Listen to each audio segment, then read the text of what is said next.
Welcome to Novel Love Hearing. Get ready for heart-pounding action, thrilling adventures with fresh and unique elements, a touch of romance, and a dash of harem. Everything you're craving is right here. We're excited to have you join us on this journey. So come along to Novel Love Hearing, we're waiting for you. As a small favor, please consider sharing Novel Love Hearing with your friends, family, in YouTube comments, on Discord, Reddit, or anywhere else you hang out online. Happy listening, and enjoy the ride. After easily slaughtering the entire Wild Bull group, Kenmu had the Zerg swarm move their corpses back to the mother nest to be digested and absorbed into energy. The digestion of these 800+ Wild Bulls could at least provide the Zerg swarm with tens of thousands of energy points, which was like a timely rain. Because the mother nest had just completed another gene analysis, the progress had reached 100%. As soon as Kenmu gave the order, the mother nest could begin to evolve. Returning to the underground garage where the mother nest was located, Kenmu's heart was filled with excitement. He ordered the Zerg swarm to temporarily stop expanding and hunting, focusing on defense to ensure the safety during the mother nest's evolution period. The underground garage had changed significantly since Kenmu left. Under the excavation of the worker bugs, with the mother nest as the center, the ground was dug out several meters, forming a huge space large enough for the mother nest to evolve to the second level. Kenmu's deep voice sounded. Mother nest, begin evolution. Chapter 36, Second Level Mother Nest. 6 hours later, in the underground garage, a giant Zerg egg more than 10 meters high suddenly burst open, transforming into a 12-meter-high mother nest covering an area of over 100 square meters. The second-level mother nest has successfully hatched. The moment the mother nest hatched successfully, a surging warm current flowed through Kenmu's body. With the experience of the first mother nest hatching and awakening, Kenmu was well prepared. Although the sensation was intense, he did not faint. His physical fitness rapidly improved in the feedback energy, breaking through to the warlord rank and continuing to rise until it reached the intermediate warlord before slowly stopping. He clenched his fist and punched the air. Boom! The sound of air being torn apart rang out. With his control over his body, Kenmu could clearly feel that the force of this punch exceeded 20,000 kilograms. This strength was also quite good among intermediate warlords. As his physical fitness improved, Kenmu's spirit power also surged, reaching the level of a primary wargod. Finally, I have some power to protect myself. Feeling the powerful force in his body, a joyful smile appeared on Kenmu's face. As expected, after the second-level mother nest hatched successfully, his various aspects had greatly improved. Besides the most obvious physical fitness and spirit power, his brain's processing speed, reaction ability, and even comprehension and learning ability were all improving simultaneously. The comprehensive enhancement of his body allowed Kenmu to easily master the surging power, adapt to it in a very short time, and have stronger control over himself. In his excitement, Kenmu practiced the Destroyer Spear technique on the spot. The moves became extremely smooth, connecting like flowing water. I have completely mastered the first layer of the Destroyer technique. With a burst of strength, I can reach 1.8 times. Is this the micro-level body technique? The improvement in brain processing speed and comprehension allowed Kenmu to easily perceive the subtle forces throughout his body and control every detail of his movements. This was the hallmark of the micro-level body technique. Although he had the assistance of the mother nest before, knowing was one thing, and doing was another. After mastering the micro-level body technique, Kenmu could easily perform various movements and dodges, as if calculated by a computer, making the most subtle and precise evasions with the least effort. Awesome! Kenmu let out a long howl. This improvement was too great, directly raising his strength by 2 levels, with his spirit power reaching the wargod level. It should be noted that there were only more than 3,000 individuals in the entire Earth's Palace of War Gods. Kenmu's own improvement was powerful, but it was nothing compared to the mother nest's improvement. His consciousness shifted to the mother nest. After becoming a second-level mother nest, the mother nest's computing speed was more than 10 times faster than before. If it were to analyze the life structure map of a soldier rank monster again, it could easily succeed in less than an hour. The second-level mother nest could hatch Zerg race units with a maximum strength of high-level commander. The hatching larvae had increased tenfold, able to hatch 50 larvae in 5 minutes. In one day, it could easily hatch 7,200 Zerg units, which was a qualitative change. Under necessary circumstances, this number could even double, but such exploitative hatching would cause significant damage to the mother nest itself. Unless it was an emergency, Kenmu would not do so. After this period of development, the Zerg swarm scale had reached more than 12,000 units, with over 2,000 flying units. At this stage, there are 6 types of commander rank monsters that can be hatched. Sensing the information in his mind, a smile appeared on Kenmu's face. The Zerg swarm scale and strength would grow explosively. Even after consuming 5,000 energy points to break through to the second-level mother nest, there were still 11,000 energy points in the mother nest, and this number was still increasing due to the digestion of the wild bull corpses. Tiger Mastiff, primary commander level, consumes 500 energy points, 1 hour, can hatch a Tiger Mastiff with primary commander combat strength. Lion Mastiff, primary commander level, consumes 500 energy points, 1 hour, can hatch a Lion Mastiff with primary commander combat strength. Bloodthirsty Tank, intermediate commander level, consumes 2,000 energy points, 2 hours, can hatch a Bloodthirsty Tank with intermediate commander level. Double-tailed Tiger Cat, primary commander level, consumes 600 energy points, 1 hour, can hatch a double-tailed Tiger Cat with primary commander level combat strength. Golden Vulture, primary commander level, consumes 700 energy points, 1 hour, can hatch a Golden Vulture with primary commander level combat strength. Wild Bull, primary commander level, consumes 1,000 energy points, 1 hour, can hatch a Wild Bull with primary commander level. Among the 6 types of commander rank monsters, only the Bloodthirsty Tank was at the intermediate commander level, while the rest were primary commanders. The Zerg swarm was already analyzing the genes of the high-level commander Wild Bull. It wouldn't be long before the Zerg swarm could mass-produce high-level commander Wild Bulls. According to specific needs, with full-powered hatch commander rank monsters. I want to completely control this county, the Zerg swarm needs to expand. A fiery light burned in Kinemu's eyes. These days, the Zerg swarm was not just fighting with the surrounding monsters. After acquiring the air units, the Grey Cloud Sparrows, the Zerg swarm dispatched a large number of Grey Cloud Sparrows to conduct large-scale reconnaissance in the surrounding area. Within a radius of several hundred miles, more than a dozen cities of various sizes, mountains, rivers, and the distribution of monsters were all clear to the Zerg swarm. Once the first batch of commander rank Zerg units are successfully hatched, using the golden vultures to carry worker bugs, first hatch mother nests in these 2 cities, and another mother nest is needed in this jungle in the wilderness. In Kinemu's mind, on the map drawn by the Zerg swarm, there were 3 bright spots and more than a dozen dim spots. The 3 bright spots were the locations for the first batch of mother nests, and the rest were the preset locations for the second batch of mother nests. Among the first batch, 2 were relatively close to Kanggyo 2-3, and 1 was in a dense jungle. In this jungle, the Grey Cloud Sparrows discovered a hidden underground cave, which was very suitable for the Zerg swarm to hide. Although monsters in the wilderness were not as concentrated as in the cities, the area of the wilderness was too vast. In terms of the total number of monsters, it far exceeded the cities. The future of the Zerg swarm was not only in the major cities but also in the wilderness. After these mother nests are successfully hatched, allocate part of the computing power to prioritize the analysis of some plant genes. The Zerg swarm's energy sources cannot rely solely on hunting. A light flashed in Kinemu's eyes. After the mother nest hatched successfully, Kinemu had deliberately suppressed the expansion of one of the core units of the Zerg swarm, the fungus carpet. The fungus carpet should have been a powerful tool for the Zerg swarm's expansion. Once expanded, it could not only absorb a large amount of nutrients from the depths of the earth but also provide strong battlefield support for the Zerg swarm. But Kinemu did not do so. In City 0203, Kinemu only allowed the fungus carpet to spread in the underground garage and did not let it extend to the surroundings. Otherwise, with the speed the fungus carpets spread, it would have occupied half of the city by now. The reason for suppressing its expansion was not unwillingness, but fear. This strange purple fungus carpet was very domineering. Once it spread, it would almost cover all the terrain, devouring all the plants and animals above. Once it spread in the city, it would be too conspicuous, like a torch in the dark, easily discovered by human satellites, attracting human investigation. The fungus carpet was more suitable for the wilderness areas where few people ventured. There, the vegetation was lush, and after the fungus carpet spread, by analyzing various plant genes, the Zerg swarm could grow large areas of plants belonging to the Zerg swarm for camouflage.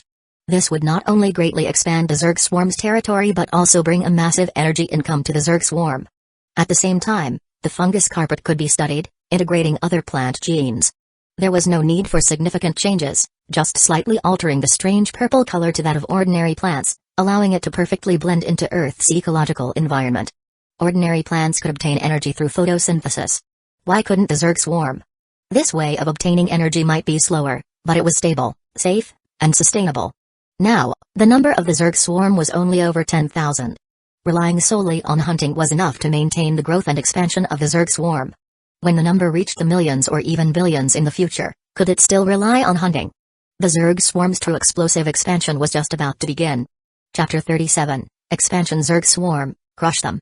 Tens of thousands of Zerg race monsters, with the Mother Nest as their starting point, swarmed into every part of the city in groups. Under the command of the Mother Nest, commander-rank Zerg units led their armies to surround and hunt the monsters in the city. The entire city was in an uproar, with deafening roars and desperate screams echoing everywhere. A group of iron-armored scorpions quickly moved through the ruins of the city, as if something terrifying was chasing them from behind. They didn't notice that in the shadows, a two-tailed tiger cat revealed its bloodthirsty fangs. The leading iron-armored scorpion suddenly let out a sharp explosion-like sound. A dark figure flashed by, and its hard head was actually smashed, spilling an unknown white liquid.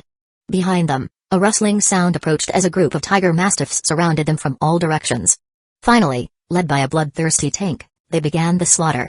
On a slightly narrow street, dozens of monsters peacefully occupied the area, creating a harmonious atmosphere. At both ends of the street, groups of tiger mastiffs surrounded them, and on the dilapidated buildings on both sides of the street, shadow cats moved and leaped in the shadows. The hunt has begun. In the sky, flocks of gray cloud sparrows swooped down, like arrows raining from the heavens, grabbing monsters and throwing them from the air to their deaths. Some of the more ferocious gray cloud sparrows even tore the monsters they caught apart in midair. A territorial eagle-type commander-rank monster flew into a rage. These gray cloud sparrows actually dared to openly challenge it in front of it. This eagle-type monster spread its wings, with a wingspan exceeding 20 meters. Its massive body, in front of these sparrow-type monsters with a wingspan of only about a meter, was like a sky curtain. Just as it flapped its wings and accelerated beyond the speed of sound to pounce on the gray cloud sparrows. A golden vulture, even larger in size, with black upper wing feathers that faintly shimmered with a silver-gray luster and golden lower feathers, descended from the high sky like a divine weapon, engaging in a fierce battle with the eagle-type monster. Feathers fell from the sky, and flesh splattered across the ground. The city fell into unprecedented chaos, with battles everywhere, from the sky to the ground, until all the monsters were fighting with bloodshot eyes. Mother Nest, mark the location of the next target. Hundreds of meters in the sky, Kenmu stood on a golden vulture, wearing black combat gear, holding a long spear, with 11 short spears floating behind him. The target has been marked. The target is an intermediate commander-rank lion mastiff, guarded by more than 100 high-level soldier-rank lion mastiffs. Very good, I'll use it for actual combat practice, to practice my body technique and spear technique. The strongest monsters in this city were only at the high-level commander rank. Naturally, when the Mother Nest has produced a large number of commander rank monsters, Kenmu no longer needed to charge at the front. With a thought, the golden vulture beneath his feet dived down. When it was still more than 20 meters from the ground, Kenmu jumped off, landing with a thud. Roar! The startled lion mastiffs instantly flew into a rage, letting out deafening roars and lunging with their gaping jaws. Kenmu, however, was fearless. Without using his spirit power, he held his long spear and charged forward. The force in his hand exploded, and the long spear pierced into the eye socket of a lion mastiff at an extremely tricky angle. A burst of dark energy erupted inside its brain, killing it instantly. The intermediate commander rank lion mastiff pounced fiercely, but Kenmu's body twisted slightly, dodging it by a hair's breadth. Kenmu was like a slippery fish, weaving through the lion mastiff group, his long spear occasionally thrusting out, each time taking the life of a lion mastiff. And these lion mastiffs, every time they attacked, just missed by a tiny margin, unable to harm Kenmu at all. Moreover, Kenmu even used their massive bodies to block the attacks of other lion mastiffs. There was a lion mastiff that was hit by its own leader, breaking its leg bone, and then was killed by a spear through the throat. Not only that, but Kenmu also used the stones, steel, and concrete ruins on the battlefield. This was no longer just the micro-level body technique, but a glimpse of the perfection level of body technique. The so-called perfection level body technique meant being able to control the surrounding environment during combat, using any object in the surroundings, such as life forms, stones, buildings, etc. to perfectly utilize the environment and dodge with the utmost precision. Crack! As Kenmu maneuvered and dodged, his foot stepped on a piece of building rubble.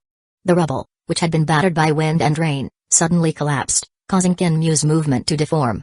The lion mastiff leader seized the opportunity to bite. A mistake. Kenmu was slightly startled but not panicked. An invisible force enveloped his alloy combat boots, forcibly lifting Kenmu's body, allowing him to flip over and dodge the lion mastiff leader's attack.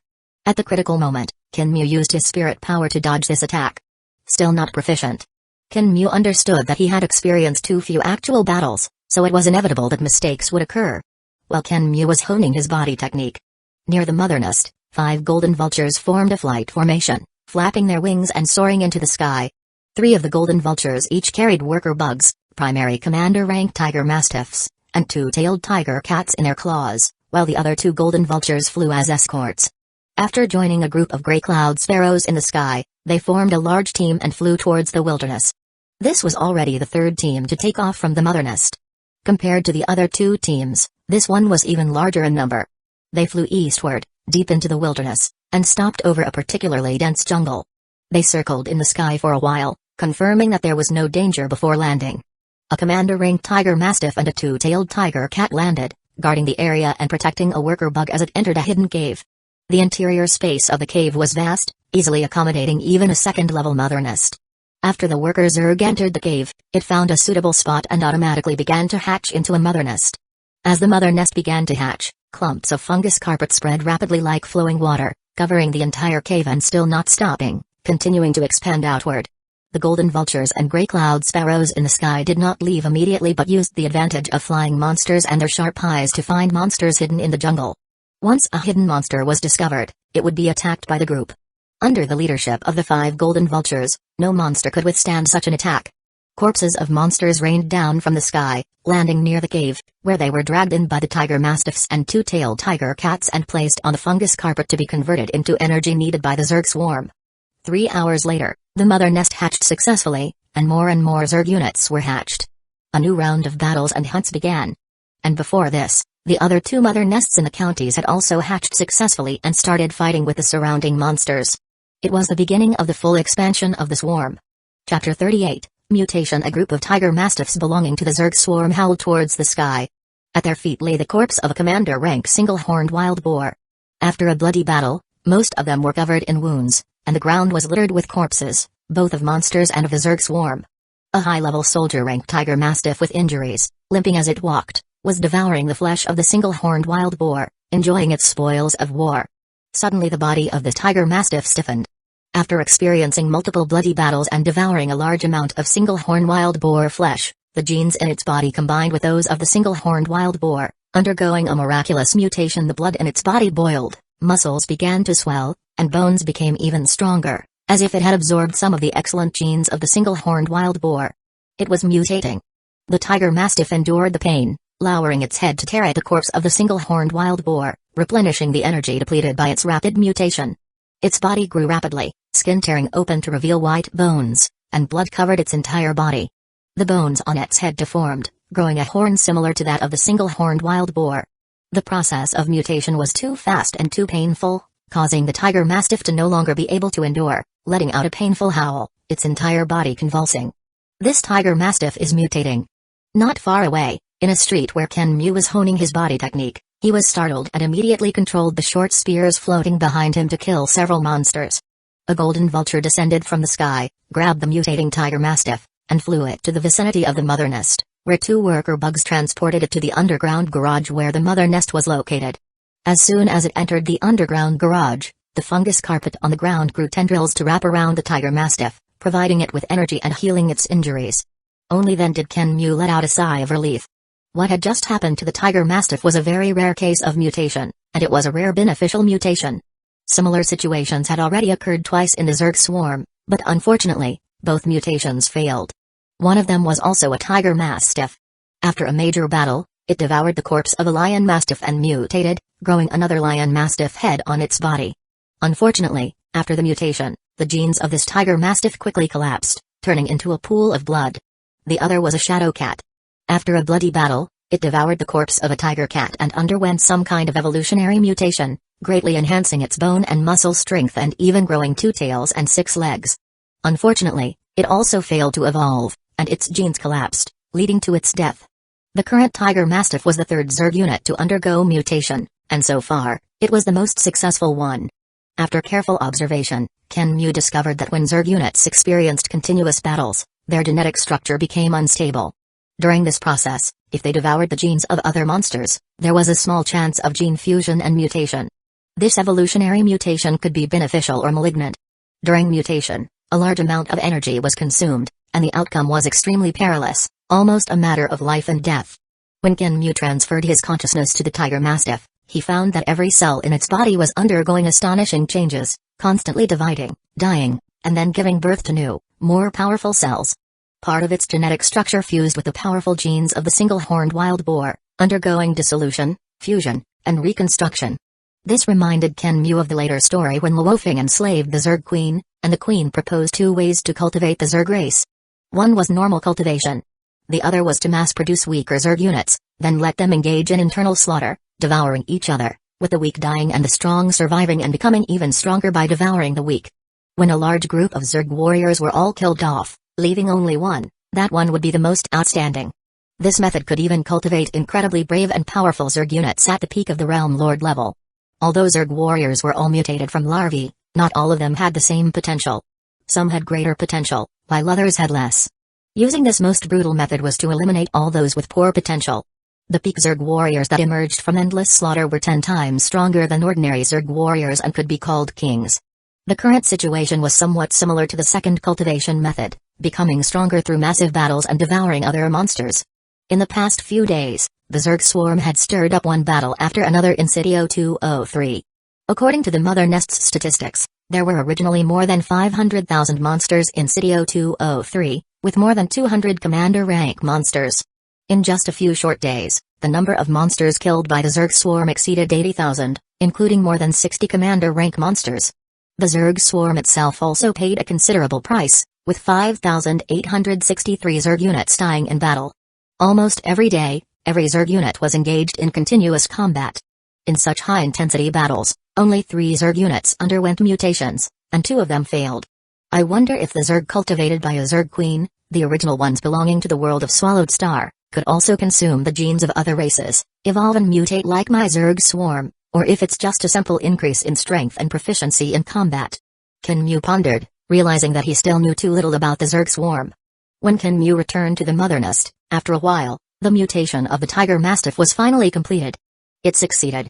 The successfully mutated Tiger Mastiff's strength rose from high-level soldier rank to primary commander rank. The shoulder height of an ordinary primary commander rank Tiger Mastiff was only over 2 meters, but this Tiger Mastiff's shoulder height exceeded 3 meters. Compared to the primary commander rank Tiger Mastiffs hatched by the Mother Nest, its body was more than 1 size larger, with thicker bones, rougher skin, and a single horn growing on its head. It had the agility and bite force of a Tiger Mastiff, as well as the strong defense of a single-horned wild boar. This could no longer be called a Tiger Mastiff, it was a different species. Ken Mu did not rush to rejoice. Although the Tiger Mastiff had successfully mutated, its true combat effectiveness could only be known through actual combat. With a thought, Ken Mu summoned a primary commander rank Tiger Mastiff hatched by the Mother Nest to engage in a practical battle with the mutated one. In the ruins of the city, a primary commander rank Tiger Mastiff and the mutated single-horned Tiger Mastiff stood facing each other. In the next moment, the 2 Tiger Mastiffs exploded with power, lunging at each other. The battle was decided in an instant. The single-horned Tiger Mastiff's strength was clearly more than 1 level above that of the ordinary Tiger Mastiff. The moment they collided, the ordinary Tiger Mastiff was knocked flying and was immediately pinned to the ground by the single-horned Tiger Mastiff, unable to move. It was a one-hit kill. Ken Mu remained expressionless. He summoned 2 more primary commander rank ordinary Tiger Mastiffs to face the single-horned Tiger Mastiff. This time, the battle became more entangled. Although the single-horned Tiger Mastiff's strength and defense were clearly superior to those of the ordinary Tiger Mastiffs, facing the encirclement of 2 Tiger Mastiffs, the single-horned Tiger Mastiff also had to be cautious. Unlike ordinary creatures, the coordination among Zerg units was very tacit. Once one was in danger, the other would immediately come to its aid. However, the final result was still a victory for the single-horned Tiger Mastiff. Its body was covered in blood, but it won. This is a successful mutation. A smile finally appeared on Ken Mu's face. The Mother Nest had already collected the genetic structure of this single-horned Tiger Mastiff and could directly hatch single-horned Tiger Mastiffs in the future. Hatching a single-horned Tiger Mastiff only required 600 energy points, just 100 points more than an ordinary Tiger Mastiff, but its combat effectiveness far surpassed that of an ordinary Tiger Mastiff. Indeed, war is the fastest way for the Zerg to mutate and evolve. Ordinary Tiger Mastiffs can be phased out. Watching the continuous battles in the city, Ken Mu smiled. This is the Zerg race. Evolving continuously in battle. War. Evolution. The Zerg yearns for war. Yearns for evolution. Chapter 39, The Military's Attention. Indeed, this genetic evolution is not so simple. Ken Mu shook his head and transferred his consciousness from the Mother Nest back to his body. After witnessing the successful mutation of the Tiger Mastiff, He was inspired to try his hand at adjusting the Zerg race's genes.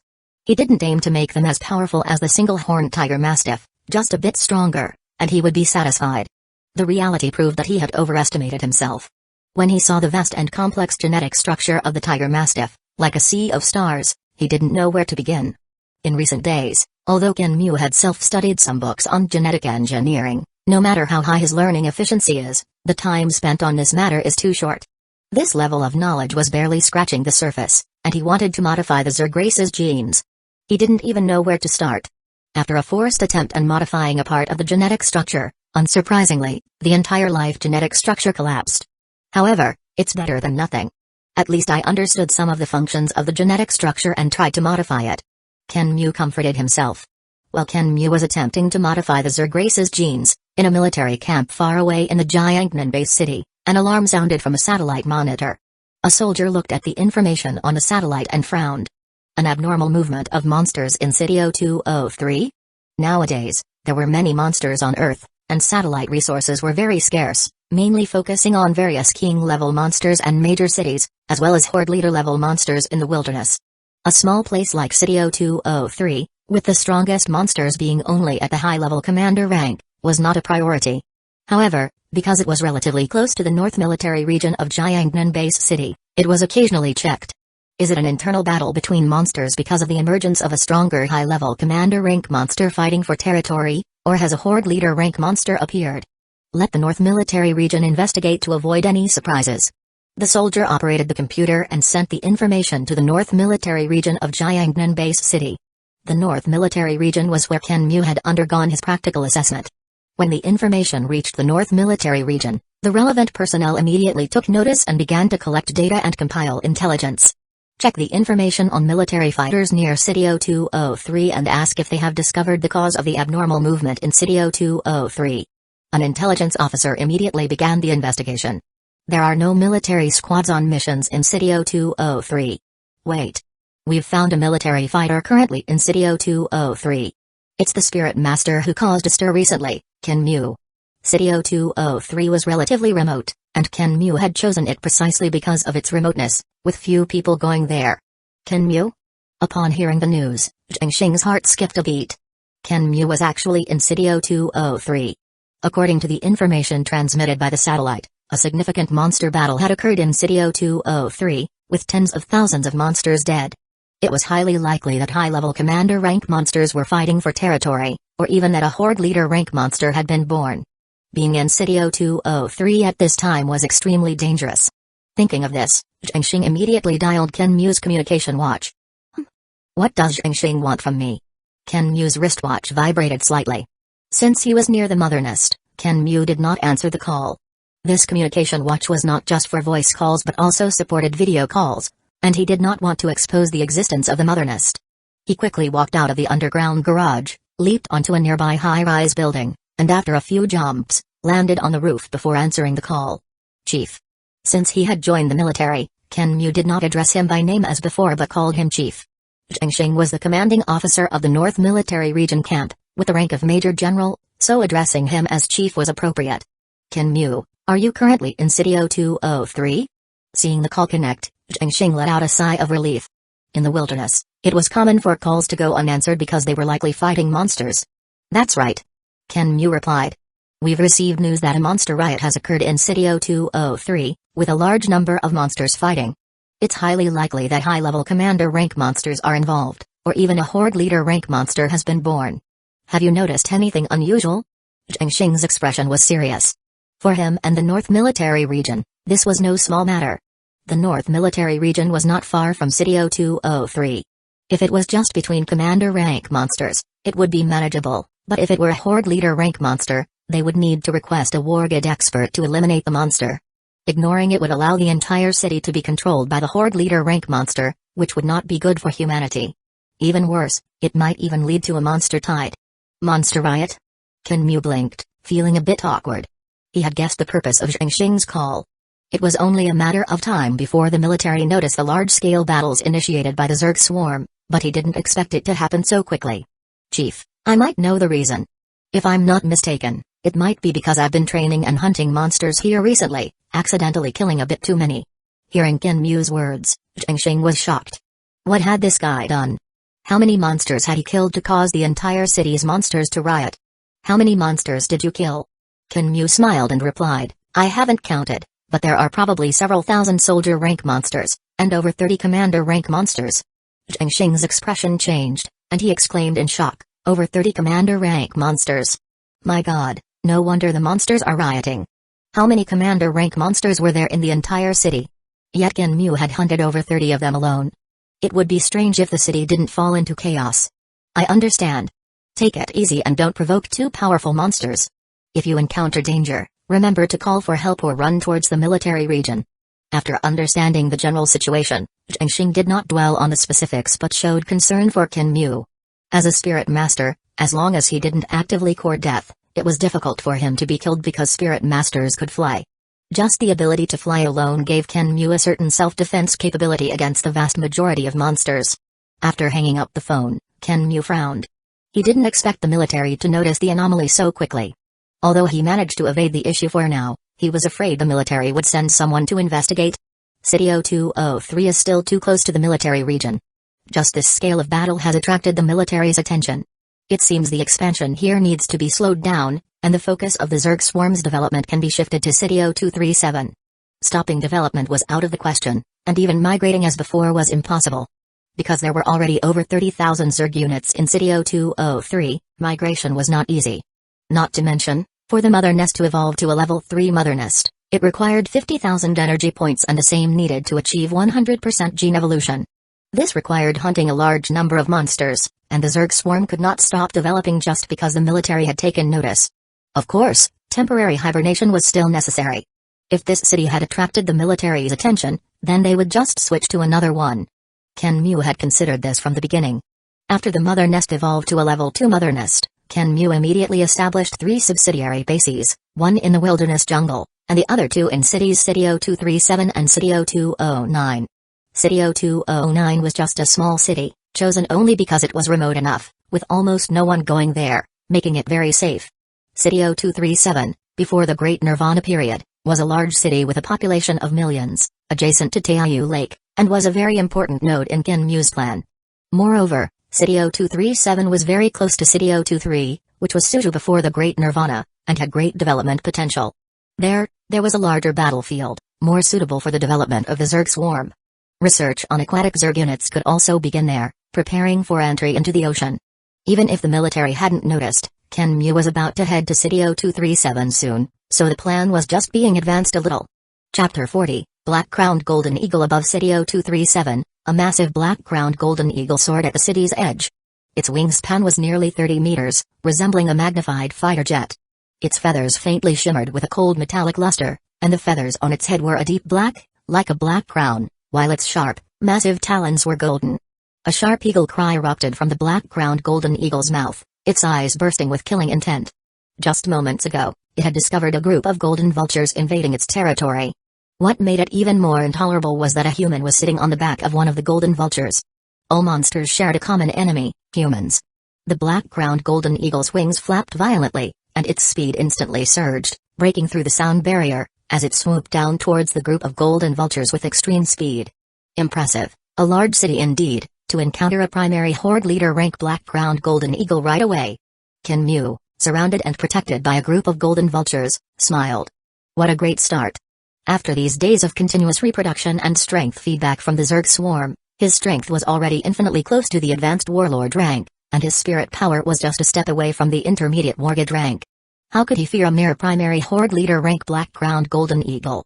6 of the 11 short spears surrounding Kinmu shot out, attacking the black-crowned golden eagle from various angles. Under Kinmu's deliberate control, the speed of the spears was not fast, just barely reaching twice the speed of sound. A spirit master? The rapidly diving black-crowned golden eagle was startled. After reaching the horde leader rank, its intelligence was no different from that of humans. However, upon discovering that the speed of the spears was only twice the speed of sound, a mocking look appeared in its massive eyes.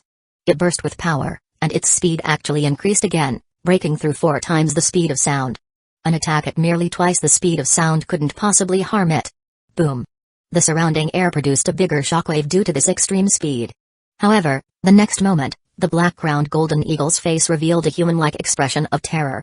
Because, just as it was about to dodge the spears and pounce on the human spirit master, Kinmu's face was filled with a smile, and his spirit power condensed, causing the speed of the spears to surge as well, exceeding 6 times the speed of sound. Just now, he had intentionally only used 6 spears and controlled their speed to lure the black-crowned golden eagle into attacking. If the black-crowned golden eagle had turned and fled, he really wouldn't have been able to catch up. Swoosh! The black-crowned golden eagle's feathers, harder than diamonds, were torn apart, and 6 huge penetrating wounds appeared on its wings. Before the A8-grade spears, its body, no matter how tough, would be pierced. However, the black-crowned golden eagle, with its wings pierced, became fierce. Even though it was covered in blood, it showed no sign of retreating and almost instantly pounced on Kinmu. Kinmu's feet pushed hard against the golden vulture's back, forcing the golden vulture to plummet more than 10 meters, while he used the rebound force and his spirit power to fly into the sky. Rip! The golden vulture was caught by the black-crowned golden eagle's talons, tearing off a large piece of flesh, and it screamed as it fell from the sky. Kinmu, who had stabilized his body in the sky, his expression turned cold, and the 11 short spears descended from the sky, attacking with a terrifying speed once again. The black-crowned golden eagle, with its wings pierced and speed greatly reduced, looked crazed as it made a sharp turn in the air, flapping its wings vigorously to get close to Kinmu. It wanted to fight to the death. With its wings injured, it couldn't fly far, and this human had control over more than a dozen golden vultures. If it hadn't been injured, it wouldn't have even considered the mere golden vultures, but now escaping was difficult. Only by killing this human spirit master did it have a chance to survive. Its plan was doomed to fail. The spears were too fast and too sharp. Even though it tried its best to dodge, it could only watch helplessly as its body was pierced by the spears one by one, blood spilling across the sky. In the end, the black-crowned golden eagle could only fall from the sky powerlessly, emitting a mournful cry. Success! Kinmu's face was filled with joy as he landed on a golden vulture. With a thought, the golden vulture beneath him chased after the falling black-crowned golden eagle. Boom! The black-crowned golden eagle crashed into the ruins of a building, completely collapsing the already dilapidated structure, sending dust and smoke flying. Under Kinmu's deliberate control, the previous attacks had only injured its wings, without piercing the vital parts of its body. Struggling to get up from the ruins, the black-crowned golden eagle was still fierce despite its inability to move. Looking at the black-crowned golden eagle on the ground, Kinmu slowly descended from the sky, his spirit power surging and piercing into its sea of consciousness. Submit to me. Violent spirit power rampaged within the black-crowned golden eagle's sea of consciousness, emitting a deafening sound. The black-crowned golden eagle's eyes turned red. This human actually wanted it to submit. How dare a mere human? It was furious. But the moment it resisted, a tearing pain came from its sea of consciousness, a pain that made its soul tremble, causing its entire body to convulse. After the mother nest evolved to the 2nd level, Kinmu's soul power surged, and his ability to manipulate the sea of consciousness greatly improved. In City 0203, he had tried to tame a high-level commander monster and easily turned it into a member of the Zerg race. The moment he encountered this black-crowned golden eagle, Kinmu had the idea of subjugating and transforming it into a member of the Zerg race. A level 2 mother nest could hatch high-level commander monsters, so transforming them into members of the Zerg race was not particularly meaningful. Horde leader rank monsters, on the other hand, were different. Based on the mother nest's progress in analyzing monster genes, it would take at least 2 more months to evolve to a level 3 mother nest. During this time, Horde leader rank monsters would become the high-end force of the Zerg race, providing strong support for the swarm's expansion. Submit to me. Seeing the black-crowned golden eagle desperately resisting without any intention of submitting, a trace of ruthlessness flashed across Kinmu's face. One of the spears that had pierced the black-crowned golden eagle flew up, hovered, and then, under the eagle's watchful gaze, plunged into its body, tearing its internal organs. The black-crowned golden eagle's eyes bulged, with blood vessels appearing in its eyeballs. This strike had severely wounded it. Submit or die. As the spear entered its internal organs, Kinmu's spirit power once again swept through its sea of consciousness like a storm, almost tearing it apart. Just as its consciousness was about to fall into a coma and lose the ability to resist, Kinmu's face finally revealed a smile. The soul connection is successful. As Kinmu's spirit power continued to infect, a faint soul link appeared between him and the black-crowned golden eagle. Kinmu's face was filled with joy. As long as Kinmu was willing, he could continuously control Horde leader rank monsters, greatly enhancing the high-end force of the Zerg race. Quick, take it to the mother nest for treatment. Kinmu's heart moved, and several golden vultures landed, grabbing the severely injured and dying black-crowned golden eagle. Without the mother nest's treatment, it wouldn't be long before the black-crowned golden eagle would likely bleed to death. Fortunately, the Zerg race's mother nest in City 0237 was not far from here. With the combined efforts of several golden vultures, it was quickly transported to the vicinity of a building ruin. This was a subway station built by humans in City 0237 before the Great Nirvana period, chosen by Kenmu to incubate the mother nest. When the golden vultures landed, a group of Zerg units was already waiting. The subway platform had been expanded by the Zerg race, and despite its massive size, the black-crowned golden eagle was dragged inside by the Zerg warriors. As the fungus carpet inside the subway platform extended its tendrils to wrap around a black-crowned golden eagle and treat its injuries. Seeing the black-crowned golden eagle's injuries stabilize and begin to improve, the last trace of worry in Kenmu's heart disappeared. City 0237, I'm just getting started. Listening to the roars of monsters outside the city, ambition burned in Kenmu's eyes. Chapter 41, The Scent of Conspiracy. A black-crowned golden eagle soared freely in the sky. Behind it followed a large group of flying monsters, including various types of eagles and a multitude of golden vultures. I never expected that taming this black-crowned golden eagle would also net me a large group of eagle-type monsters for free. Watching the black-crowned golden eagle soar in the sky, Kenmu felt exhilarated. After being treated by the mother nest, the black-crowned golden eagle had recovered to normal, and upon its recovery, it gave Kenmu a pleasant surprise. Originally, this black-crowned golden eagle, as a horde leader monster, was not alone. Under its command was a vast group of monsters. Among them were 2 high-level commander rank monsters, one being the black-crowned golden eagle and the other a wind chaser eagle. There were also over 10 other types of eagle-type commander monsters, numbering more than 50, and thousands of soldier rank monsters. This was a considerable force, and now it had become part of the Zerg race's strength. If these monsters had followed the black-crowned golden eagle from the beginning, Kenmu wouldn't have won so easily. Moreover, the black-crowned golden eagle, as a horde leader monster, ruled over a region. Although it was in the suburbs and not very large, it was quite beneficial for the development of the Zerg race.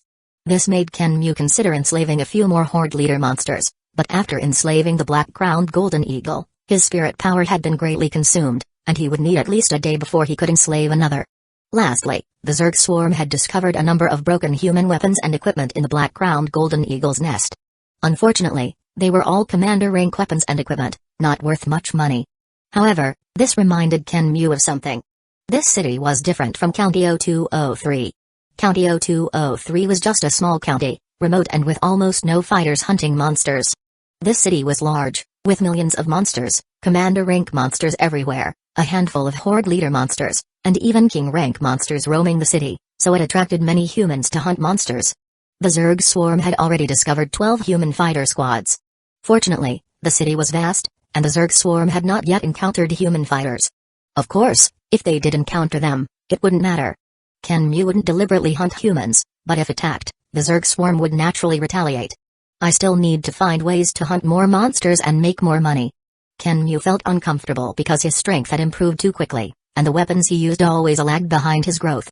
Originally, Kenmu had only bought 11 short spears, but after some training, he could easily control 12. After the mother nest's upgrade, the feedback power not only brought Kenmu to the primary ward level but also greatly enhanced his control ability. Now, Kenmu could easily control 20 short spears, and even the training equipment was almost insufficient. This led to the situation where, due to the lack of sufficient weapons, Kenmu couldn't fully display his strength. Not only that, Kenmu also needed a lot of money to purchase the subsequent volumes of the Destroyer Technique and the Spirit Master Basics. Just the first 2 levels of Destroyer cost 1 billion. The second purchase did not come with a 50% discount. The first 3 levels cost even more, 5 billion. He was not satisfied with the 60-plus commander rank monsters hunted by him and the Zerg swarm during this period. According to the general price of monster materials, the important materials of the primary commander rank monster could sell for 5 million to 15 million. The important materials of a mid-level commander rank monster could sell for 10 million to over 100 million. The important materials of a high-level commander rank monster could sell for 50 million to around 600 to 700 million. Most of the materials in Kenmu's possession were from the primary commander rank, with only a few from the high-level commander rank, totaling over 3 billion. This rate of earning money was actually quite fast, but he was still not satisfied. Because there were too many places to spend money, and this amount was far from enough, not even enough to buy the first 3 levels of Destroyer. Kenmu couldn't stay in the wilderness all the time, because it was already August 16th. Ordinary military students had already started school on August 12 and needed to undergo 3 months of new recruit training. As a military colonel and a member of the Fighter Special Recruitment Class, Kenmu did not need to participate in the new recruit training like ordinary military students, but he still needed to go to school before the 20th to handle some enrollment-related matters. Thanks to the flying monsters like the golden vultures and the black-crowned golden eagle, Kenmu didn't need to spend days on the road like before. He could make the trip back in a single day. Therefore, these days could be fully utilized to make money. In fact, to earn more money, the black-crowned golden eagle had already started hunting for Kenmu with its subordinates. The black-crowned golden eagle let out a loud cry and swooped down from the sky. A high-level commander-rank snake-type monster was caught in midair and lost the ability to resist with a light beck from the black-crowned golden eagle. While making money, the Zerg swarm also intentionally hunted some amphibious monsters. The mother nest had already begun to analyze the genes of some amphibious monsters, preparing to hatch aquatic Zerg units. Just as Kenmu thought he would spend the remaining time hunting, an unexpected situation arose.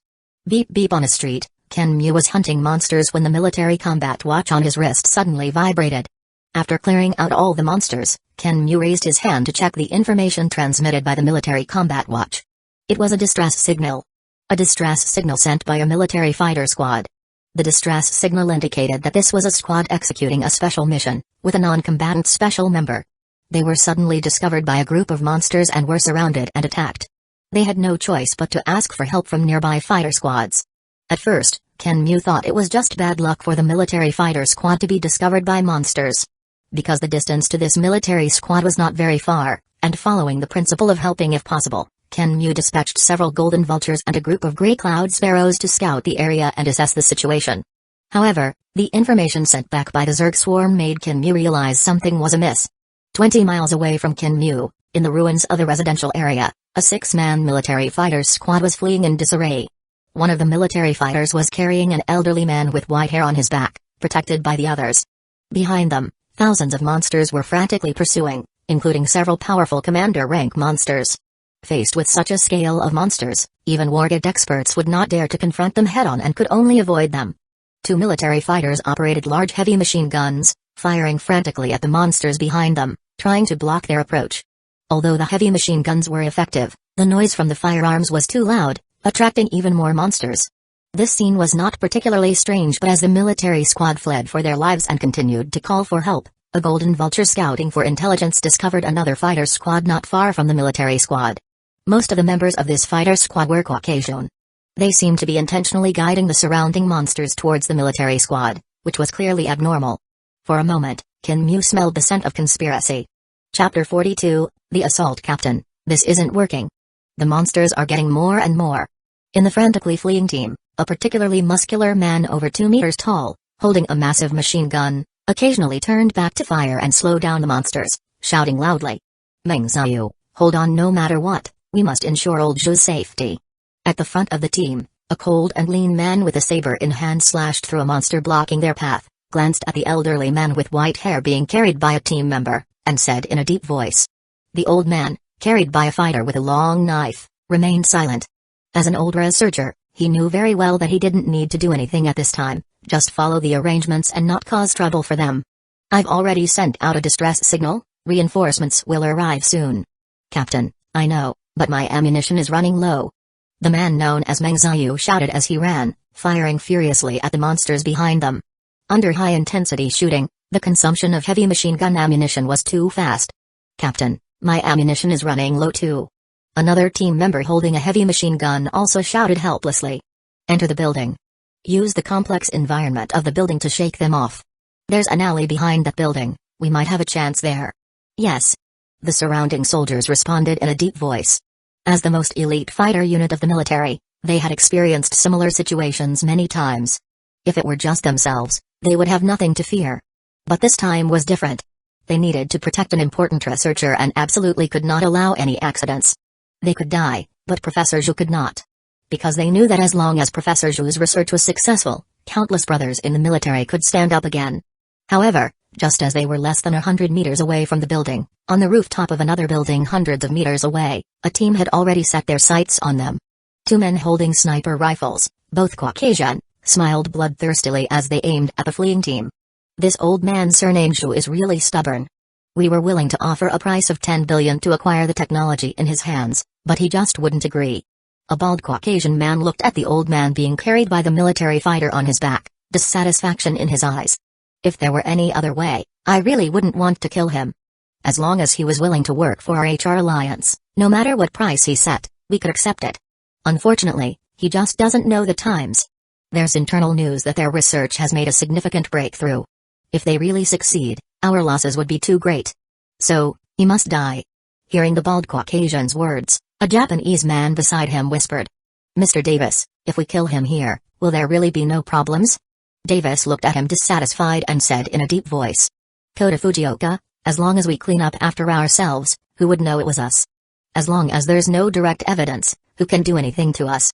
Our Paulina's family is not to be trifled with. Yes. Do you think it's just us few people on this mission? We're just the ones directly taking action. Behind us, who knows how many big shots are watching? This old guy has been holed up in the lab, but he actually came out into the wilderness. This time, there are no wargid experts from the military nearby. As long as we act quickly and get the job done, the rest will be handled by someone else. Davis sneered. It's his fault for extracting a special self-healing factor from monsters. Its effect is almost comparable to the water of life, and its price is terrifyingly low. If he really succeeds in his research, it would be a devastating blow to our HR Alliance's pharmaceutical companies.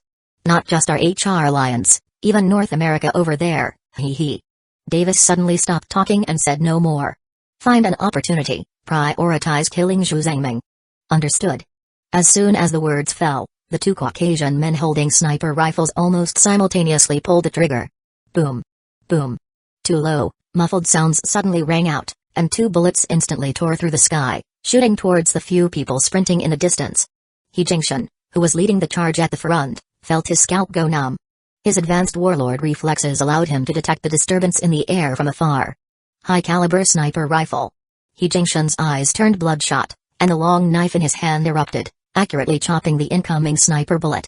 But on the other side, the military fighter carrying Professor Zhu couldn't react in time. Under normal circumstances, as an intermediate warlord fighter, facing a sniper rifle attack, he could react if prepared. However, when carrying someone, especially someone he needed to protect, he also noticed the incoming bullet, and the target was Professor Zhu on his back.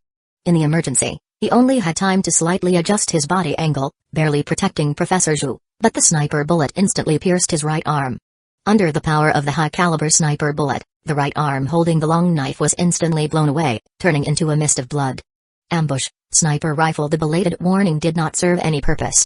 Zhang Sheng's body heavily fell to the ground, but even at this moment, he instinctively protected Professor Zhu behind him, not letting him get hurt. Zhang Sheng. Protect Professor Zhu. The sudden attack threw the entire team into disarray. Boom. Boom. Rat-a-tat-tat. The snipers in the Caucasian assault team fired continuously, and Kota Fujioka even pulled out a gun and fired crazily. Retreat. Retreat into the building.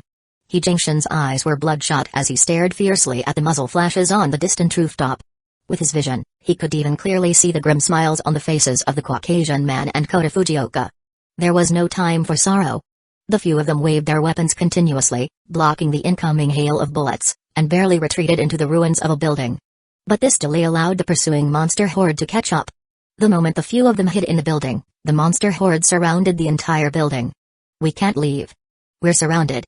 Mangekyō's heavy machine gun fired crazily, the barrel turning red. Inside the building, the few of them fought as they retreated, using the terrain to dodge repeatedly.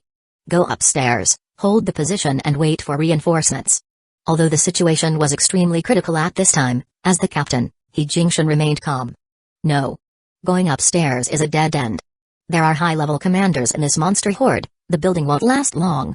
A tall soldier with a battle axe behind He Jingshan looked grim. Mangekyō, you and I will hold them off. Captain, you protect Professor Zhu and Zhangsheng and retreat from the back. Okay. Hearing the order, Mangekyō, holding the machine gun, nodded with a ferocious smile and activated a powerful bomb on his belt. Xiao Yanwu, what are you doing? He Jingshan roared. Captain, there's no time. Zhangsheng, who had just hastily treated his wound, his arm completely turned into a mist of blood, also looked fierce. My arm is injured, I can't walk. I'll stay too, you guys leave, remember to avenge us. Captain, the mission is important. Protect Professor Zhu and avenge us. Just as they decided to hold the rear and buy time for the others, A loud eagle cry came from the sky. Under the high-pitched and ear-piercing cry, the already dilapidated building shook, and rubble rolled down. The few of them, who were discussing holding the rear, instantly despaired. It's over, it's a Horde leader rank black-crowned golden eagle. Chapter 43, Professor Zhu. A black-crowned golden eagle with a wingspan of nearly 30 meters descended from the sky, standing on the ruins of the building, its wings spread wide, the pressure of a Horde leader monster spreading freely. The surrounding monsters, which had gathered, fearfully stopped in their tracks and slowly dispersed under the black-crowned golden eagle's intimidation. Monsters also possess intelligence and the nature of the survival of the fittest. Lower-level monsters have a natural submission to higher-level monsters. Black-crowned golden eagle. They're doomed. Quick, let's go, don't alert the black-crowned golden eagle. The Caucasian fighters on the nearby building immediately hid, ducking into the shadows of the building's corner and fleeing far away. This was a Horde leader black-crowned golden eagle, a terrifying monster ranked third among eagle-type monsters. Once discovered, they would undoubtedly die. In their panic, they didn't even notice that there was a human figure on the black-crowned golden eagle's back. Floating down from the black-crowned golden eagle's back, Kenmu strode towards the building beneath the eagle. As for the fleeing Caucasian fighters, a group of golden vultures naturally kept an eye on them from the air. Clank clank clank, the sound of metal combat boots echoed in the silent building. Inside the building, 6 military fighters dressed in combat gear, holding various weapons, protected an elderly man with white hair behind them, tightly gripping their weapons and staring fixedly at the entrance of the building. Don't worry. I am here to help. A fighter dressed in black combat gear, with 11 short spears floating behind his back, walked in from the entrance. The few people, who were on high alert, felt relieved upon seeing the familiar combat gear. This was the combat gear exclusive to the military. The person who had arrived was obviously also from the military. You're safe now. Looking at the people inside the building and their vigilant expressions, Kenmu lowered his visor and spoke to them. Sir?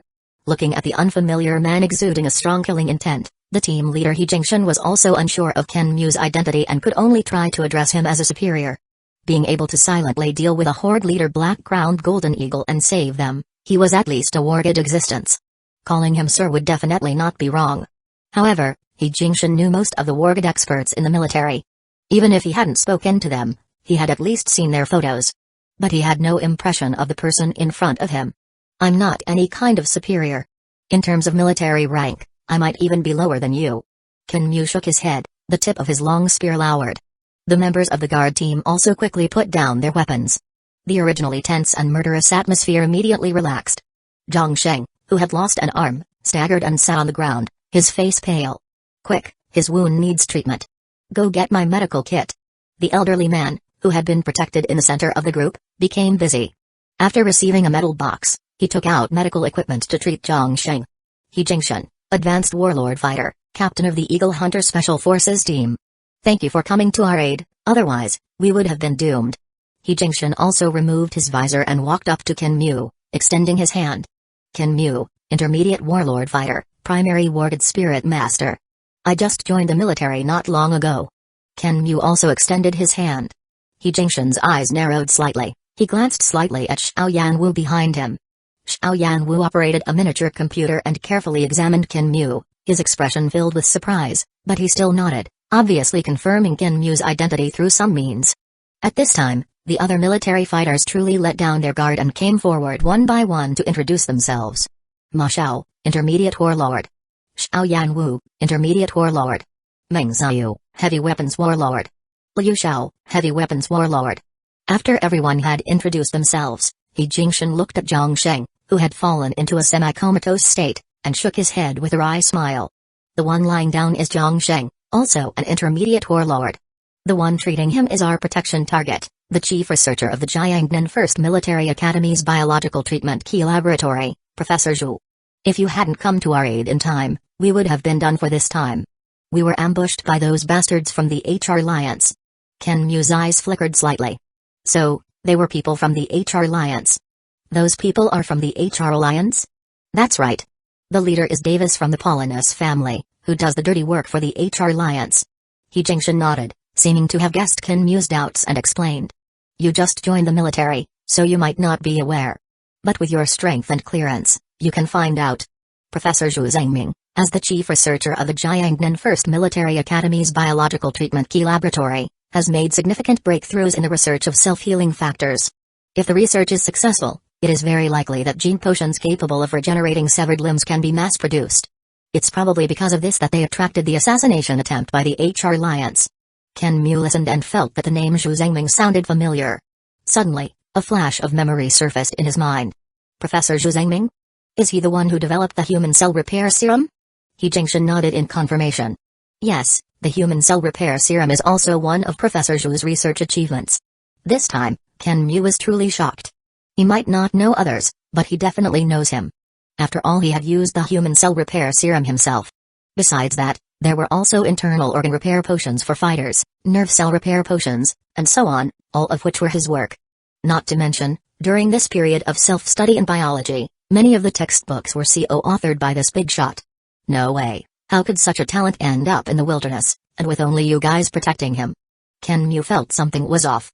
Although he didn't have a detailed understanding of the situation, he also understood that such a scientific big shot shouldn't be easily brought into the wilderness without even a wargid expert around. Besides us, there was supposed to be another wargid expert protecting us. He Jingshan obviously guessed what Ken Mu was thinking. But recently, in City 003, there was a king-rank monster rampage, which could potentially trigger a disaster-level beast tide. Most of the wargid experts from the Jiangnan military region were mobilized. Another wargid expert was supposed to be assigned to protect us, but at this point, He Jingshan seemed hesitant to continue. It's this old man's stubbornness. I insisted on coming to the wilderness, so it's not their fault. Professor Zhu, who had already treated Zhang Sheng's wound in an emergency, walked over after hearing their conversation. The military originally wanted to arrange another wargid expert to come, but it would take at least half a month. I couldn't wait, so I insisted on them bringing me out. Because I needed to extract the blood of a high-level commander rank swamp newt, and it had to be fresh blood extracted from a living swamp newt. Once it exceeds 3 hours, the effectiveness of the potion would be greatly reduced. Although Professor Zhu's hair was white, his physical condition was excellent, not at all like an elderly person. When he mentioned his research, he immediately became spirited. Sigh, although we successfully obtained the swamp newt's blood, the effect is still not as good as expected. I don't know if it's a problem with the extraction technique or if the concentration of self-healing factors in the high-level commander rank swamp newt's blood is insufficient. Swamp newt? Ken Mu listened and thought silently. He also knew about this monster. The swamp newt was a monster with regenerative abilities. Whether it was limb damage or internal organ rupture, they could regrow limbs and internal organs. Seeing that Ken Mu seemed to understand some of it, Professor Zhu explained enthusiastically. Ordinary monsters have strong self-healing abilities, but for the swamp newt it is not just self-healing, it's regeneration. This regenerative ability comes from its special cell structure and gene regulation. They can regenerate damaged cell tissues through skin incisions and then heal the wound. Professor Zhu. He Jingshan interrupted Professor Zhu's words and said firmly. We must go back. You've been targeted by the HR Alliance. If we don't go back, we might be attacked by them again. We must ensure your safety. Hearing He Jingshan's words, a smile appeared on Ken Mu's face. If it's those assassins from the HR Alliance, I might have a way. Upon learning Professor Zhu's identity, Ken Mu had already sentenced them to death in his heart. For some private interests, daring to lay hands on such a national treasure-level person was simply inhumane. Chapter 44, The Reason Inside the Building. After chatting with Professor Zhu and the others for a while, Ken Mu also gained a general understanding of their situation. Originally, this trip to hunt the swamp newt was a result of Professor Zhu's research breakthrough and a temporary whim. Under normal circumstances, the dozen or so monsters with regenerative abilities kept in the research base were sufficient for research purposes. However, during his research, Professor Zhu discovered that the swamp newt's blood might lead to a significant breakthrough, and he was eager to study it, hence the current situation. It should be noted that there are actually many types of monsters with regenerative abilities. Just among the newt-type monsters, there are dozens of species, not to mention lizard-type monsters, some snake-type monsters, and so on, all of which have regenerative abilities. These are just land monsters. There are even more monsters with regenerative abilities in the ocean, such as octopus-type monsters, starfish-type monsters, shark-type monsters, and so on. Professor Zhu mainly studies the use of newt-type monsters' regenerative abilities. There are also several such monsters in the base, with the strongest one being a tiger-striped newt at the mid-level commander rank. According to Professor Zhu, the HR Alliance also has similar research, but their focus is on marine monsters. Why not catch a horde leader swamp newt? I remember there's a primary horde leader swamp newt in that area, right? Ken Mu was somewhat puzzled. If the strength of the monster directly affects the results, they could just catch a horde leader monster. The military should have the capability to do so. Horde leader? Professor Zhu was surprised to hear this and looked at Qin Mu, but still explained.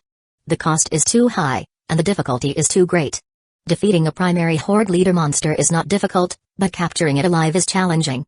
Even a mid-level wargid wouldn't be confident to do so.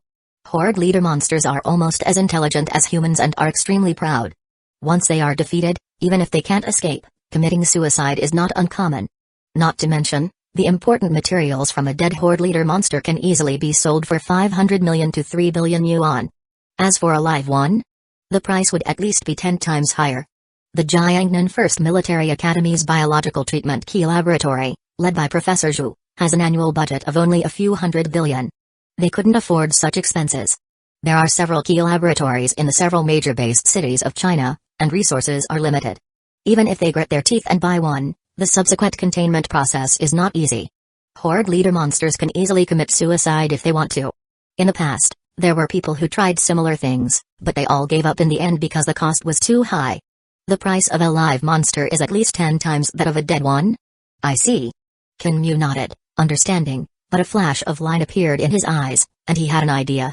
He realized that he seemed to be holding a golden bowl and begging for food. He actually didn't think of this. However, Qin Mu didn't rush to share his idea and instead looked at Professor Zhu and the others. This isn't the place to talk. Let's leave here first. Alright, let's leave here first. We have a safe base nearby, let's go there. Hearing that there were no more monster movements outside and looking at the messy environment around them, Jingshan also nodded. Let's go. Qin Mu turned around and led everyone out. However, the moment Jingshan and the others walked out of the building, their scalps went numb, cold sweat poured down, and their limbs turned cold. Right above their heads, a terrifying giant beast with a massive body, whose wings spread to block out the sky, was staring at them. Black-crowned golden eagle. It wasn't just a horde leader black-crowned golden eagle. Among the surrounding ruins, various flying monsters were perched. With just a glance, they saw a high-level commander rank black-crowned golden eagle and a high-level commander wind chaser eagle. Seeing their horrified expressions, Qin Mu smiled. Don't worry, these monsters are all under my control, including that horde leader black-crowned golden eagle. They are my tame beasts. You've seen my information, you should know that I'm a beast tamer. Let's go. Before we head to the safe base, we'll catch those attackers first. A cold light flashed in Qin Mu's eyes. What? Beast tamer? All these are your tame beasts. Everyone was caught off guard, their faces filled with shock. Especially Jingshan. The military also had a spirit master skilled in controlling beasts, but that person could only control one. That's right. Qin Mu smiled, not hiding anything about these monsters, including the horde leader black-crowned golden eagle, and even his status as a warded-level spirit master. Why hide? To keep it as a trump card? There was no need for that. He wanted to showcase his talent and make the military value him more. A 19-year-old primary warded-level spirit master, although exaggerated, was not incomprehensible. After all, when Luo Feng was 19, he was already an invincible wargid. Compared to that, Qin Mu's current strength was nothing to hide. His trump card was never his own strength, but the insect swarm. When everyone, under Qin Mu's guidance, jumped onto the back of the horde leader black-crowned golden eagle, they were all in a state of disbelief. Even the well-informed Professor Zhu was no exception. I never thought I'd have a chance to sit on the back of a horde leader monster. Meng Xiao, holding a massive heavy machine gun, looked incredulous. He carefully stroked the black-crowned golden eagle's feathers beneath his feet. This was a horde leader black-crowned golden eagle. Not to mention the heavy machine gun in his hand, even a more powerful large-caliber Vulcan cannon couldn't harm it in the slightest. The others were also in a daze, finding it hard to accept. This was also why Qin Mu didn't mention it earlier. Even if he had said something, they might not have believed him. It was better to let them see it for themselves. The strong air currents stirred up by the black-crowned golden eagle's takeoff woke everyone up. Under Qin Mu's deliberate control, the black-crowned golden eagle flew into the sky but not too fast, and very steadily. With the black-crowned golden eagle's ease in breaking through the sound barrier, Professor Zhu's physical condition couldn't handle it. If I'm not mistaken, this should be the first horde leader monster tamed by humans. Professor Zhu exclaimed in admiration. With these monsters, they won't be able to escape. Jingshan, who had regained his senses, had a fierce look in his eyes. He originally thought those bastards from the HR Alliance would escape. But looking at the flying monsters around them and combining it with what Qin Mu had said earlier, he understood that those guys must have been targeted by Qin Mu's tamed monsters. That's right. Avenge Zhongsheng. Everyone was furious. Don't kill them, leave them alive. Not just them, the HR Alliance must also pay the price. The advantage of flying monsters was too great. Although they were delayed for a while, they quickly discovered the HR Alliance fighter team moving through the city's shadows. 4 high-level commanders, 2 mid-level commanders. He Jingshin's eyes were filled with anger. Kenmu looked down from the sky. Wait here. I'll be back soon. From a height of 100 meters, Kenmu leaped down, plummeting rapidly from the sky. A few meters from the ground, his spirit power enveloped the alloy combat boots on his feet, allowing him to hover steadily in midair. Without any unnecessary words, Kenmu manipulated the 11 short spears behind him to shoot out violently. The terrifying speed exceeding 6 times the speed of sound caused a loud sonic boom. Upon discovering the Chinese military spirit master hovering in front of them, the HR Alliance fighter team didn't even have time to react before the attack was upon them. Davis barely managed to swing his saber, trying to deflect the incoming short spear, but the immense force on the spear instantly caused his saber to fly out of his hand, and his arm was pierced through. And that wasn't the end. The short spear drew a beautiful arc in the air and instantly shot through his limbs. The spear shaft struck his chest fiercely, causing Davis to spew blood and crash into a pile of ruins. Not just Davis, the other 5 suffered the same fate. Facing a peerless primary warded spirit master of, they didn't even have a chance to fight back. In the sky, several golden vultures descended, grabbing the half-dead HR Alliance fighters from the ruins. The entire process took less than 3 seconds.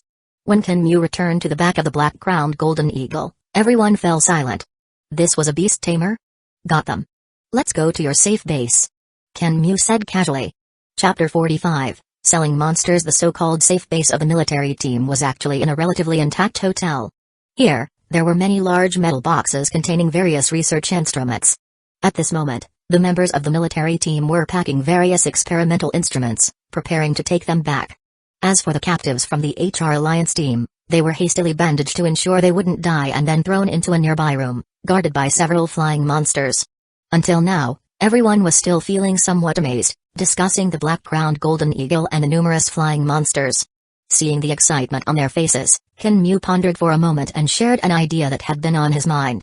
Professor, what do you think about me selling some tamed monsters to military? The commander rank monsters I've tamed can understand commands. If they're equipped with a communication system and such, they can cooperate in battles without any problems. This idea came to him when Professor Zhu mentioned that the price of a live monster was more than 10 times that of a dead one. Kenmu realized that his previous thinking seemed to have fallen into a misconception. He had been focused on hunting monsters like ordinary fighters. He hadn't thought that he could directly sell monsters, including those from the Zerg. Not to mention the Zerg swarm, just the Zergified flying monsters he had accumulated over the past few days were enough to be sold. Professor Zhu's eyes lit up at the mention of this, and even He Jingshin and the others stopped what they were doing. Of course, they'll want them. You can sell as many as you want. If you're selling those flying beasts you've tamed, the military will be ecstatic. Professor Zhu immediately replied. They can be directed to cooperate in battles. He Jingshin was shocked by this statement and asked. Upon receiving an affirmative answer, He Jingshin's expression changed, and he immediately said, we want them, the military will take them all. I'll contact my superiors right away. The price will definitely satisfy you. No joke. Commander rank monsters that could cooperate in battles, even horde leader rank monsters. They had to buy them, even if it meant selling everything they had. An ordinary fighter jet cost how much? At least 10 billion. These ordinary fighter jets had a combat power equivalent to that of a commander rank monster. If their team was equipped with a commander rank flying monster, their combat power would undoubtedly double. As for horde leader rank monsters, they didn't dare to think about it. But high-level commander rank black-crowned golden eagles or wind chaser eagles would also be great. Immediately, He Jingshin lifted his combat watch and dialed his superior's number, reporting the situation.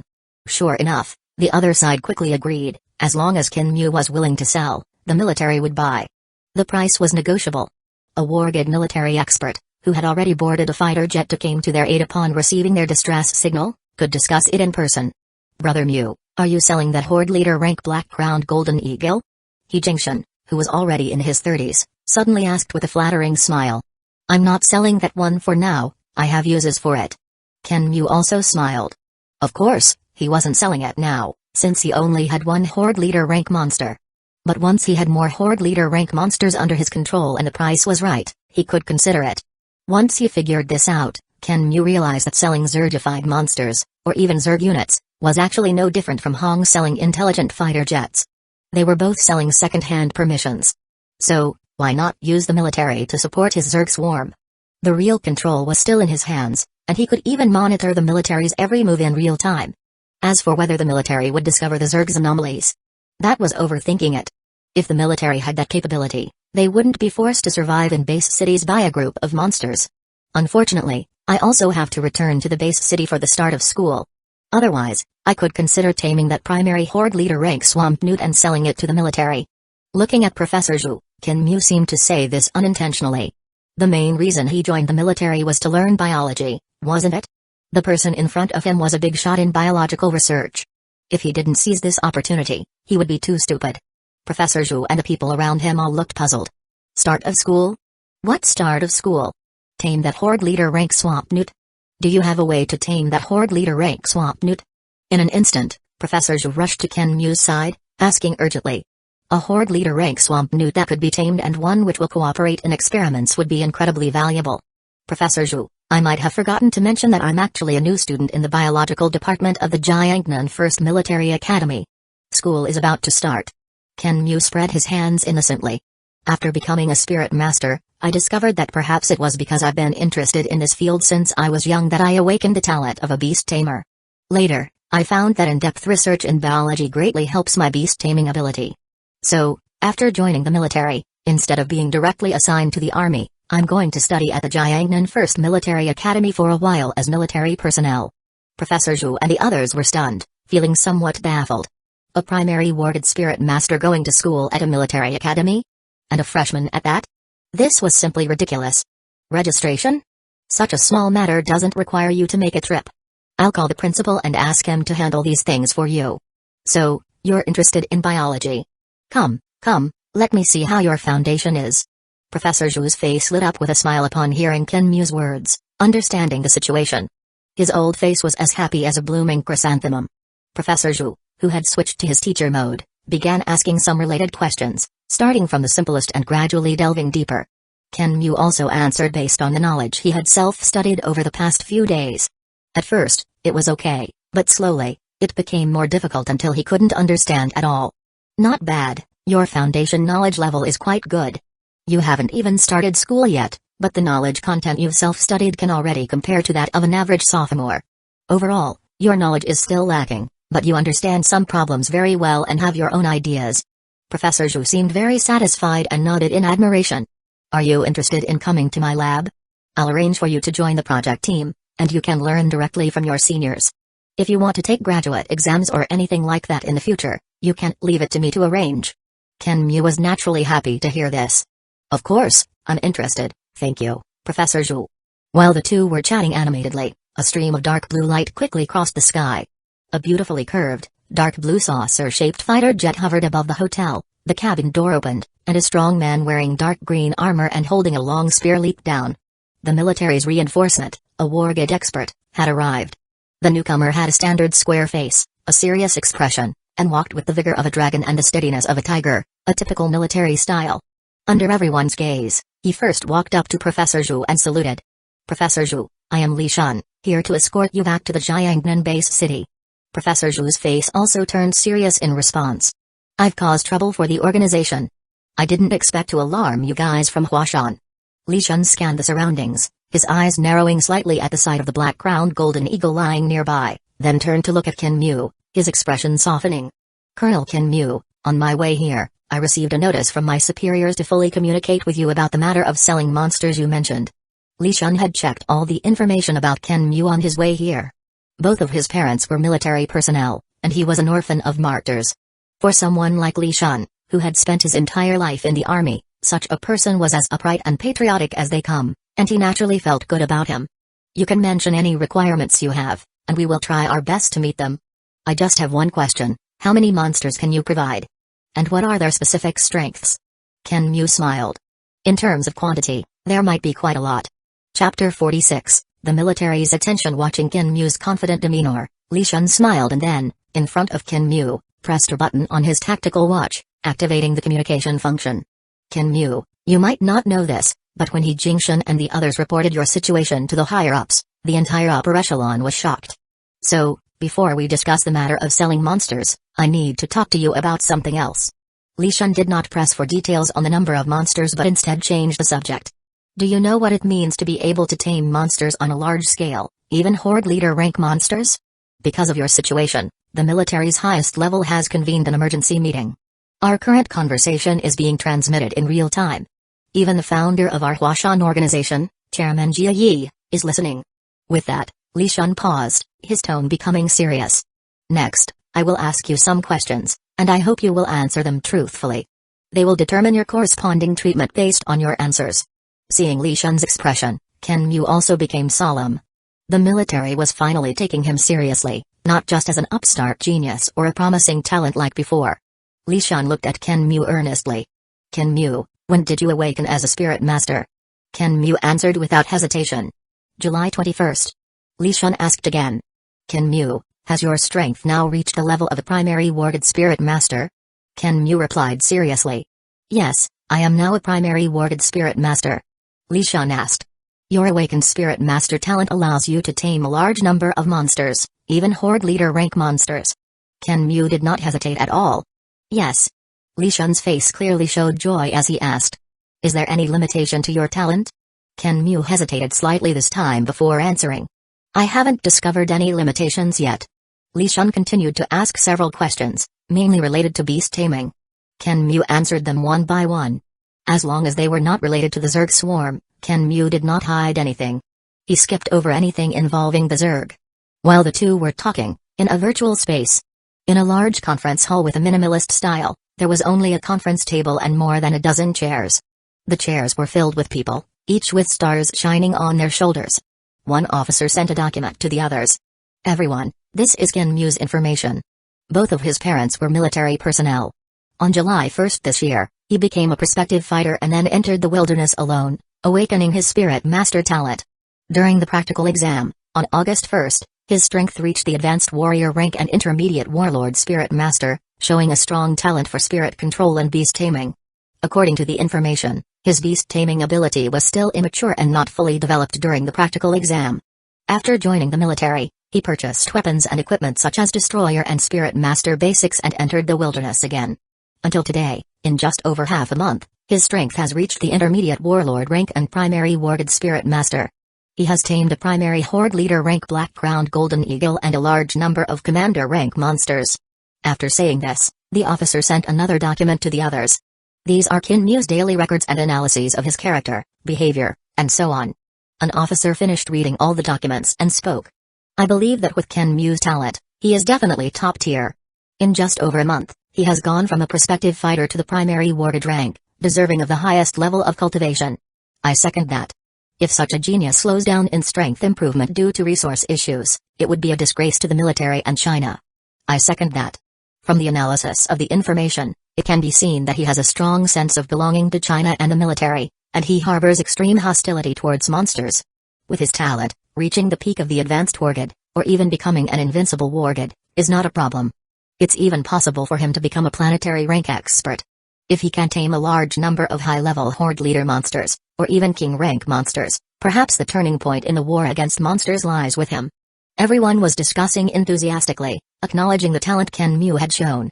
Of course, there were also some who expressed concerns. The highest level of cultivation is fine, but we can't overprotect him, otherwise, we'll ruin him.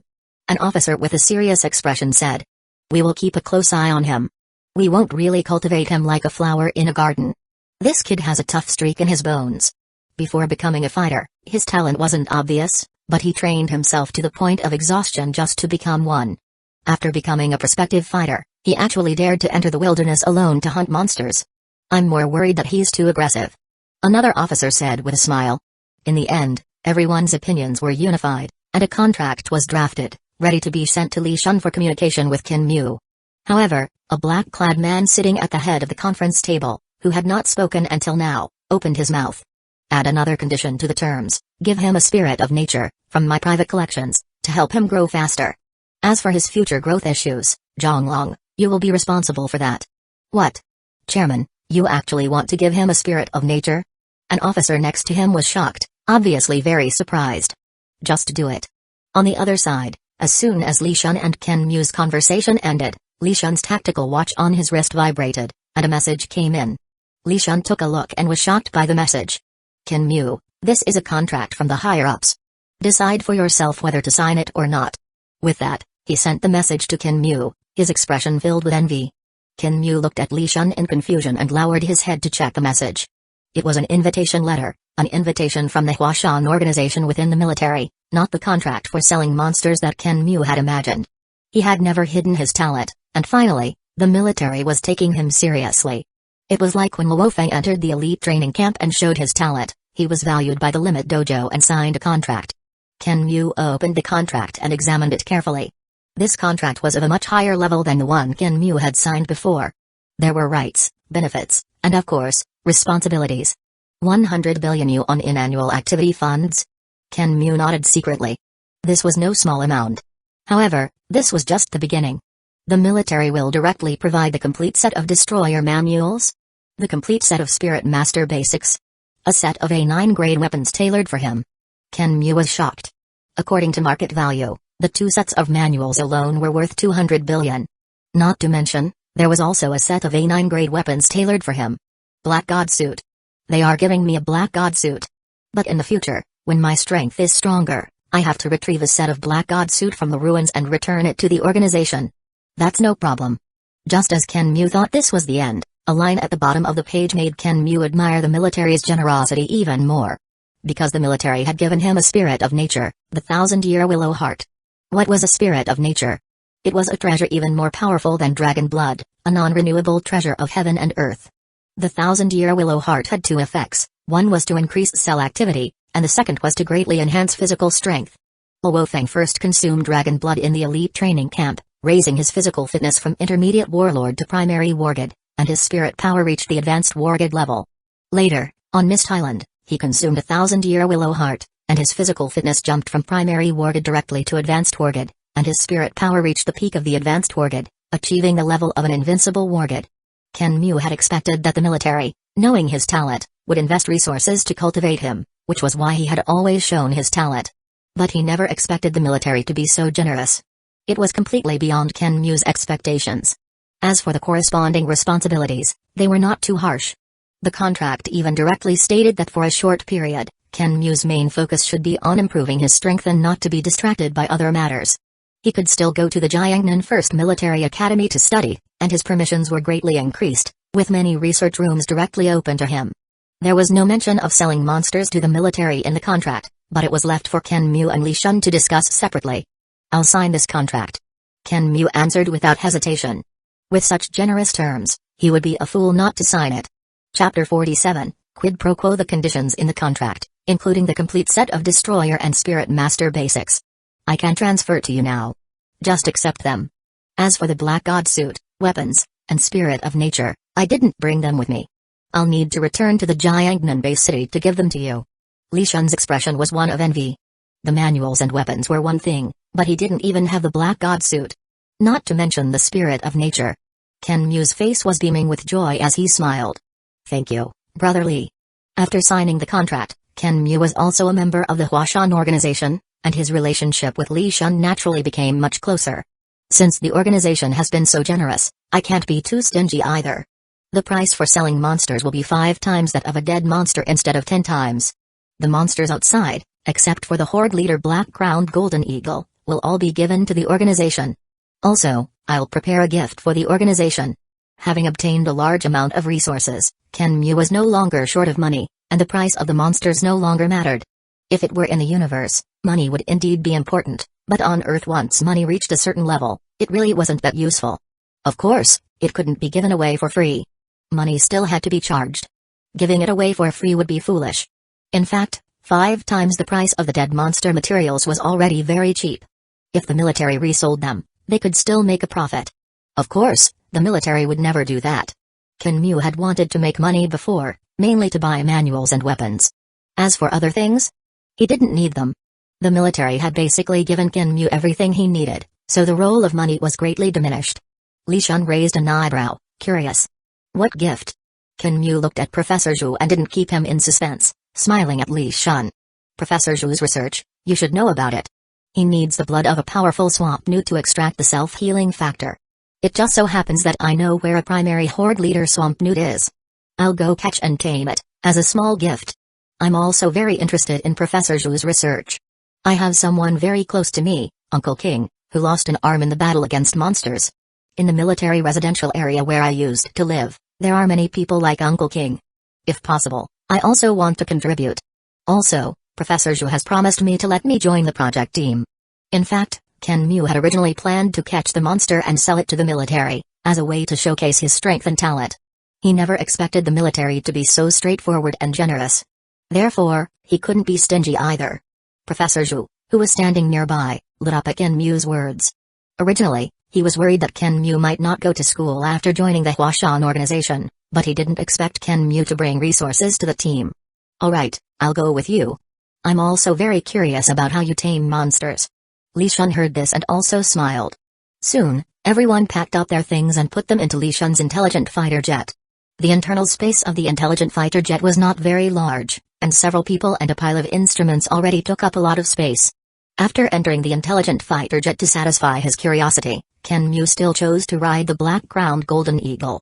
As for the half-dead HR Alliance fighters, they were still being carried by a group of flying monsters.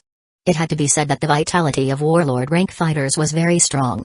Not only did they not die, but they also had the strength to scream occasionally. No one cared about their life or death. The military was already putting pressure on the HR Alliance. As everyone boarded the intelligent fighter jet one after another, the saucer-shaped dark blue fighter jet quickly took off and flew towards its destination under the guidance of the Horde leader Black-Crowned Golden Eagle.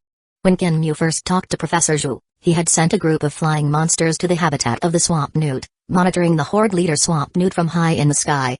With the speed of the Black-Crowned Golden Eagle, it didn't take long to arrive above a swamp. Li Shun's voice came through the communication watch. Ken Mu, this swamp newt's strength is not strong among primary Horde leader monsters, but its ability to escape in the swamp is very strong. It won't be easy to capture it alive. Ken Mu nodded after listening and said, I understand, so we need to catch it off guard. Injure it severely before it can react. In the sky, the primary Horde leader Black-Crowned Golden Eagle flapped its wings, surrounded by a large number of other eagle-type monsters. As fellow primary Horde leader monsters, the Black-Crowned Golden Eagle had fought with that swamp newt more than once in the past. Monsters were never peaceful. Their battles were even more intense than those with humans. In the past, although the Black-Crowned Golden Eagle was slightly stronger overall, it was still difficult to kill the swamp newt in the swamp area. Therefore, Ken Mu planned to use this point. He would use the fact that the swamp newt and the Black-Crowned Golden Eagle had fought many times and were not highly vigilant, approaching to launch a surprise attack and severely injure the opponent in an instant. Mid-air, the Black-Crowned Golden Eagle let out a cry, as if announcing its arrival. In the swamp, a giant beast over 20 meters long, with exposed skin, a grayish-black back, and slightly raised nodules on its skin, similar in appearance to a lizard, lay resting. Around it, there were many of its kin, over 10 meters long, either resting or hunting prey. The swamp newt opened its turbid eyes and looked at the dark mass of flying monsters in the sky. With a roar, all the monsters in the swamp raised their heads and roared at the flying monsters in the sky. In the sky, the Black-Crowned Golden Eagle suddenly accelerated, its speed instantly breaking through 4 times the speed of sound as it dived towards the ground. Ken Mu curled up his body, hiding in the Black-Crowned Golden Eagle's feathers to conceal himself. Around him, a large number of eagle-type monsters followed the Black-Crowned Golden Eagle in its dive. On the ground, the primary Horde leader Swamp Newt tensed its muscles, opened its mouth, and slightly swayed its tail, ready to explode into action at any moment. Everything was as usual, and the battle was about to begin.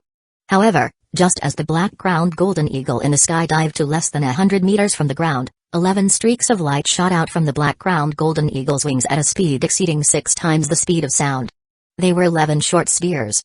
The Swamp Newt, which had been preparing to face the Black-Crowned Golden Eagle's attack and engage in a fierce battle, didn't even have time to react before its body was pierced. The Swamp Newt, severely injured in an instant, had 11 huge wounds on its body, and its limbs were torn apart. The Swamp Newt roared in unwillingness, but was immediately caught by the Black-Crowned Golden Eagle's claws on its back and forcibly lifted from the swamp into the air. The Swamp Newt, which hadn't reacted in time, instinctively swung its long tail, fiercely lashing out at the Black-Crowned Golden Eagle. Before the Swamp Newt's tail could hit the Black-Crowned Golden Eagle, it was pierced by several short spears again, and its strength was immediately reduced by half, making the blow on the Black-Crowned Golden Eagle insignificant. In one breath, the Black-Crowned Golden Eagle flew with the primary Horde leader Swamp Newt to over 1,000 meters in the sky. The swamp newt still didn't give up, struggling desperately to escape, but was viciously pecked by the black-crowned golden eagle on the head, and its body instantly went limp. With Kinmu and the black-crowned golden eagle's cooperation, the swamp newt didn't even have a chance to resist before it was severely injured and captured alive. Below, the flying monsters led by the black-crowned golden eagle were already locked in battle with the monsters in the swamp. However, with their leader captured alive, they obviously couldn't be opponents and wailed as they burrowed into the swamp, using the environmental advantage to escape. Kinmu emerged from the black-crowned golden eagle's feathers, his face beaming with joy. We did it. Chapter 48, Taming the Swamp Newt. Boom! A swamp newt over 20 meters long was thrown from the sky and heavily crashed onto the ground, causing a loud boom. The swamp newt, dizzy from the fall, tried to get up and resist. But it was firmly pressed down on the head by the black-crowned golden eagle, which slowly descended from the sky, unable to move. The swamp newt was extremely angry and let out a furious roar. It never expected that the black-crowned golden eagle would cooperate with humans to attack it. Human. The swamp newt roared.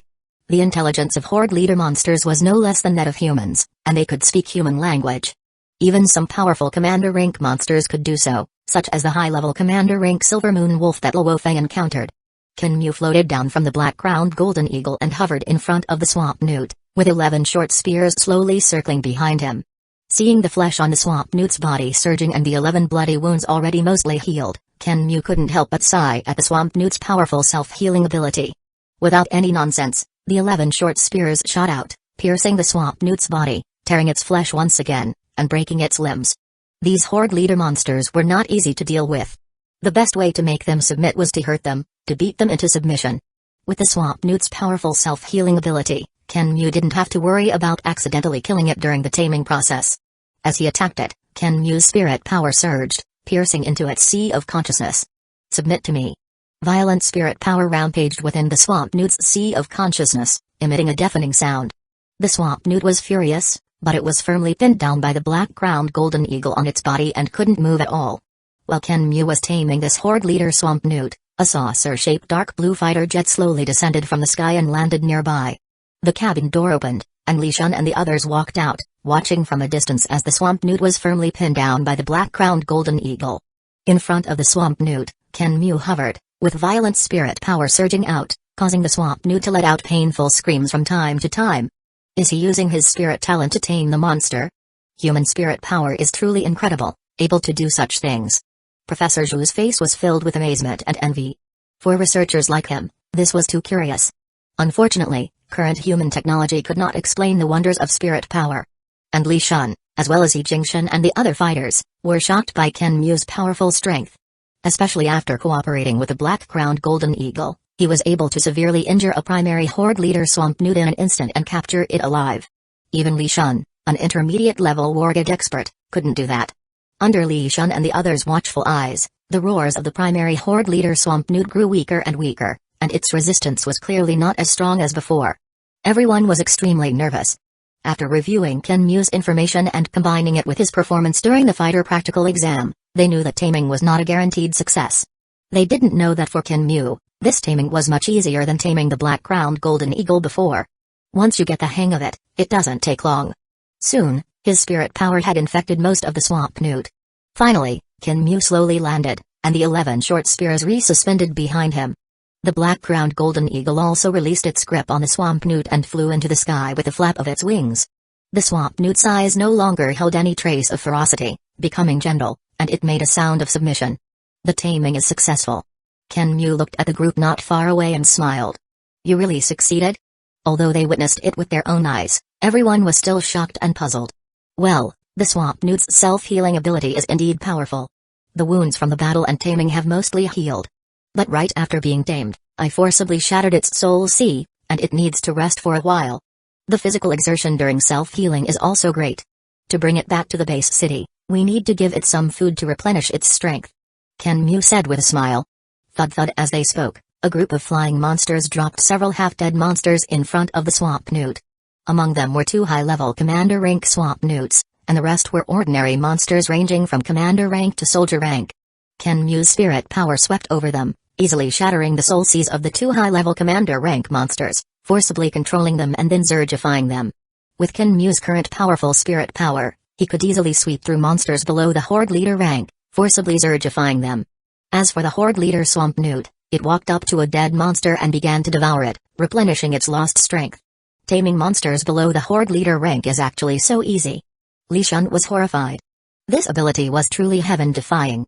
If Ken Mu's strength reached beyond the Wargid level, wouldn't he be able to easily tame high-level horde leader monsters? Will the tamed monsters completely obey your commands? Professor Zhu's focus was different, his eyes burning with excitement. Yes. I've already controlled them at the soul level and ordered these swamp newts to obey your commands. When your experiments need their cooperation, just give direct orders. Originally, I planned to only catch one horde leader monster, but there was an unexpected surprise. Those 2 high-level commander rank swamp newts can be considered a bonus. Ken Mu said with a smile. Professor Zhu was even more excited when he heard this. He walked up to the horde leader swamp newt and, with a hint of instinctive fear and curiosity, touched the swamp newt's skin. The swamp newt, which was eating, glanced at Professor Zhu and ignored him, continuing to devour the flesh on its own. When Professor Zhu tried to command the swamp newt, it actually obeyed his orders. This discovery excited everyone. Looking at the group, Ken Mu simply waved his hand and said, "Take a look at the surrounding monsters. If there's one you like, I'll give it to you." As soon as these words were spoken, everyone became restless, even Li Shun. Relying on his strength, he took the high-level commander rank black-crowned golden eagle first. He Jingshan chose a high-level commander rank wind chaser regal, and the others also chose a monster they liked. After Ken Mu gave them control, everyone excitedly operated their monster, either soaring into the sky or performing various strange actions. Ken Mu watched from the side and found it quite interesting. Giving them control over these monsters didn't bother Ken Mu at all. Although, in a sense, these Zergified monsters were also his clones. But they were different from Luo Feng's golden horned beast clone. The entire Zerg swarm was Ken Mu's clone, a collective of individuals, both independent and a whole. For the Zerg swarm, he was the swarm. But the swarm was not him. This was a fundamental difference. The entire Zerg swarm was his clone, the carrier of his will. Every Zerg unit was him, but also not him. He could freely manipulate and control any Zerg unit. But these Zergified flying monsters, and even the Zerg units themselves, had their own wills. By chance, these Zerg units could also evolve and become true lives. For the Zerg swarm, Ken Mu was the master, the collective consciousness. Therefore, even if he were to sell Zerg units, Ken Mu wouldn't feel uncomfortable. Because as long as his will didn't descend upon those Zerg units, they were no different from normal monsters.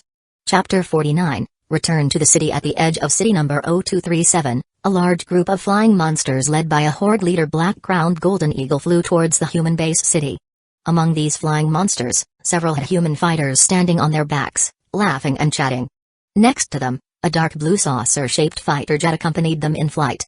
On the ground, a primary horde leader and 2 high-level commander rank swamp newts sprinted, barely keeping up with the flying monsters in the sky. Sitting on the back of the horde leader black-crowned golden eagle, Ken Mu looked at the people around him and couldn't help but feel speechless. He never expected these guys to be so enthusiastic. After getting their own flying monsters, they no longer cared about the intelligent fighter jets. Even Li Shun, a Wargid expert, was having a blast. As they flew over a city ruin, Ken Mu glanced at an abandoned subway station not far away. There, the mother nest was continuously analyzing more monster genes and hatching more Zerg units. These Zerg warriors were expanding outward along the subway lines, hidden from view. Further away, a group of newly hatched medium-level commander rank iron-armored crocodiles and high-level commander rank purple lightning pythons crawled into Taiyu Lake. These were the first batch of Zerg amphibious monsters. They would open up a safe area in Taiyu Lake for the Zerg to hatch an underwater mother nest. The Zerg would soon welcome its first batch of aquatic units. Beyond the line of sight, in the wilderness, packs of wolf-type monsters roamed the forests, hunting monsters and bringing them back to the mother nest. The entire Zerg swarm was growing stronger, a scene of prosperity. The city ruins gradually receded from view. At the speed of the flying monsters, it would only take a few hours to travel from city number 0237 to the northern military district of Jiangnan Base City. This was because they had to stop from time to wait for the 3 sprinting swamp newts on the ground. Compared to lawn monsters, flying monsters were much more convenient for travel. At the northern military district camp of Jiangnan Base City, 2 saucer-shaped fighter jets landed, and 2 Wargid experts walked out, followed by a large group of high-ranking officers. After taking over the camp, they issued an order that left all the soldiers feeling puzzled. The order was to clear an area in the square, prepare enough raw meat, and open the camp gates. They were also told not to attack the monsters when they arrived. Behind the camp, An armored military train was already waiting to transport special items. In the square, after arranging everything, the two wargate experts surprisingly did not leave but waited directly at the gate. This scene made many people secretly curious. Who was worth the wait for these two strong individuals? Old Zhang, they should be arriving soon, right? One of them looked at the distant sky and asked the tall, burly man beside him. I just asked Li Shun. They'll be here soon. By the way, Old Tong, what are you so anxious about? The wargate expert known as Old Tong curled his lips. I'm anxious to see my more than 1,000 flying monsters. Li Shun took a high-level commander rank black-crowned golden eagle first. That was originally ours from the Northern Military District. How did it become yours from the Northern Military District? You're dreaming. Many people are eyeing this batch of monsters. So, I have to grab some first. As the two chatted, a roar of monsters came from the distant sky, and the ground rumbled as if some giant beast was running. They're here. Looking at the dark mass of flying monsters approaching from the distance, Old Tong said with a smile. As the flying monsters arrived, there was a commotion in the camp, but it soon quieted down. Everyone saw that among the group of flying monsters, there was an intelligent fighter jet belonging to the military flying alongside them. Some of the more powerful fighters even saw that there were human fighters standing on the backs of several powerful monsters in the group. As the group of flying monsters approached, 3 monsters appeared on the ground from afar, with a horde leader monster leading the way. Under the watchful eyes of everyone in the Northern Military District, the group of flying monsters led by a horde leader black-crowned golden eagle slowly landed in the square. On the ground, the 3 swamp newts sprinted and entered through the open camp gate. Kinmu, let me introduce you. This is the leader of our Huashan organization's second team, Zhonglong. In the square, everyone had already dismounted from the flying monsters. Li Shun brought Kinmu to the 2 wargate experts who had been waiting and introduced them. Hello, Team Leader Zhang. This is the commander of the Northern Military District of Jiangnan Base City, Commander Tong Zuzu. Hello, Commander Tong. Li Shun introduced the 2 of them to Kinmu, and then said. As for this person, he is Kinmu, who has just joined our Huashan organization. The few of them exchanged greetings and got to know each other. Team Leader Zhang, Commander Tong, these monsters are a gift to the military. I've already given them orders. As for the rest, you can distribute them yourselves. Looking at the monsters in the square, which were eating, Kinmu said with a smile. Haha, then I'll accept them on behalf of the military district. Commander Tong laughed heartily. Then, Kinmu pointed to the corner where several half-dead HR Alliance fighters were. These are the HR Alliance fighters who tried to assassinate Professor Zhu. I'll hand them over to you as well. Zhonglong looked at the HR Alliance fighters with disgust. We'll take care of these scum. You don't have to worry about the rest. We'll handle it properly. As if sensing something, the HR Alliance fighter Davis, whose limbs had been pierced by Kinmu, struggled and twisted his body, shouting hoarsely. I am a fighter from the Polonus family of the HR Alliance. You have no right to detain us. Release us quickly, or the HR Alliance will not spare you. Looking at the struggling Davis, Zhonglong's expression showed a hint of disdain. He didn't even bother to respond and instead looked at Kinmu. The HR Alliance? Humphrey, just a bunch of rats in the gutter. This time, they've been caught red-handed, and many people will pay.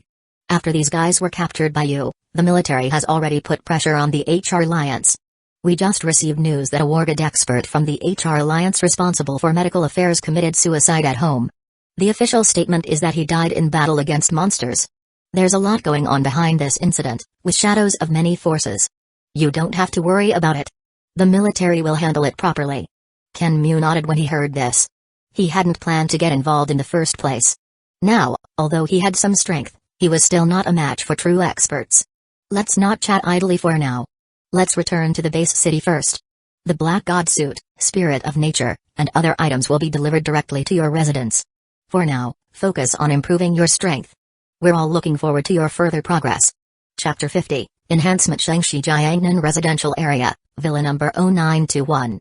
After returning home, Kinmu had a meal with Uncle King and chatted for a while. Uncle King's recent life had been quite comfortable. He was doing well as a manager in a military factory, and there were internal rumors that the old factory director was about to retire, and Uncle King had a good chance of taking over. As for Miumu and Zhao Wu's school matters, there were dedicated people handling them, so Uncle King didn't have to worry.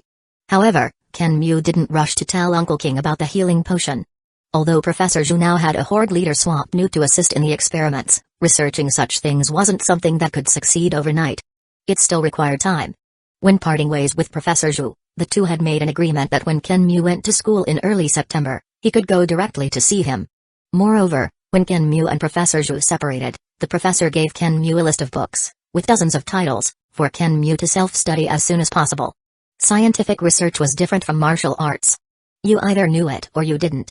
It wasn't something you could suddenly understand by getting angry or having a sudden burst of power. In the villa's training hall, Kenmu placed a black metal safe in front of him and opened it after entering the password, fingerprint, and iris triple security. Inside the safe were two boxes, labeled Black God Suit and Thousand-Year Willow Heart. As for the custom-made weapon, it would only be made after Kenmu sent his requirements. Looking at the two boxes, Kenmu felt a bit excited. These were all good stuff. Kenmu first opened the Black God Suit box, which contained a bracelet and an instruction manual next to it. After reading the instruction manual carefully, Kenmu understood how to use the Black God Suit. The Black God Suit could change its appearance at will, manifesting as clothes, suit, a bracelet, or any other form. The method of use was simple. Just wear it on the body, and it would automatically seep into the skin and absorb blood. After absorbing some blood, it would automatically adjust to make the entire Black God Suit perfectly fit the user, just like the skin of the body, and completely follow the user's will. According to the instructions, Kenmu put the bracelet on his wrist. After a while, a slight tingling sensation came from his wrist, and then the bracelet turned into black liquid flowing up his arm. Strands of blood were absorbed, mixing with the black liquid and undergoing some wonderful changes. 15 minutes later, these changes stopped, and the bracelet turned into black light spreading out to cover the entire body, transforming into a set of combat gear Kenmu usually wore. Kenmu's heart moved, and the combat gear changed in the black light into a set of everyday clothes. With this Black God Suit, I don't even need to buy clothes anymore. Kenmu laughed. The true function of the Black God Suit was not just changing its appearance, but its powerful defensive capabilities. The Black God Suit's defensive capabilities were extremely strong, even king rank monsters couldn't break through it, and when attacked, it could deflect 90% of the attack. To kill the wearer of the Black God Suit, one could only rely on continuous attacks, literally shaking them to death. With the Black God Suit, Kenmu's defensive power was greatly enhanced. As long as he didn't actively court death, it would be very difficult to kill him under normal circumstances. Now for the main event. Kenmu opened the other box, which contained an egg-shaped green crystal with green liquid inside, crystal clear and shimmering with light. Just getting closer and taking a breath of its aura made one feel refreshed. So, this is the Thousand-Year Willow Heart. The Thousand-Year Willow Heart was a non-renewable treasure that could greatly enhance a person's cell activity and physical fitness. Kenmu took a deep breath and, following the instructions, pierced the outer crystal shell and poured the inner liquid essence into his mouth. Kenmu sat cross-legged, feeling a cool and comfortable sensation throughout his body, as if drinking a glass of iced beer on a hot day, making his soul tremble. Kenmu's entire body, from his tendons and bones to his flesh, was trembling. With his powerful control over his body, he could clearly feel the subtle changes at the cellular level after drinking the liquid essence.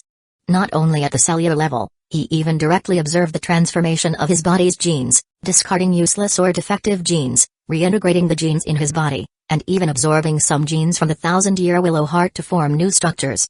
These were subtle changes, and the external manifestation was that his cell activity was rapidly increasing, and his body automatically expelled some black substances. Under the powerful vitality of the Thousand-Year Willow Heart, Kenmu's physical fitness improved at an extremely fast rate. At the same time as his body was transforming, in Kenmu's sea of consciousness, the soul links with countless Zerg units continuously fed back a stream of power. Some were extremely weak, only at the soldier rank, while others were more powerful, reaching the primary horde leader rank. These feedback powers were like a series of rivers, large and small, continuously converging into Kenmu's sea of consciousness. Previously, Kenmu's soul was like a wooden bucket, with limited capacity to bear power. When the bucket was filled with water, it would continuously overflow, and this overflowing power would integrate into Kenmu's body. This overflowing power continuously strengthened Kenmu's physical fitness. After taking the Thousand-Year Willow Heart, Kenmu's physical fitness improved rapidly, and his soul also grew stronger. The original wooden bucket turned into a pond, and the power fed back from the soul links converged into the pond without overflowing.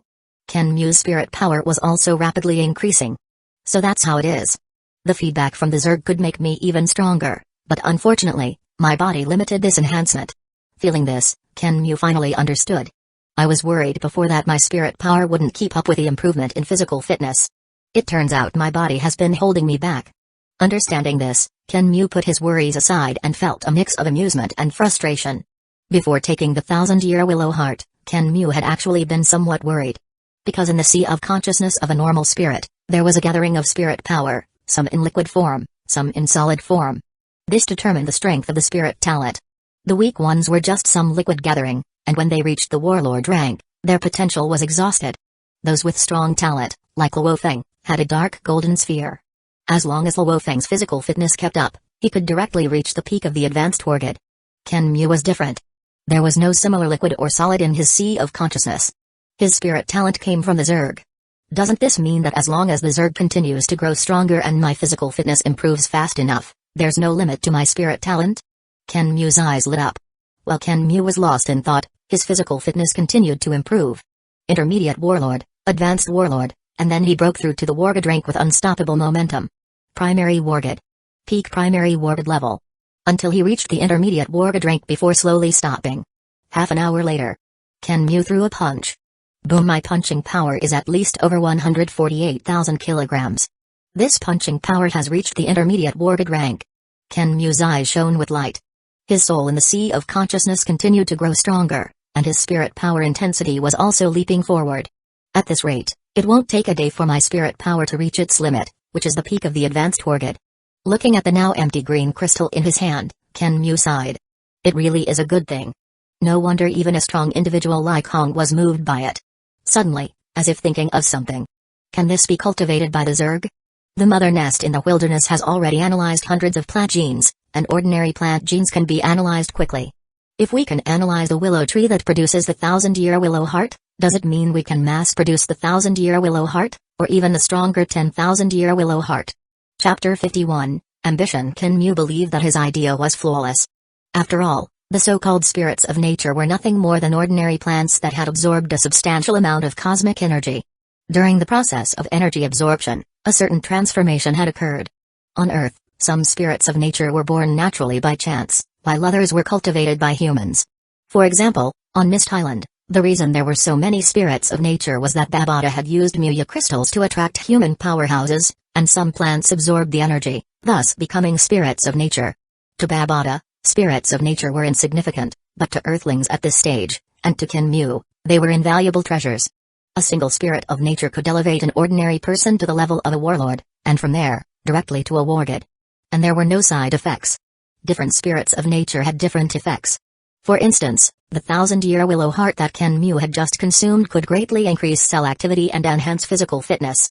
The 1,000-year black crow root could be brewed into a medicinal wine, which, after consumption, would boost physical fitness and make the skin incredibly tough. The 100-dew grass could cure any poison or heal any wound by chewing and ingesting it. Each effect was astonishing. If they could be mass-produced, the strength of the military and humanity could be greatly enhanced in a short period. Considering the long term, upon entering the universe, they could be sold as specialties. Although they couldn't compare to Muya crystals, for many low-ranking human races in the universe, they would be a decent treasure.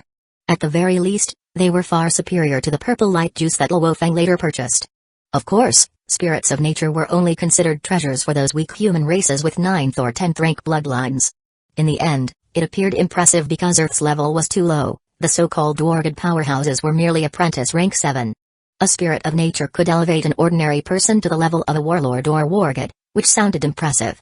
But if you put it in another way, a spirit of nature could elevate an ordinary person to apprentice rank 5 or 8, which didn't seem as impressive in the context of the universe, where similar effects were abundant. Not only spirits of nature, but on Misty Island, there's also a cloud vine that Babata discarded to attract humans, which is also a good thing. Ken Mu thought to himself.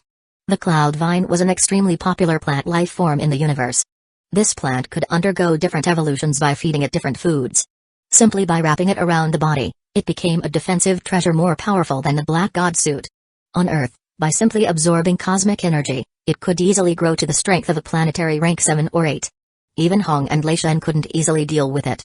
With a large investment of Muya crystals, it could be easily cultivated to the universe rank. If one were willing to invest enough resources, there was a good chance it could become immortal. Not analyzing this plant would be a waste. Once the analysis was complete, it could be mass-planted around the mother nest, becoming an important force in defending the mother nest. After all, the current mother nest, aside from some insect units, had no defensive capabilities of its own. Misty Island. Ken Mu sighed. That was truly the place where Luo Feng had risen. It was the inheritance from Misty Island that gave Luo Feng the opportunity to seize the golden horned beast and step into the stars. As Ken Mu's strength increased, his ambitions grew bolder. Things he hadn't dared to touch before were now within consideration. Once he accumulated more strength and his Zerg swarm grew stronger, he could definitely make a trip to Misty Island, as there were indeed many good things there. As for whether Babata would take a liking to him, that would be left to fate. It would be best if she did, but it didn't matter if she didn't. In Ken Mu's heart, his true opportunity did not lie in Misty Island or the inheritance of the Huyan Bow, but in the soul-sleeping sector Lord rank Bug Queen. There were many ruins on Earth. Among them, the 31st ruin was known as one of the 3 deadly places, was actually a bug nest.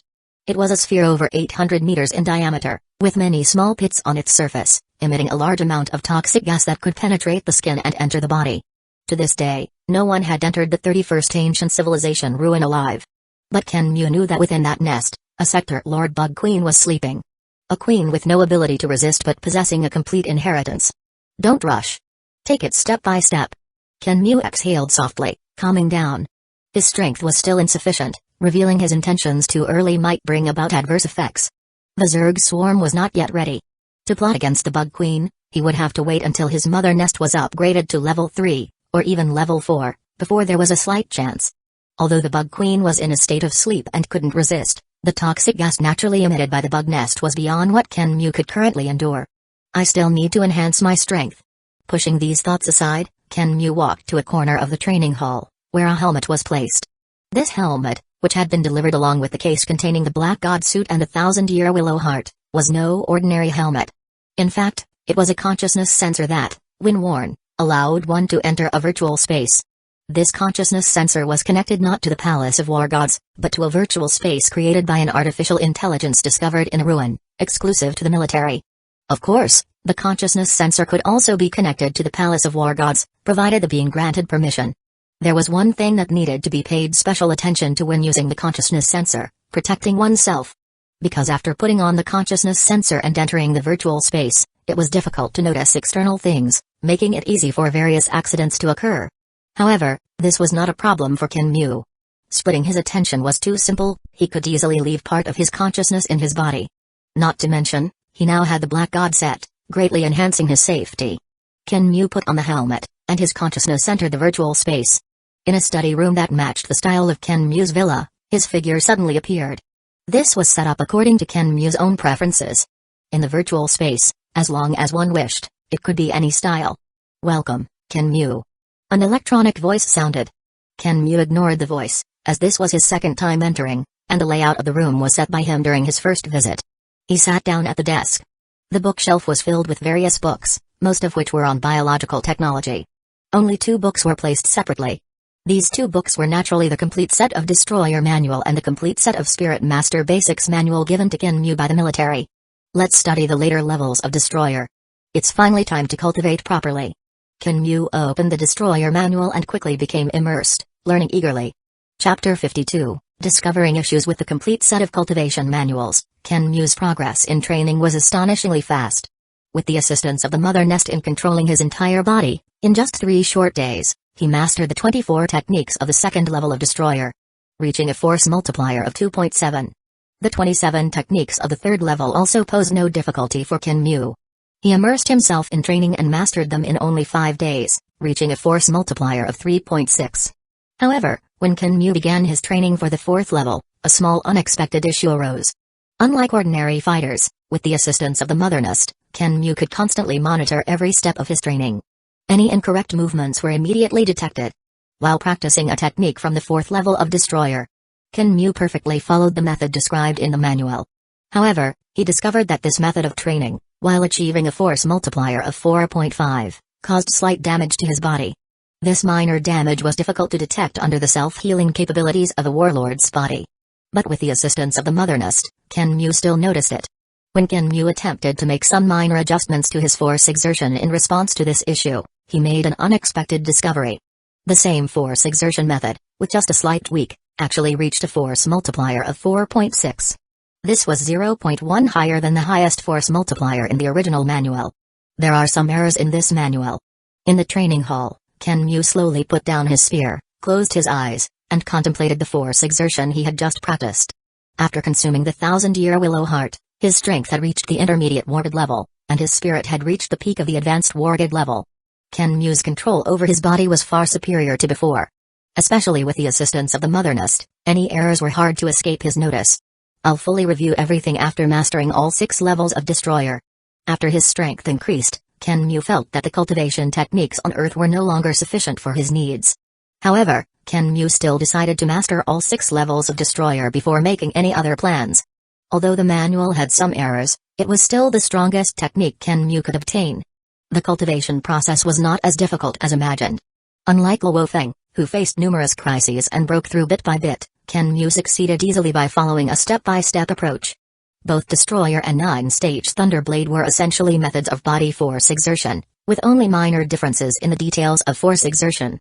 For ordinary fighters, mastering these force exertion methods was extremely difficult and could only be achieved through continuous training or even fighting to the death, relying on a flash of insight. But for Kenmu, with the assistance of the Mother Nest, making these minor adjustments to force exertion was not difficult. It was normal for the Destroyer manual to have some errors, as it was only a technique summarized by Hong alone. How long had humans been practicing martial arts? Even if Hong was a genius, it was impossible for him to achieve true perfection. This was also while Wo Feng later brought Hong and Lei Shen into the Yunmo. After obtaining the inheritance, their strength improved explosively in a short period. Kenmu, who was familiar with the plot, knew from the beginning that the theoretical limit of physical force exertion was 100 times. Ordinary fighters on Earth, who only knew how to burst with brute force, were actually using only 1% of their physical potential. Even the most powerful force exertion technique, the 9-stage Thunderblade, which could unleash 7 times the strength, was only utilizing 7%. They were far from reaching 100% of their physical potential, which was the theoretical maximum force exertion of 100 times. But there was no other choice. Even if issues were discovered, Destroyer was already one of the best techniques available to Earth's fighters.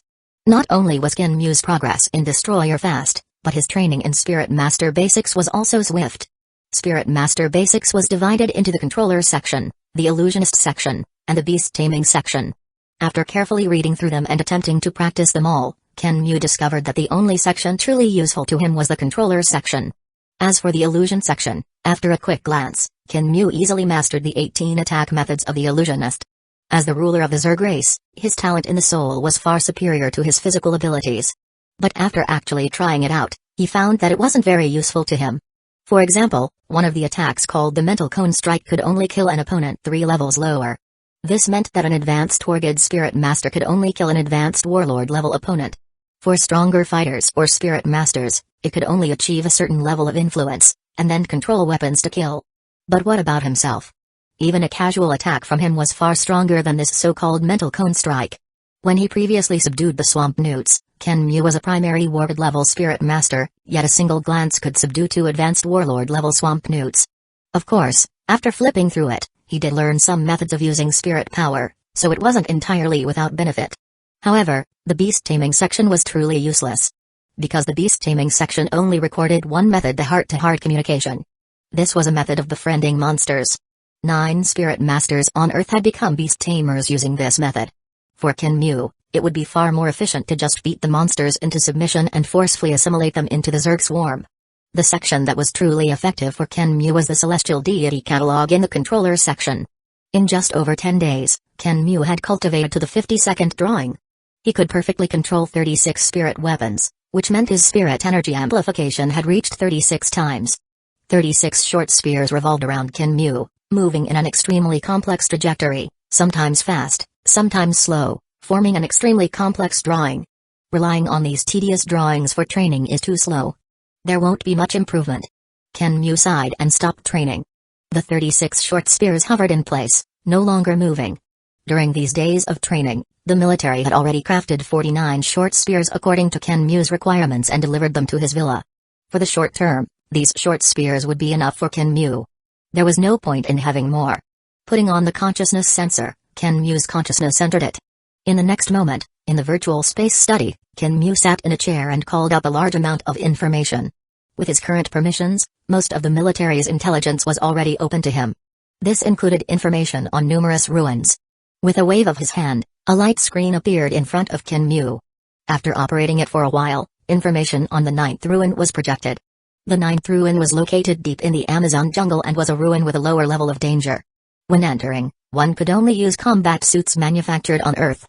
The Black God suit could not be used, as this was the only place on Earth where the Black God suit could be obtained. Although it was a ruin with a lower level of danger, the death and injury rate was still as high as 72%. What others on Earth did not know was that the ninth ruin was actually a surveillance space of the Yunmo planet, used to select qualified members. Only those who passed the screening would qualify to enter Yunmo. Of course, the Yunmo was long gone, but the rewards for passing the screening were still very attractive. The screening was divided into two types, Fighter Screening and Spirit Master Screening. For Spirit Masters, once their brain width development reached a certain level, a death mission would be activated. After the mission was activated, within 3 years, one needed to learn the basic 312 moves inscribed on the walls of the Crystal House and achieve a spirit amplification of 16 times to break open the chamber and pass the screening. After passing the screening, one could receive 4 rewards, the Black God suit, an auxiliary quantum computer, the controller attack technique Soaring Sky, and a token to enter the Yunmo planet sect. With his current strength, Kenmu believed there would be no problem in activating the screening. Once the screening was activated, with Kenmu's 36 times spiritual amplification, breaking open the chamber would be a moment's work. And the basic 312 moves of the controller in the screening was the true spirit cultivation method Kenmu needed at this stage. After all, before entering the ruin, Luofeng had only a 6 times spiritual amplification. After learning the basic 312 moves, in just 1 year and 3 months, he soared to 16 times. The ninth ruin only opens at the end of September each year. If I miss it, I'll have to wait another year. To enter the ninth ruin, I need to apply through the Palace of War Gods. Joining the Palace of War Gods required passing a screening. Luofeng did not need to be screened because he was a member of the Limit Dojo, and Hong was the founder of the Palace of War Gods. Knowing that Luofeng's strength had reached the level of an invincible war god, the screening was waived. Kenmu was different. His strength had not been evident before. Although after consuming the 1,000-year Willow Heart, his strength had reached the intermediate war god level and his spirit had reached the peak of the advanced war god level, with a spiritual amplification of 36 times, his actual combat strength was probably not inferior to ordinary planetary rank fighters. But he lacked actual battle achievements. I'll take a screening mission to join the Palace of War Gods and then apply to enter the ruin. I'll also go to the wilderness to subdue a group of horde leader monsters to strengthen the high-end forces of the Zerg swarm. Through the military's channel, Kenmu submitted a screening application. After so many days of training, it's time for some practical combat. Chapter 53, Frenzied Subjugation September 3rd, Yangzhou City, Shangxi Jiangnan District. 1,000 meters above the sky, a massive black-crowned golden eagle circled above the district. A figure in a black combat suit silently flew from Villa 0921 into the sky and landed on the back of the black-crowned golden eagle, barely attracting anyone's attention. A cry echoed as the black-crowned golden eagle burst into speed, instantly breaking through the sound barrier, flying towards the city's outskirts at an alarming speed. It was only then that people noticed the black-crowned golden eagle in the sky, but by the time they reacted, it had already disappeared from view. Kenmu's departure did not attract much attention. In fact, he was not a high-profile person. Otherwise, if he had the black-crowned golden eagle land, it would have drawn a lot of attention. His previous high-profile displays of strength were merely means to achieve certain goals. Now, Kenmu no longer needed to resort to such tactics. Sitting cross-legged on the back of the black-crowned golden eagle, Kenmu felt at ease. The screening mission from the Palace of War Gods had been issued, all he needed to do was hunt a horde leader monster in the wilderness and return. The task was simple. With the speed of the black-crowned golden eagle, it won't take an hour to reach City 0237. Kenmu looked at the wilderness scenery, a smile on his face. With his current strength, the screening was just a formality. The main purpose of this trip was to subdue more horde leader monsters and accelerate the expansion of the Zerg swarm. This time, the Zerg swarm can expand to City 023. Even if we encounter king-level monsters, with my current strength, there's no need to fear. Previously, under Kenmu's deliberate control, the expansion of the Zerg swarm had been relatively covert and restrained. Despite having a large number of high-ranking Zerg units, the swarm did not rush to expand in City 0237. Instead, it relied on the subway lines, carefully scouted the situation, and advanced steadily.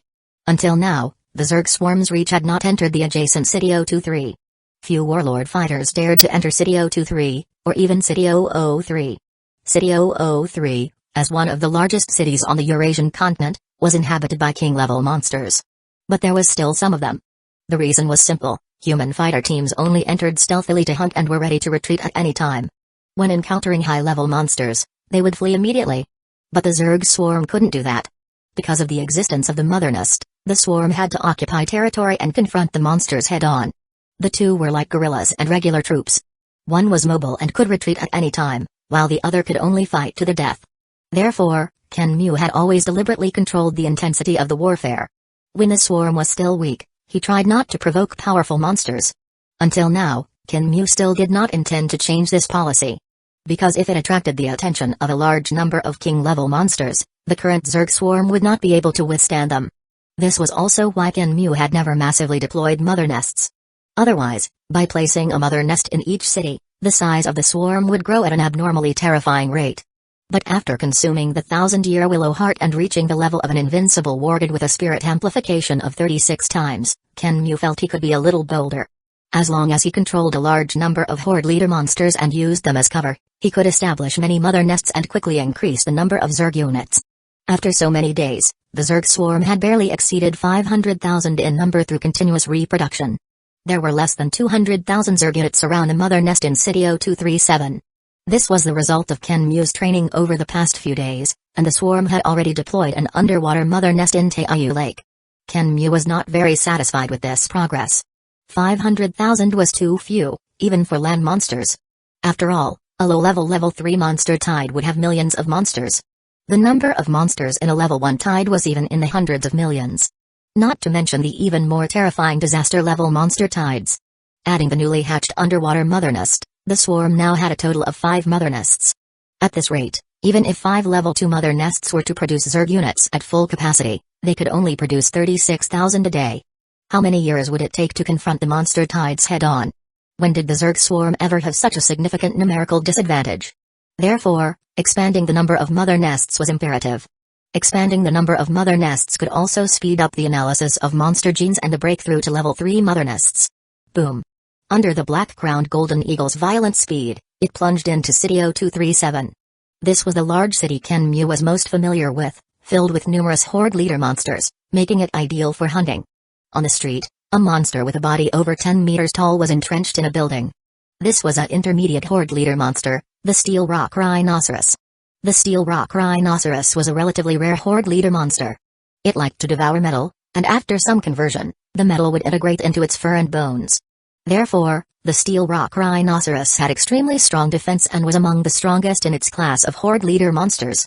In the past, the black-crowned golden eagle beneath Kenmu, a primary horde leader monster, never dared to provoke it because it couldn't break through its defense. The black-crowned golden eagle dove straight down towards the Steel Rock Rhinoceros. The intermediate horde leader Steel Rock Rhinoceros didn't even bother to lift its eyelids at the sight of the black-crowned golden eagle in the sky. It snorted out a thick column of air, showing no interest in engaging.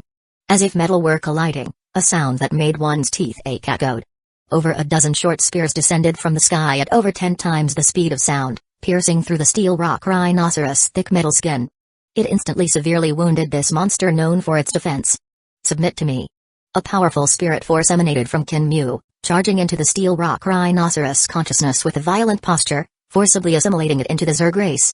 Under the absolute suppression of strength, it didn't even have a chance to resist. A large number of monsters roared around, seemingly wanting to come to its aid, but in the next moment, they were easily slaughtered by the short spears exceeding 10 times the speed of sound.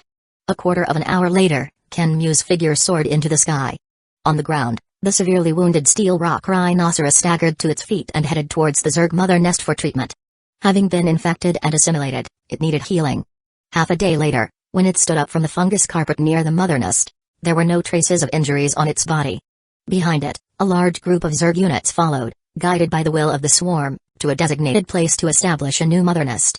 In another location, a bipedal monster standing nearly 30 meters tall, with gray fur, an advanced horde leader monster known as the Earth Bear, let out an angry roar. Its body was covered in blood, its limbs pierced by short spears, nailing it to the ground. Submit to me. A hint of ferocity flashed in Kenmu's eyes. This horde leader Earth Bear had a strong will, and even Kenmu spent some effort to assimilate it into the Zerg race. When Kenmu flew into the sky again, this severely wounded Earth Bear, like the Steel Rock Rhinoceros, headed to the mother nest to treat its injuries and then to a designated location to establish a new mother nest. Under Kenmu's frenzied hunting, One horde leader monster after another was severely wounded and assimilated into the Zerg race. An advanced horde leader monster covered in golden scales, standing over 20 meters tall, the top-ranked ape-like monster, the golden ape. An intermediate horde leader monster over 50 meters long with terrifying venom, the black-striped blood serpent. One by one, these terrifying monsters were forcibly assimilated by Kenmu. In the face of Kenmu's current strength, any monster that was not king level would be easily crushed. Under this frenzied subjugation, the number of horde leader monsters in the Zerg swarm continued to increase, and the number of mother nests grew at an astonishing rate. Chapter 54, King level monster for 3 consecutive days. City 0237 experienced massive turmoil as countless monsters fought frantically, causing human fighters still in the city to be horrified and hide. Without the suppression of horde leader monsters, all the monsters were in chaos. Unknown to anyone, one by one, the horde leader monsters assimilated by the Zerg race quietly expanded to the surroundings under the cover of night, leading a portion of the Zerg units. Around the cities, in the wilderness, and in the deep mountains and lakes, mother nests appeared discreetly. Under the cover of these horde leader monsters, no one or monster discovered any clues. Boom! A bird-type monster with a wingspan exceeding 50 meters flew at an astonishing speed of 8 times the speed of sound in the sky. The terrifying sonic boom, when flying close to the ground, directly shook numerous soldier-level monsters to death. This was an advanced horde leader bird-type monster, the golden flame eagle. The golden flame eagle had dark green and black feathers, with a tuft of fiery red on its head, which looked like burning flames during rapid flight. It was the fastest bird-type monster.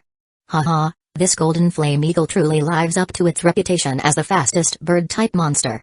Its normal flight speed can reach 8 times the speed of sound, and when it bursts, its speed actually reaches 10 times the speed of sound. The golden flame eagle's head, Kenmu left heartily.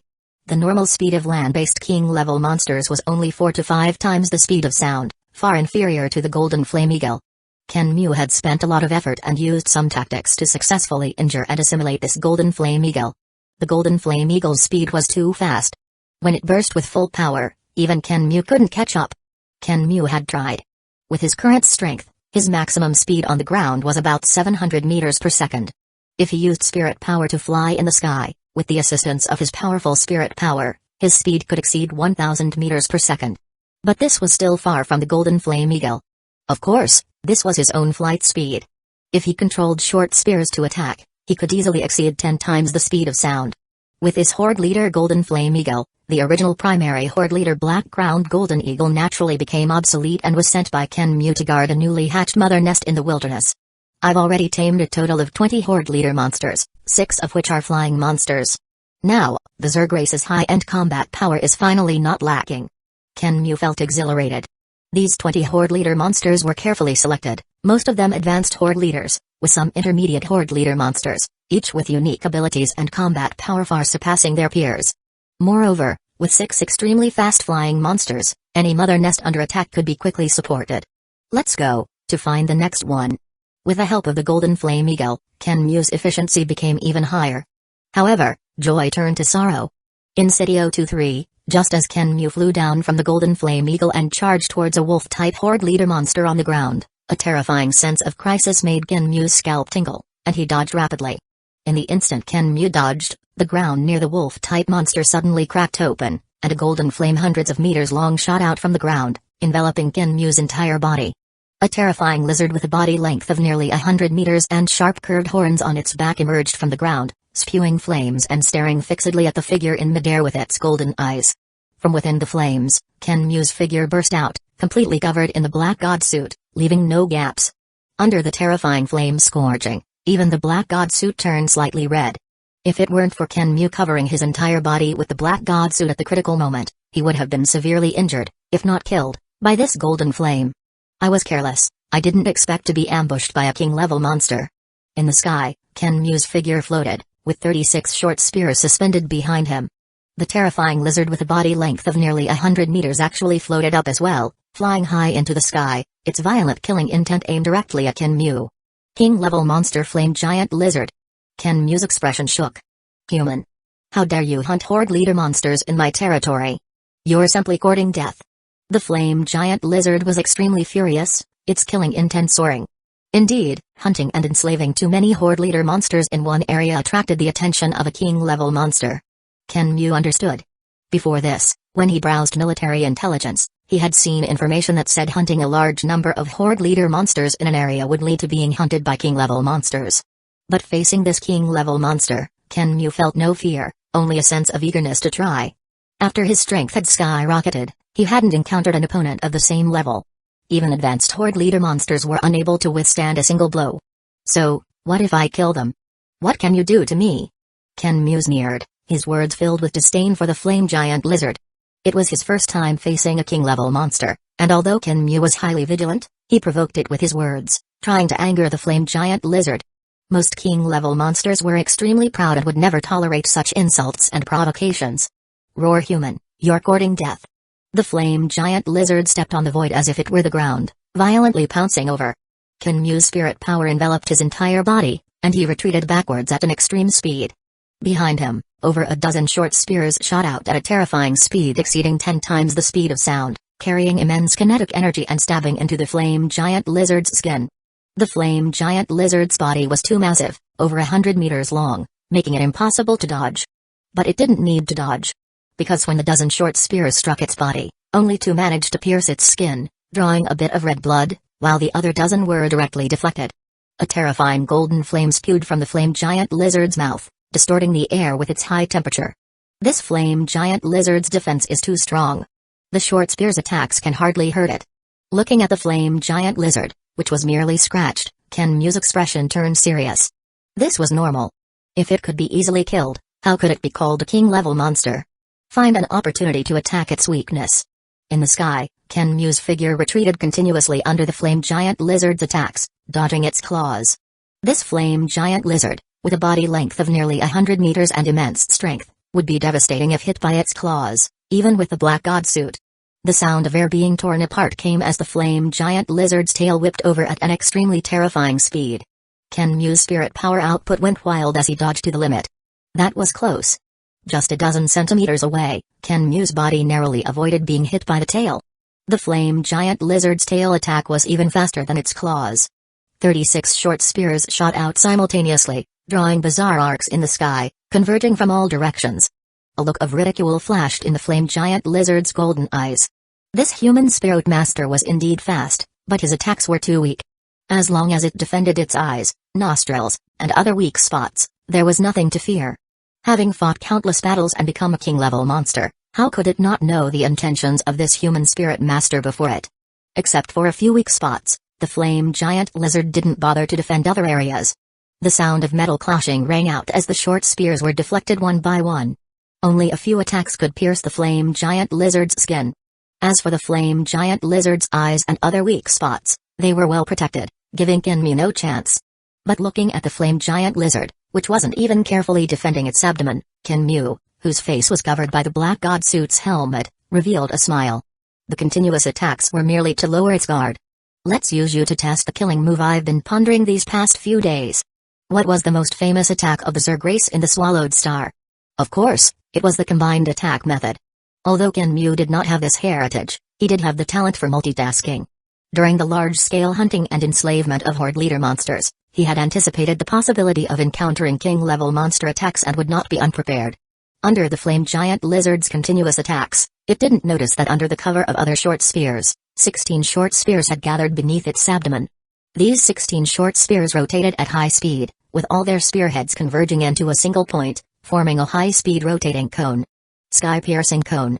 Boom! After gathering the power of 16 short spears, the high-speed rotating cone fiercely collided with a flame giant lizard's abdomen.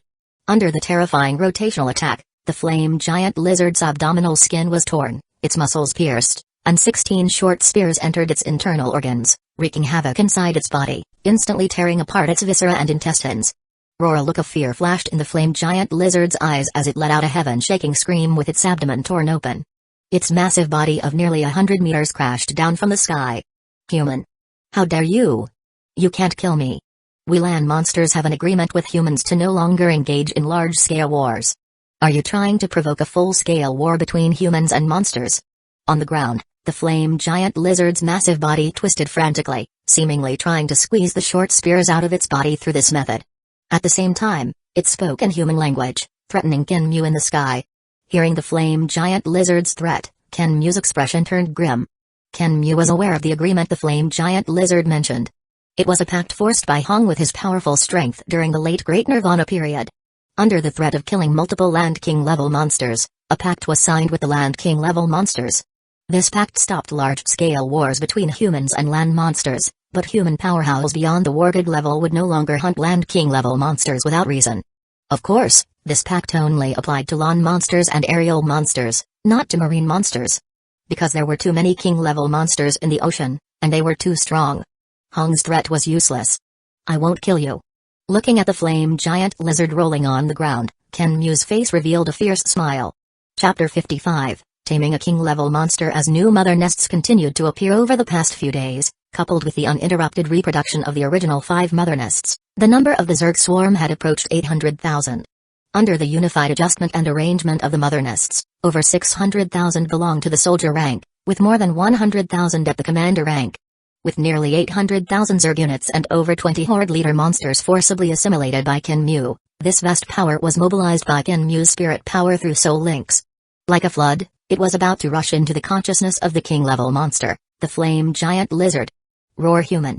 Sensing the crisis, the flame giant lizard howled, rolling on the ground before frantically burrowing into the earth. It was clear that neither the sky nor the ground offered an escape route with its speed. Deep underground, the flame giant lizard continued to dig deeper, its tail sweeping to collapse the tunnel it had dug. This flame giant lizard seemed particularly adept at digging, almost instantly burrowing 100 meters deep. In the sky, Kenmu's expression changed, and he followed without hesitation, drilling in. The distance over which spirit power could control weapons was limited. Once it exceeded the distance, control would be lost. Several short spears rotated rapidly, like a drill, following the collapsed tunnel dug by the flame giant lizard. Kenmu's heart turned ruthless. Originally, he was only controlling the short spears inside the flame giant lizard to attack, but he hadn't pierced its heart or other fatal areas, not wanting to truly kill it. But now, he couldn't afford to be cautious. Under the manipulation of spirit power, a short spear rampaged through the flame giant lizard's soft abdomen, eventually piercing its heart as the flame giant lizard looked on in extreme horror. The flame giant lizard, which had been frantically digging downward, stiffened and stopped moving, as if it were dead. Kenmu, who had caught up, sneered. Could a king-level monster die so easily? Was it trying to lure him over for a final counterattack? Deep underground, Kenmu stopped 100 meters away from the flame giant lizard. The vast spirit power of the entire Zerg swarm surged into the flame giant lizard's consciousness. In the gray space of the flame giant lizard's consciousness, a condensed figure over 100 meters long, somewhat illusory, appeared and roared towards the sky. However, before the surging spirit power like a reversed celestial river, the massive flame giant lizard was instantly overwhelmed, shattering into countless fragments that scattered like stars. Before the vast spirit power of the Zerg swarm, its soul, which was considered strong even among king-level monsters, was utterly fragile and shattered in an instant. Its soul was quickly infected, and a faint but increasingly solid soul link appeared in Kenmu's consciousness. Finally, Kenmu stumbled, nearly losing his balance. Mobilizing the vast spirit power of the entire Zerg swarm at once, Kenmu's human body and consciousness were still too fragile to hold on. Kenmu felt as if his brain had suddenly overloaded, constantly emitting a buzzing sound, and he couldn't stop gasping for air. I was too rash. I shouldn't have mobilized such a vast spirit power. Half would have been enough, no, even less than half would have been enough to easily crush the flame giant lizard. Leaning against a tunnel, Kenmu rested for a while before finally recovering. In this battle, Kenmu had used all his means. The move Sky-Piercing Cone was still a half-finished product. In his research over the past few days, Kenmu could currently only condense the attacks of 16 short spears into a single point. In theory, this move should be able to condense 36 short spears, rotating crazily to form an extremely terrifying focal point. Even a king-level monster, Kenmu was confident he could instantly kill. Mobilizing the spirit power of the entire Zerg swarm to launch an attack was actually a crude form of the Zerg race's combined attack method. It was a form of soul attack. Using this attack for the first time, Kenmu was completely improvising, his method too crude. He simply mobilized the spirit power of the entire Zerg swarm, overwhelming the flame giant lizard with sheer quantity. However, Kenmu's own physical and spirit power were too weak compared to this force. Next time I can't be so reckless. This king-level monster, after Kenmu used the Sky-Piercing Cone to pierce its body, killing it wouldn't have been difficult, but making it submit was another matter. With his peak Wargid spirit power, wanting to invade the consciousness of a king-level monster and force it to submit was almost impossible. But by mobilizing the power of the Zerg swarm, it was a different story. Penetrating the earth, Kenmu walked to the flame giant lizard's body, which was lying limp underground, and looked at the massive body with excitement. This was the first king-level monster to belong to his Zerg race. The benefits of subjugating a king-level monster were too great. This was originally its territory. By subjugating it, the entire city 023 would become a paradise for the Zerg swarm to incubate. And it would become the trump card of the Zerg race, a true high-end combat force. With a good start, subjugating other king-level monsters would be much simpler. How many human powerhouses beyond the Wargod level were there? How many monsters were there? Just the aerial and land monsters were far more numerous than humans. The ocean was even more terrifying. Later, when the golden horned beast led a global monster tide, just the portion that crawled out of the ocean was close to 1,000 king level. This was also why Kenmu hadn't rushed to develop in the ocean. Although the ocean was vast and had many monsters, there were too many king-level monsters. Not to mention, there were 2 emperors in the ocean. Without sufficient strength, venturing into the ocean was too dangerous. But it wouldn't be long. Once the mother nests were upgraded to level 3 or even level 4, the Zerg swarm could appear openly and launch a true total war, devouring all monsters and turning them into nutrients for the swarm. Steady, even if it's slower, we must be steady. Kenmu looked at the flame giant lizard before him, his excitement gradually fading. I need to treat it quickly, or all this effort will be wasted if the flame giant lizard dies. During the battle, the flame giant lizard's body was riddled with holes, its heart pierced, and its soul had fallen into a coma. Such injuries, even for a king-level monster, couldn't be sustained for long. With a thought, part of Kenmu's consciousness descended into the flame giant lizard's body, manipulating the massive body to climb to the surface. On the surface, a worker bug, under the cover of the Zerg swarm, entered the subway and began to incubate a new mother nest at the lowest level of a subway platform. The flame giant lizard's injuries were too severe for it to make it to the nearest mother nest. Kenmu simply incubated a new mother nest to treat the flame giant lizard's injuries while also making new Zerg units in City 003. The flame giant lizard crawled to the lowest level of the subway platform near the new mother nest, revealing only part of its body before stopping. It would hide underground to heal, becoming the trump card of the Zerg swarm. 3 hours later, the flame giant lizard, whose aura had been growing weaker, was covered in a thick layer of fungus. Countless tendril-like threads wrapped around its body, and a massive amount of energy poured into it, beginning to heal its wounds. The flame giant lizard's aura finally stabilized, and it managed to survive. Lying in a corner of the subway platform, Kenmu rested while also contemplating the unique sensation when his consciousness entered the flame giant lizard's body. This flame giant lizard was clearly a fire attribute monster, with its awakened special ability being flames. King-level monsters, also known as planetary-level monsters, like human fighters, would awaken corresponding special abilities. Being able to use a king-level monster to preemptively comprehend planetary-level power was also of great benefit to Kenmu's growth. Indeed, risking injury to subjugate this flame giant lizard was the right choice.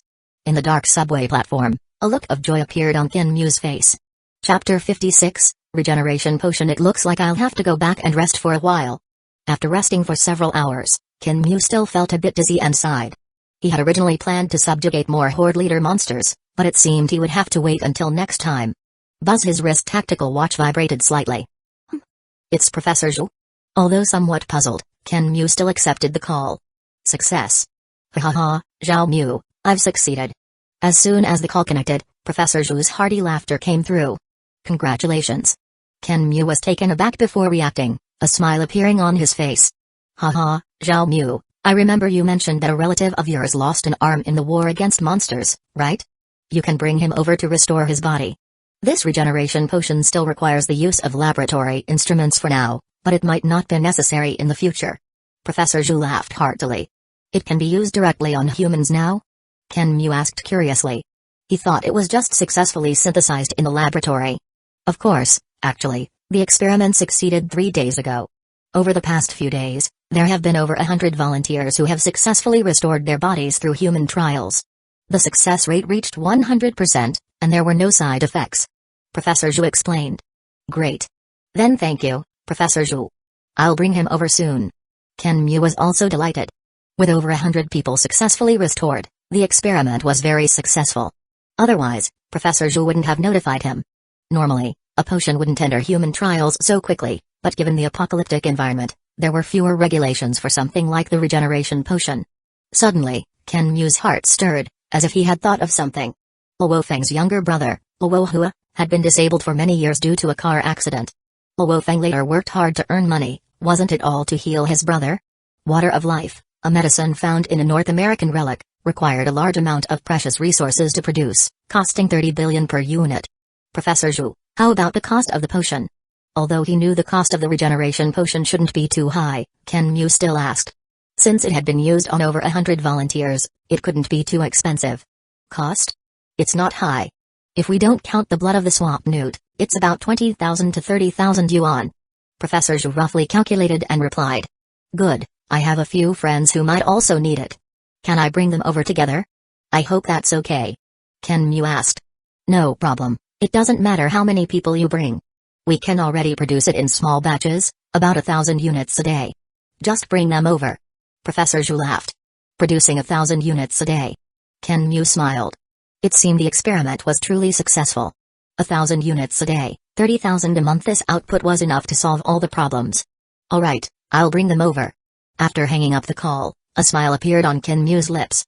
This was indeed good news. Since the output was so high, Ken Mu didn't mind doing a favor for Luo Feng. Don't be fooled by the seemingly high output of the regeneration potion. Since it required the use of instruments, it would definitely be prioritized for military use. Ordinary people wanting to buy it would have to wait at least a few months. Investing in Luo Feng at this time, when his strength was still weak, was the most cost-effective. However, Ken Mu didn't rush to call Luo Feng. Instead, he called Uncle King first. Hello, Uncle King. The other end of the call was quickly picked up by Uncle King. Uncle King should be at the factory. This time, there was no roar of machines on the other end of the line, and it was very quiet. Hello, Zhao Mu, are you back? Ken Mu's venture into the wilderness was known to Uncle King. Not yet, but I'll be back soon. I called to tell you some good news. Ken Mu said with a smile, and without further ado, he told Uncle King about Professor Zhu and the regeneration potion. Oh really? Can it regenerate limbs? Uncle King was stunned by the huge surprise, his speech somewhat stuttering. Of course, it's true. I'm coming back now to take you to the laboratory to restore your arm. If you have any close friends who need it, you can bring them along too. Just don't bring too many people. Uncle King on the other end of the line obviously hadn't reacted yet, not knowing what to say. Don't get too excited. I'll be back soon. After hanging up with Uncle King, Ken Mu dialed Luo Feng's number. Ken Mu and Luo Feng had exchanged contact information during the fighter exam. At this time, on the third floor of the HR Alliance building in Xiangnan Base City, in a private room of a restaurant, Luo Feng and the members of the Firehammer Squad were clinking glasses. Luo Feng had experienced a lot during this period.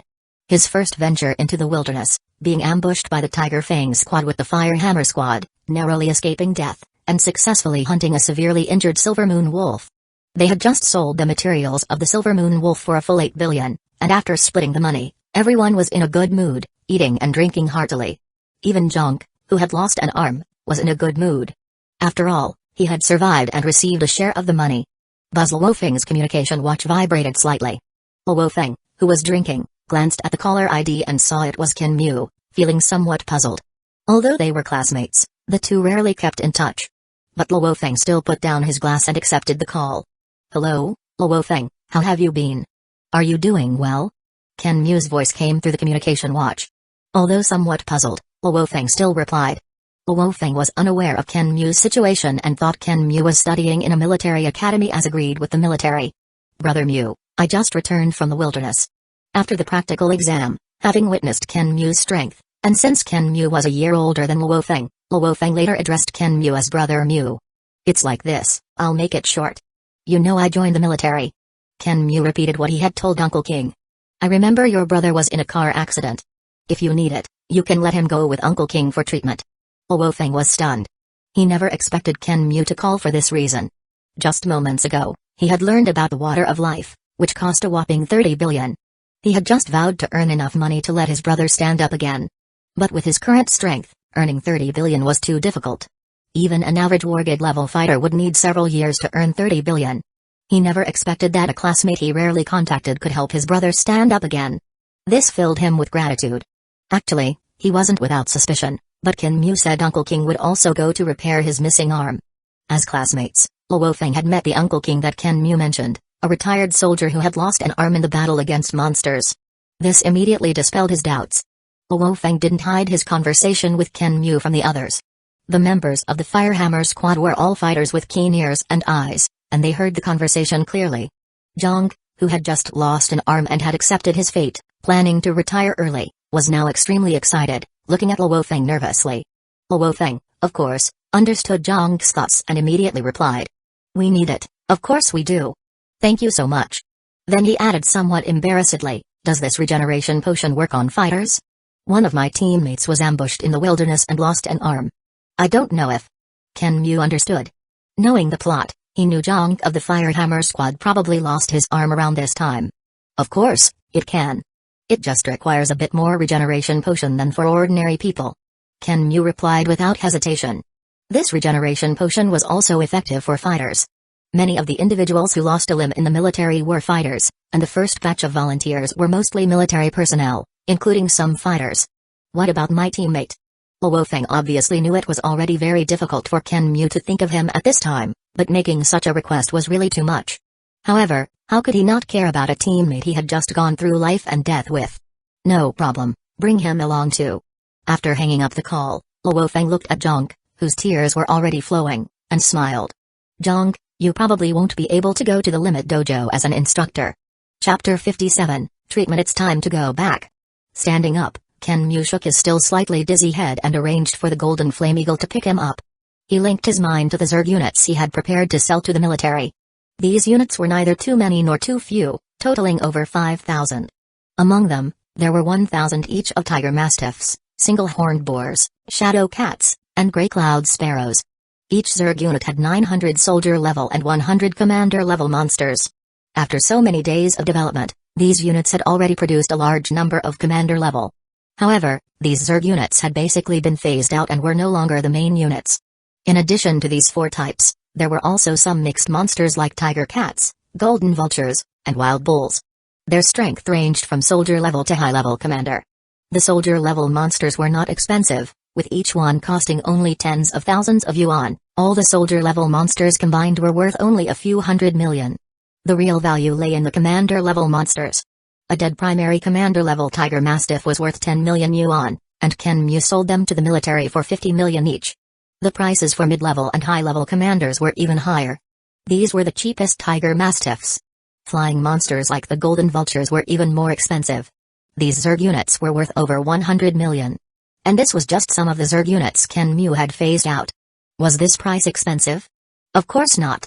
If used properly, they could generate benefits far exceeding this price. For example, those golden vultures, the weakest of which were primary commanders, could be used by the military as fighter jets. In the army, the cheapest fighter jet cost 1 billion. There were no horde leader monsters among these. The current Zerg swarm didn't have many horde leader monsters, and those Ken Mu had were all subjugated one by one. He would never sell them. After hiding these monsters in a forest, Ken Mu soared into the sky and landed on the head of the Golden Flame Eagle. The Golden Flame Eagle let out a cry and flew towards the military camp at a terrifying speed of 8 times the speed of sound. In the sky, Ken Mu dialed the number of Commander Tong from the northern military region to have him send people to receive the monsters.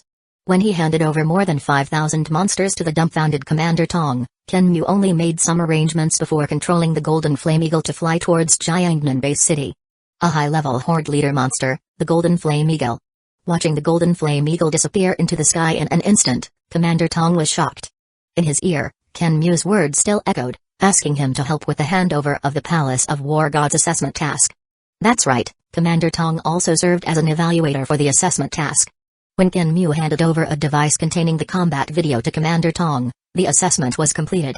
In fact, upon seeing the Golden Flame Eagle, Commander Tong contacted Chairman Jia and confirmed Shen Mu as an invincible wargod. This was a high-level horde leader Golden Flame Eagle. Just one of them could easily slaughter the entire camp. When the money was transferred into his account, Ken Mu only glanced at it before no longer paying attention. Of course, this money was a lot for ordinary people, an unimaginable fortune. But for some people, it wasn't much at all.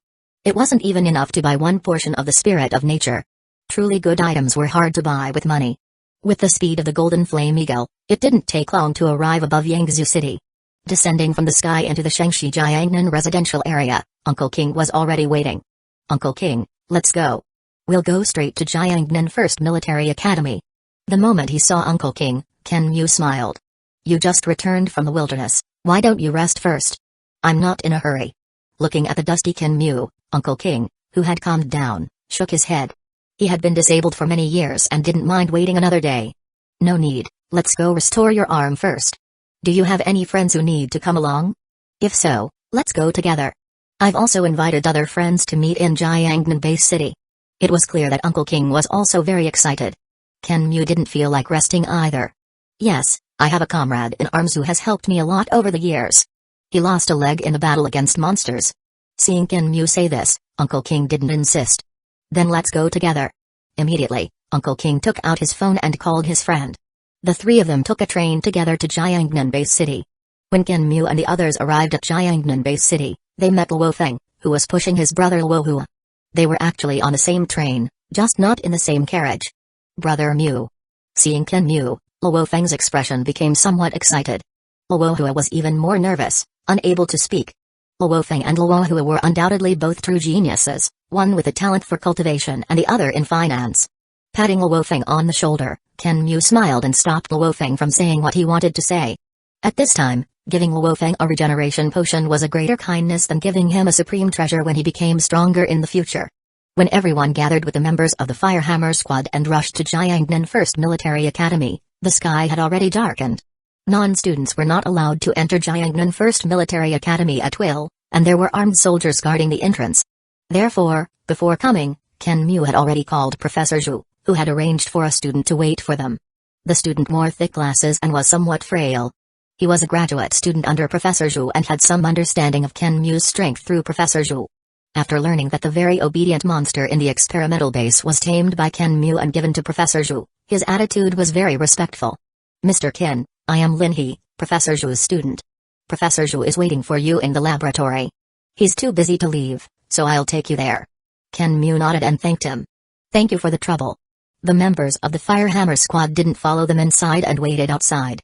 Luo Feng pushed his brother Luo Hua and Zhang followed closely behind. The environment inside Jiangnan First Military Academy was quite nice, with many young people coming and going, making it quite lively. However, no one had the mind to pay attention to these things at this time. Under Lin He's lead, they walked towards the interior of the school.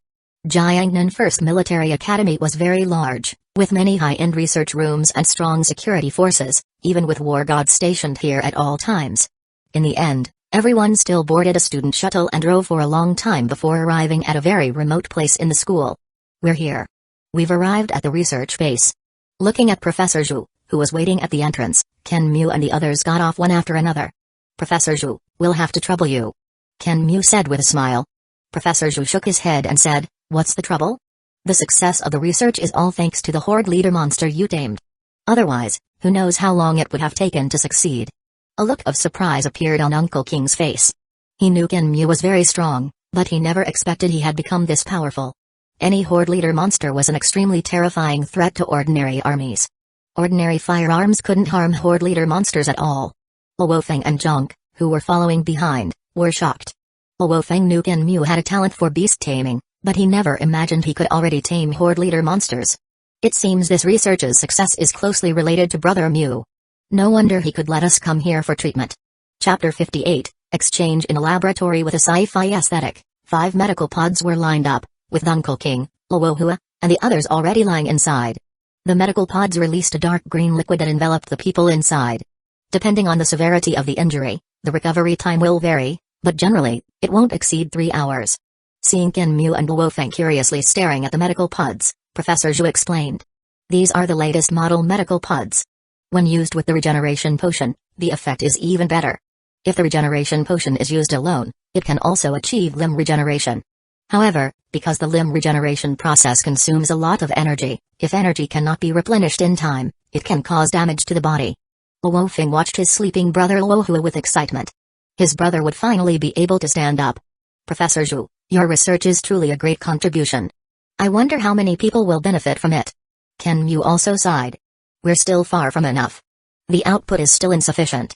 Other medicinal materials are easy to handle, but the problem is still the lack of swamp newt blood.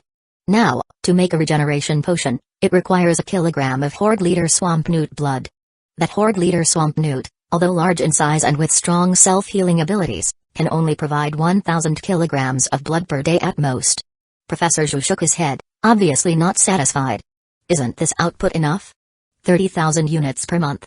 Ken Mu was somewhat puzzled. He wasn't very clear on how many people needed the regeneration potion, but considering 30,000 units per month, this output didn't seem small. Not enough, far from enough. Seeing Ken Mu's puzzled expression, Professor Zhu explained. Do you know how many monster tides erupt across the country each year? Last year, our country experienced 1 first-tier monster tide, 7 second-tier monster tides, and 18 third-tier monster tides. Each monster tide requires soldiers to fight with their lives. Each time, there are thousands of deaths and disabilities. Over the years, do you know how many injured and disabled soldiers have accumulated? Professor Zhu said seriously. We can have a stable life now because they are fighting on the front lines with their lives. And these are just the injuries during monster tides. During normal missions, there are also injuries. If there were more regeneration potions, those who would otherwise die might not have to. Ken Mu was silent. Luo Feng listened beside him, also shocked. The Limit Dojo had many fighters and would also hunt monsters, but more often than not, it was to hone themselves, improve their strength, and earn money. They rarely faced monster tides directly. Instead, when they encountered monster tides, they would retreat to military shelters. Of course, this was related to the fact that fighters usually operated in small teams and targeted stronger monsters. Their roles were different. This led to their being powerless when truly facing monster tides. Even war gods didn't dare face monster tides directly. Once surrounded, even war gods would die. Facing monster tides, unless it was a truly critical moment, it wouldn't be their turn. Even when Luo Feng became an invincible war god, if the military wanted to invite him to resist a monster tide, it would require a military officer to personally invite him. Luo Feng was very patriotic and willing to help with monster tides, but what about those who weren't willing? The true fighters against monster tides were the army, those ordinary soldiers who were not strong and might not even be fighters. Their strength was limited, and facing powerful monsters, they could only fight with their lives. Under such circumstances, how could the number of injuries and disabilities be small? Of course, our experiments have made breakthrough progress. Now we can produce regeneration potions in small batches. Our next goal is to extract regeneration factors from commander-level monsters, and even replicate the regeneration factors, to truly achieve mass production. Speaking of this, Professor Zhu smiled. The regeneration potion is not only used for limb regeneration. In fact, it can be used in many places. For example, some systemic diseases, such as cardiovascular diseases, rheumatoid arthritis, cervical spondylosis, lumbar disc herniation, and other common diseases, have good effects. Or some accidental injuries, such as traffic accidents, industrial accidents, sports injuries, and even various physical and chemical factors causing limb disabilities, can all benefit from it. Even if the output increases 100 or 1,000 times, it still won't be enough. To truly promote it, there are still many difficulties to overcome. These require the joint efforts of all researchers. Looking at Ken Mu and Luo Feng's shocked expressions, Professor Zhu was also proud. That's not all. During our research, we discovered that after using the regeneration potion, it can enhance body activity, giving the user a slight self-healing ability. Do you know what this means? It means this will become a must-have medicine for every fighter, even every soldier. Because of these achievements, the level of this laboratory has been raised to the top. Now, the best biologists in the country are gathered here, with 3 war gods stationed for protection, and Counselor Zhu will also stay in Jiangnan Base City. If you want to learn about biology, this is the best place. Any researcher you randomly meet is a top talent in their field. Ken Mu was also excited. He should also calm down and study for a while. If his biological technology improved, perhaps the strength of the Zerg swarm could also undergo a qualitative change. This technology is far superior to that water of life. Luo Feng murmured. Water of life? That's just a luxury item. The number of disabled fighters who can afford it is too small. The regeneration potion, however, will become a key technology that changes the course of human and monster warfare, and even cultivation. Professor Zhu laughed. No wonder you were targeted for assassination by HR Alliance members. This technology will completely destroy the HR Alliance and even the position of Western countries in the pharmaceutical industry. Their stocks are probably going to become worthless. Ken Mu also sighed.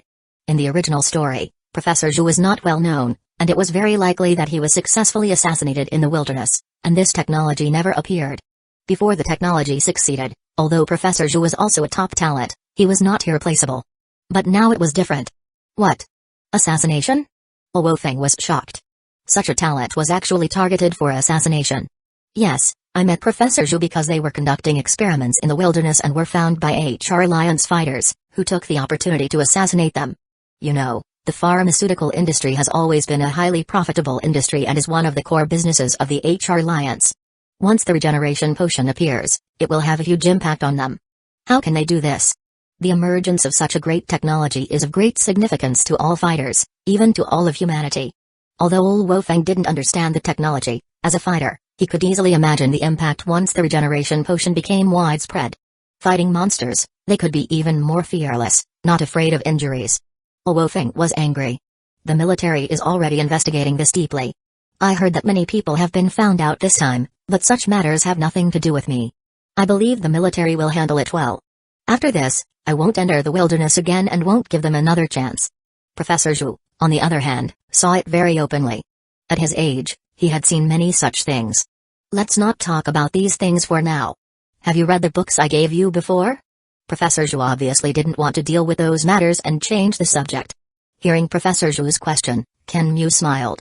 Of course, I've read them. Although Ken Mu had spent most of his time on cultivation these days, he had also taken the time to read those books. Especially after Ken Mu discovered that learning in the virtual space could greatly improve his efficiency. As long as his consciousness was strong enough, the learning speed in the virtual space was at least several times, even dozens of times faster than in reality. After discovering this, he spent most of his study time in the virtual space. Which ones have you read? Professor Zhu's eyes lit up. Professor Zhu was very fond of him. A fighter with such powerful strength, a spirit master, and a miraculous beast-taming talent, who was also interested in biology. Where could you find such a student? I've read almost all of them, but there are some parts I still don't understand. Ken Mu replied. What? You've read them all in just a few days? Professor Zhu was shocked. What kind of speed was this? Dozens of books, and professional ones at that. Ordinary students couldn't finish them in a year. Let me test you to see if you've really mastered them. Saying that, Professor Zhu asked about the professional knowledge in those books. Ken Mu answered seriously. Some questions he could answer immediately, while others required careful thought. Beside them, Luo Feng was dumbfounded as the two began to discuss professional issues. At first, Luo Feng could understand a little bit, but as the two discussed deeper and more abstruse topics, Luo Feng completely lost track. Although he didn't understand, it didn't stop him from being greatly shocked. Ken Mu's strength far surpassed his own, and he even took the time to study professional knowledge in biology. Your talent is very high, you were born for biology. The more Professor Zhu asked, the more delighted he became. Ken Mu's talent in biology completely exceeded his imagination. During the questioning process, Ken Mu also asked some of his doubts, and Professor Zhu answered them one by one. Your comprehension ability is very strong. You can extrapolate from things not covered in the books. With your talent, there's no need for you to attend classes like ordinary students. I'll list some more books for you to read. If you don't understand something, you can ask Lin He or come directly to me. Starting tomorrow, you'll join Lin He's project team. If you don't understand something, listen more, ask more, and observe more. After a conversation, Ken Mu also benefited a lot, and many of his questions were answered. This was the advantage of having a teacher. If there was anything you didn't understand, someone would answer it immediately. Good, I've finished what I needed to do. Next, I'll focus on studying. Ken Mu also smiled. Just as the two were chatting animatedly, the medical pod Luohua was lying and started beeping. As the dark green liquid receded and the pod door opened, Luohua, who had been sleeping, also woke up. Luohua's body has been repaired. He can stand up. Professor Zhu said with a smile. He still needs to adapt. Luo Feng, go help him. During the casual chat, Professor Zhu also asked about Luo Feng's situation. Okay, Professor Zhu, thank you so much. Seeing the awakened Luohua, Luo Feng was also excited and quickly stepped forward to help Luohua up. When Luohua stood up on his own, the two hugged each other excitedly, and Luohua even burst into tears. Over the years of paralysis, Luohua had harbored too much grievance and was filled with inferiority, to the point where he didn't even dare to pursue the girl he liked. Brother Mu, thank you so much. If there's anything you need me to do in the future, just say the word. After comforting his brother, Luo Feng walked over to Ken Mu and said solemnly. It's nothing, there is no need for that. We're friends, and I didn't do much. Even if I hadn't brought you here, you could have purchased the regeneration potion yourself after a while. Ken Mu waved his hand with a smile, knowing Luo Feng's character. Luo Feng didn't say anything more, just placing his gratitude in his heart. After a while, The medical pod Uncle King was in also opened. Caressing his fully grown arm, Uncle King's expression was excited as he repeatedly clenched his fist, his eyes still filled with disbelief. It's grown out, it really has? Kenmu walked over and said with a smile, Uncle King, congratulations. Soon, Uncle King's friend, Jong, also woke up. Another wave of excitement ensued. Everyone who had lost a part of their body would cherish their healthy and complete body even more. Let's go celebrate. To your new life. Chapter 59, Adjusting the Zerg Race. Haha, my previous decision was indeed correct. In the first Zerg hive in the wilderness, Kenmu's consciousness laughed heartily. Within a radius of several dozen miles around this hive, a purple fungus carpet spread, with all kinds of plants growing densely on it, covering the fungus carpet on the ground. When the fungus carpet spread, any plant would be devoured by it, even some insects and small animals. Therefore, the plants growing on the fungus carpet were not ordinary plants but were cultivated by the hive. These plants belonging to the Zerg had no significant difference from ordinary plants, except that their underground roots were connected to the fungus carpet, transferring the energy produced by photosynthesis to the hive. Although the energy collected by a single tree was small, the energy collected by all the trees within a radius of several dozen miles was not a small amount. This energy was enough to provide for the daily energy consumption of the Zerg controlled by this hive. But this was not the reason for Kenmu's joy. In the fungus carpet around the hive, a portion of the fungus carpet was a different color from the other eerie purple. It was a moss-like green, a color full of vitality. This patch of green fungus carpet was the reason for Kenmu's joy. Over the past half-month, Kenmu spent most of his time immersed in the laboratory of Jiangnan First Military Academy. After fully committing himself to the study of biology, Kenmu's progress in biological knowledge accelerated rapidly. He finally systematically learned the knowledge of bioengineering and even, due to his special status in the laboratory, attempted some simple experiments. After accumulating these days of experiments, Kenmu continuously tried in the hive, attempting to edit the gene fragment representing the moss color and integrate it into the fungus carpet. He succeeded. Although he only modified a bit of the fungus carpet's color and did not change any other functions, Kenmu was indeed successful. The purple fungus carpet is too eye-catching and gives off a strange feeling, making it look like something bad. Kenmu was in a good mood. Do not underestimate this slight color modification. It represented that Kenmu had already stepped into the threshold of biological adjustment. The fungus carpet could now be released a bit and no longer had to be hidden as before. The purple fungus carpet, once spread widely on Earth, was completely out of place with the local environment. Not only would humans came to investigate, but even monsters would feel disgusted. However, changing it to the ordinary green of plants was different. Almost no one or monster would pay attention to a patch of green plants, especially when it was covered with other plants and showed no aggression. Even if anomalies were discovered, it would mostly be assumed to be just a variant of ordinary plants. In the wilderness filled with monsters, this was too normal. The widely spread fungus carpet would bring a massive amount of energy to the Zerg, greatly alleviating the logistical pressure caused by the increasing scale of the Zerg. The current Zerg had reached 30 hives, and under full reproduction, it could produce more than 200,000 Zerg units per day. After half a month, the scale of the Zerg had reached more than 3 million. 3 million Zerg units, just the energy consumed by their daily activities was an astonishing figure. Among the 30 Zerg hives, except for a few hives that were relatively concentrated in City 023, the others were scattered, so the logistical pressure was not yet apparent. They could hunt on their own to obtain energy. But if this number increased further or when they gathered together, the pressure would become apparent. At that time, Kenmu would have to launch large-scale wars to obtain energy for the hungry Zerg. The Zerg would become the image of a terrifying disaster that devoured everything. The widespread expansion of the fungus carpet, which could draw energy from the ground and absorb energy through the photosynthesis of trees, could greatly delay the occurrence of such a situation. Convert all the fungus carpet and start expanding. Not just this hive, but the color of the fungus carpet around the 30 hives began to change, from the eerie purple to a vibrant green. The fungus carpet began to spread, devouring all the plants along the way. After these plants were devoured, new plants grew on the fungus carpet, indistinguishable from the original ordinary plants, except that their roots were tightly connected to the fungus carpet, beginning to provide energy for the Zerg. Maybe I can start trying to adjust the real Zerg units. Not just the Zerg units, when the level of biological adjustment reaches a certain level, I can consider strengthening my own body. Absorb excellent gene structures, modify my own genes, and enhance the gene multiplier of my body.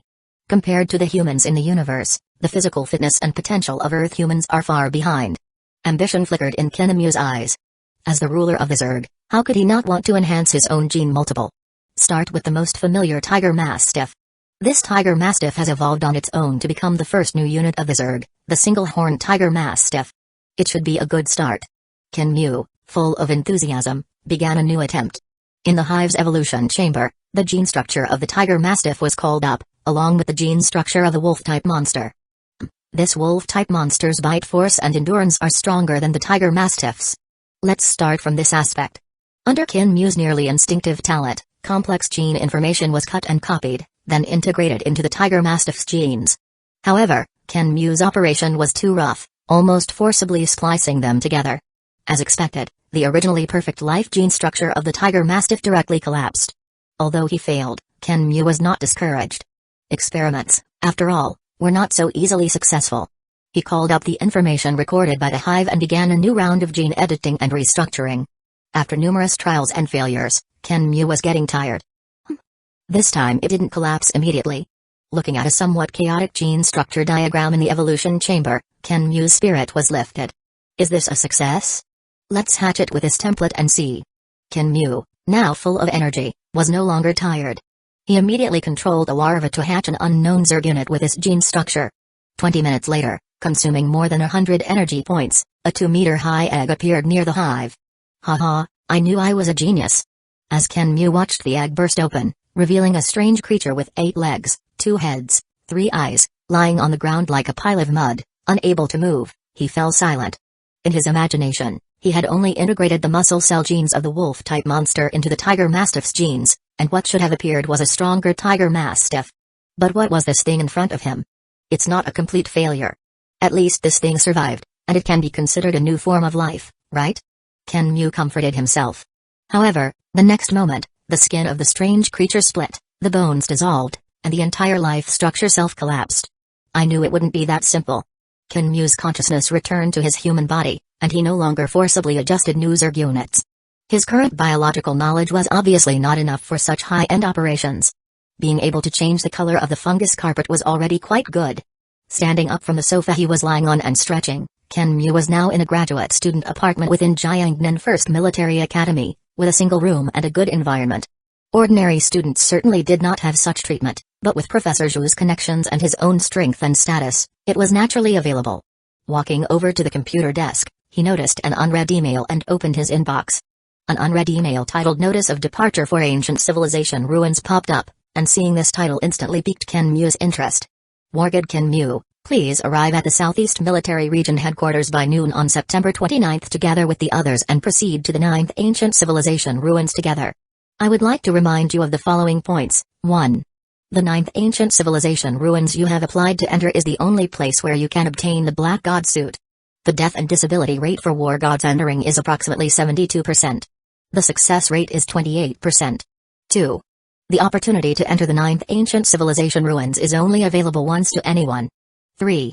War Gods entering the 9th Ancient Civilization Ruins are prohibited from using the Black God suit, and the challenges and dangers faced by War Gods of different strengths vary in difficulty.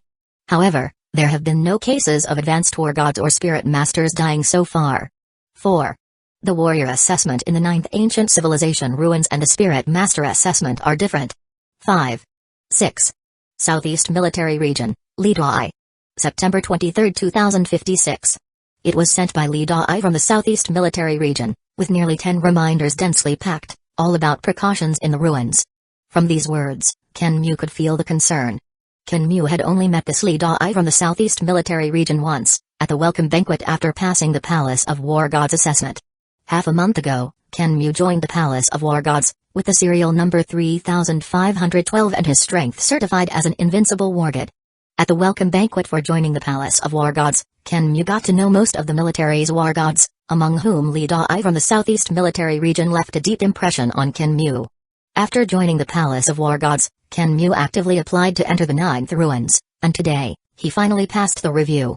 I finally passed. I was worried they wouldn't let me go. After carefully reading the email, Kinmu's face showed a relaxed expression. He had sent out this application more than 10 days ago, and there had been no reply before, making him a bit worried. Chapter 60, Entering the Ruins. After obtaining permission to enter the number 9 Ruins, Kinmu did not do anything special but continued to study in the laboratory of Jiangnan First Military Academy. To be able to adjust Zerg units as soon as possible, Ken Mu focused most of his energy on learning about gene editing and restructuring. It must be said that due to the upgrade of the laboratory's level, those who could stay in the laboratory now were all top-tier experts.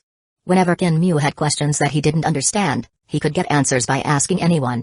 Although he was very talented, he had been studying for too short a time, and compared to these senior researchers who were at least 40 years old, there was still a significant gap.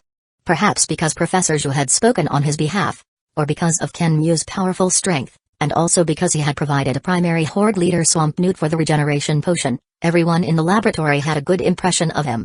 Whenever he had something that he didn't understand, he could ask anyone for help and receive a warm response. Every day was spent either learning in the virtual space or participating in experiments everywhere, accumulating experience. Until the evening of the 28th, Ken Mu stopped his frantic learning and rested for a night, preparing to enter the number 9 ruins the next day. The next day, Ken Mu arrived at the military's gathering point riding on the Golden Flame Eagle. When he arrived, 2 military wargid experts had already been there.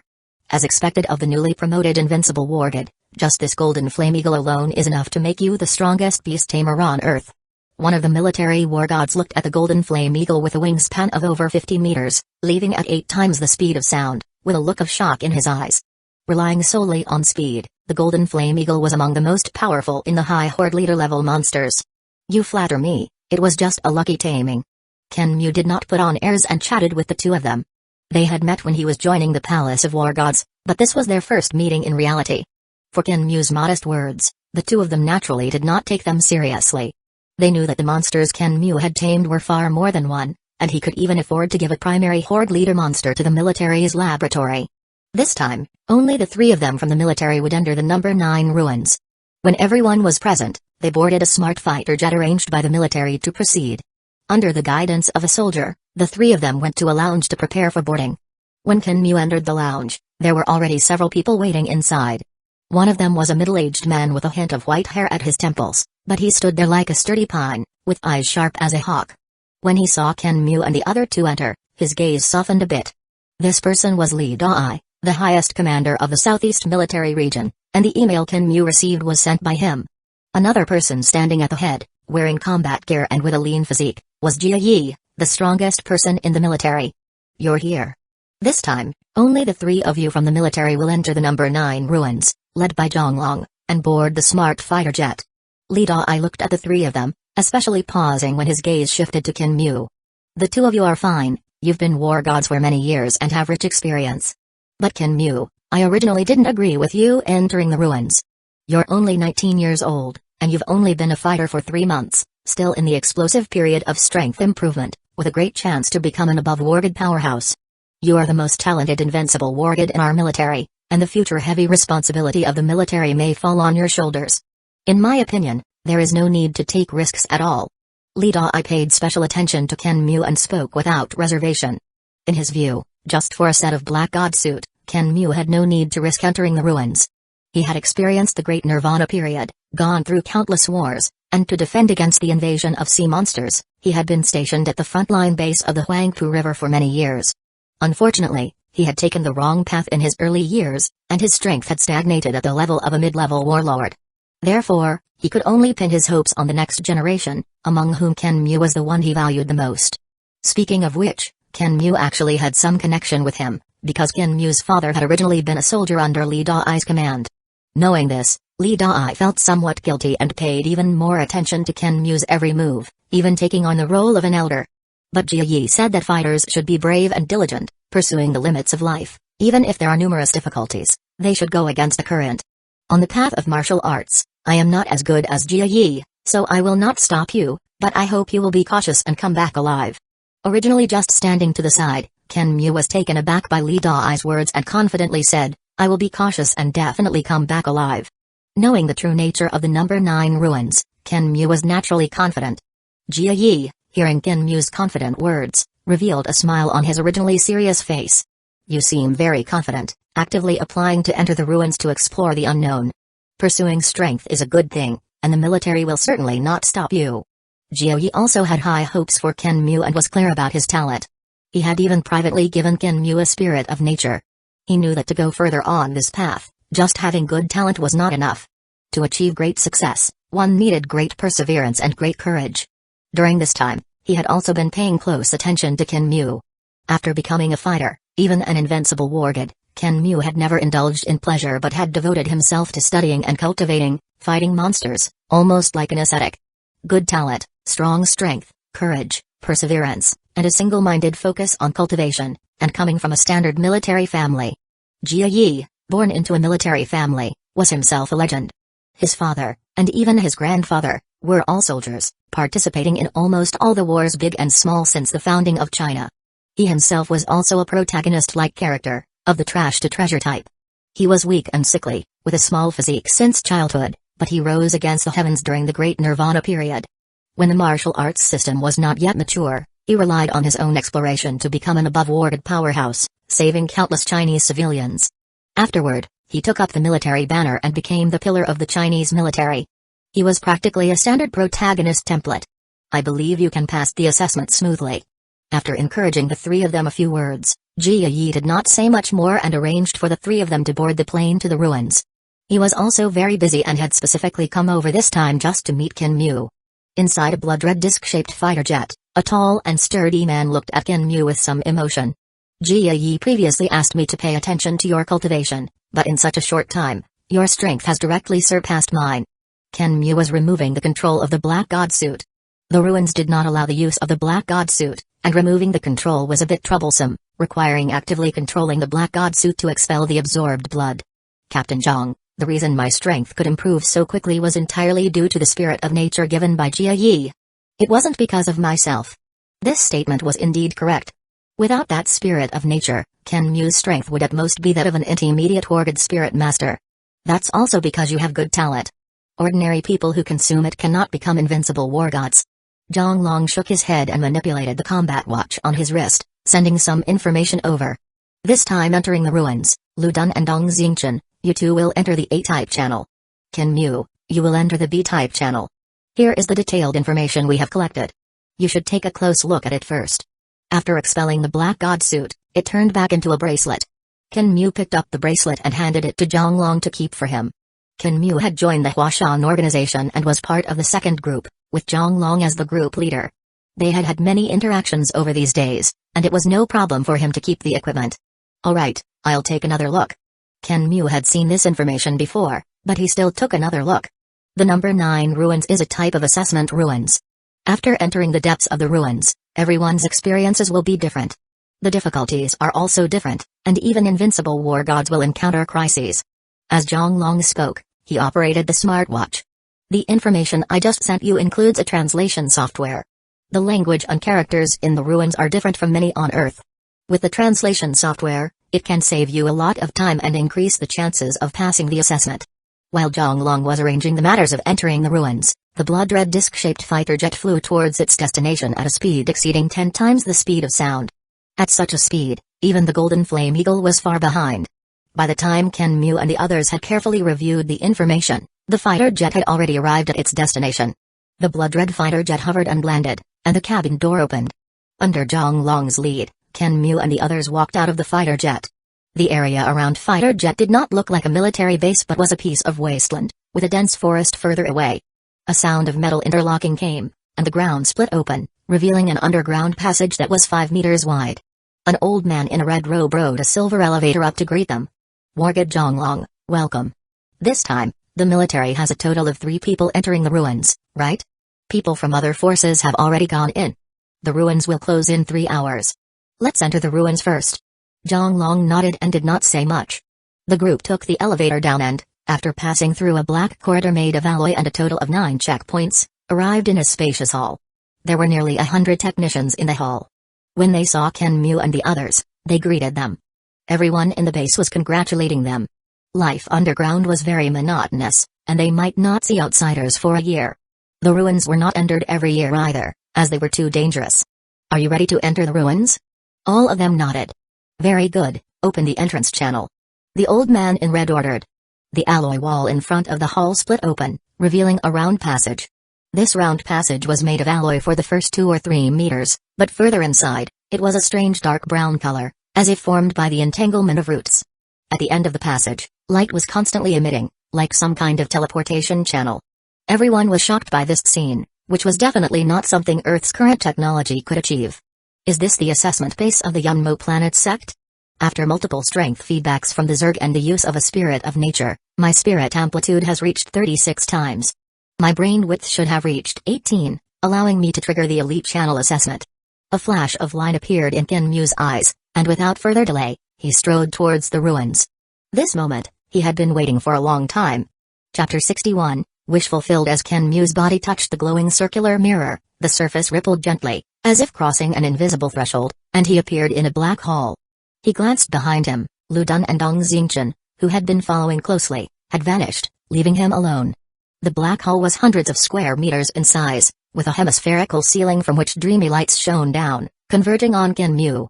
Indeed, as the information stated, even if we enter the ruin simultaneously, we will be separated. Kinmu thought to himself as he carefully observed his surroundings. These dreamy lights must be a way to distinguish between fighters and spirit masters. They can test the brain width, and the longer the detection time, the higher the brain width. If it exceeds 60 seconds, it's basically confirmed that the elite passage has been opened. Kinmu counted silently in his heart. When the time exceeded 60 seconds, the dreamy lights remained unchanged. When Luo Feng entered, these dreamy lights couldn't specifically detect his brain width. The combat watch was invaded by the base's Eye Crystal Man, and there would be a new detection method, the crystal rope. This crystal rope is extremely fast and hard, impossible to destroy. Just as the thought appeared in Kinmu's mind, the combat watch on his hand emitted a beeping alarm. This was a sign that the military combat watch had been invaded. A harsh electronic sound also echoed in the black hall. 20, 20, 20. The electronic sound seemed to be making some kind of announcement. As the announcement sounded, the top of the black hall suddenly produced numerous crystal ropes as thick as fingers, binding Kinmu below. Kinmu, who had anticipated the scene, pretended not to know, holding a long spear, his body seemingly ready to dodge, and the 36 short spears hovering behind him also spun rapidly. The crystal ropes were incredibly fast, and Kinmu's attempt to dodge was easily thwarted as he was securely bound. Clang! The short spears struck the crystal ropes, producing sounds of metal clashing, but were easily deflected, leaving not a trace on the crystal ropes. As expected, these crystal ropes cannot be destroyed even by planetary-level attacks. Kinmu thought. After symbolically resisting for a while, Kinmu stopped the futile struggle. He was not afraid of any unexpected changes from the crystal ropes. If something really happened, at worst, this body would be lost here, and he could be reborn in any nest. The Zerg swarm was his confidence. Streams of light passed through the crystal ropes, seemingly conducting a deeper level of detection. After another minute, all the crystal ropes suddenly retracted to the top of the hall. At the same time, an electronic voice sounded in the black hall. The translation software function on Kinmu's combat watch finally activated, and a line of text appeared on the screen.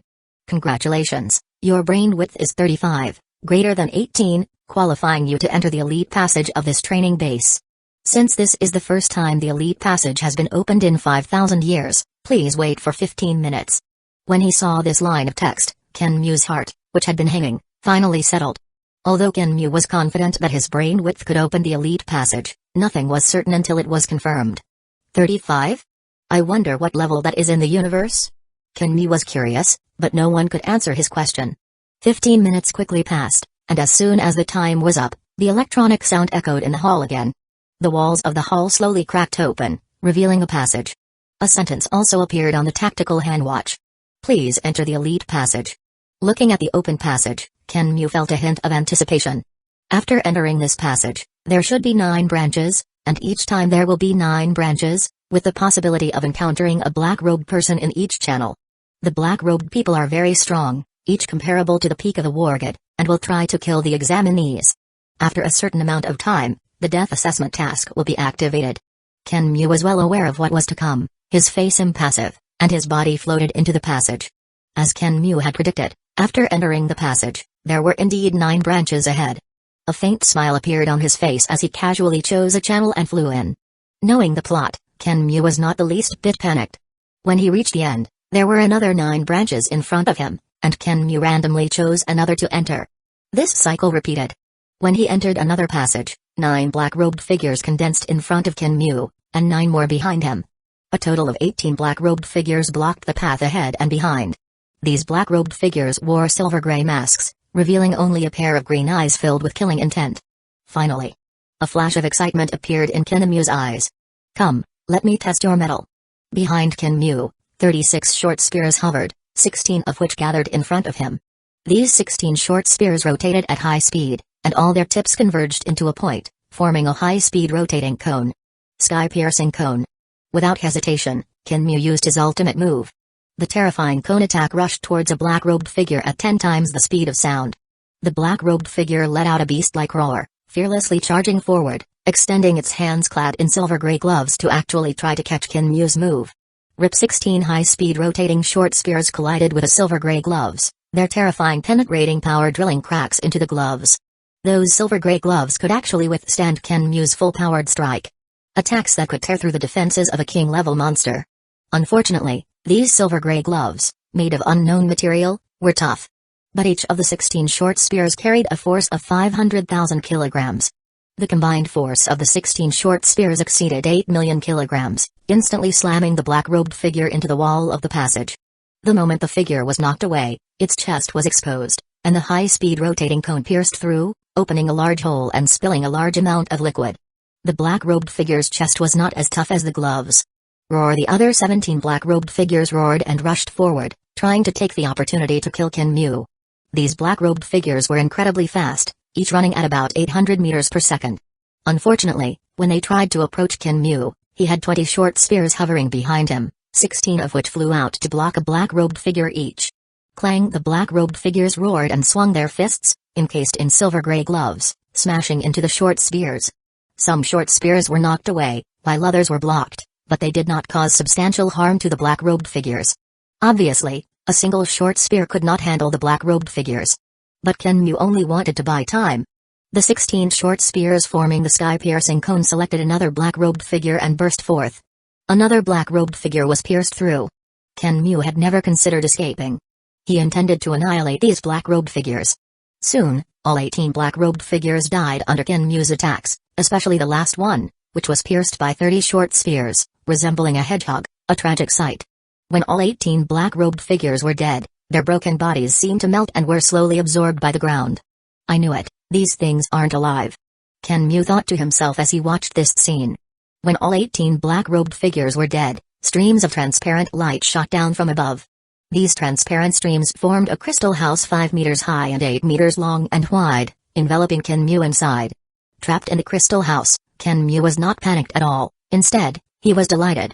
When Luofeng encountered the black-robed figures, he barely killed one before constantly fleeing, not knowing how long it took to trigger the death assessment. It turns out that killing all the black-robed figures can also directly trigger the death assessment. When the crystal room appeared, the electronic sound echoed in the passage again. A large paragraph of text also appeared on Kinmu's tactical handwatch. Elite Apprentice Kinmu, your death assessment task is officially activated. The walls of the assessment chamber are engraved with the 312 basic moves of the Spirit Master's controller techniques.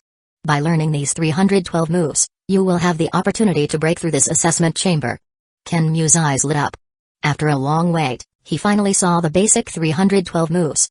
He came to participate in this assessment for this very inheritance. In Kinmu's opinion, this set of basic 312 moves was even more important than the reward for passing the assessment. Without further ado, he focused on the complex engravings on the walls of the crystal house. These engravings were actually a series of human body illustrations, totaling 312, corresponding to the 312 moves. Each human body illustration was accompanied by a large amount of ancient text explaining the cultivation method for each picture. Kinmu immediately began studying the first human body illustration, not even bothering to look at the punishment for failing the assessment within 3 years. As long as he wanted to, he could leave this chamber now. But Kinmu had no such intention.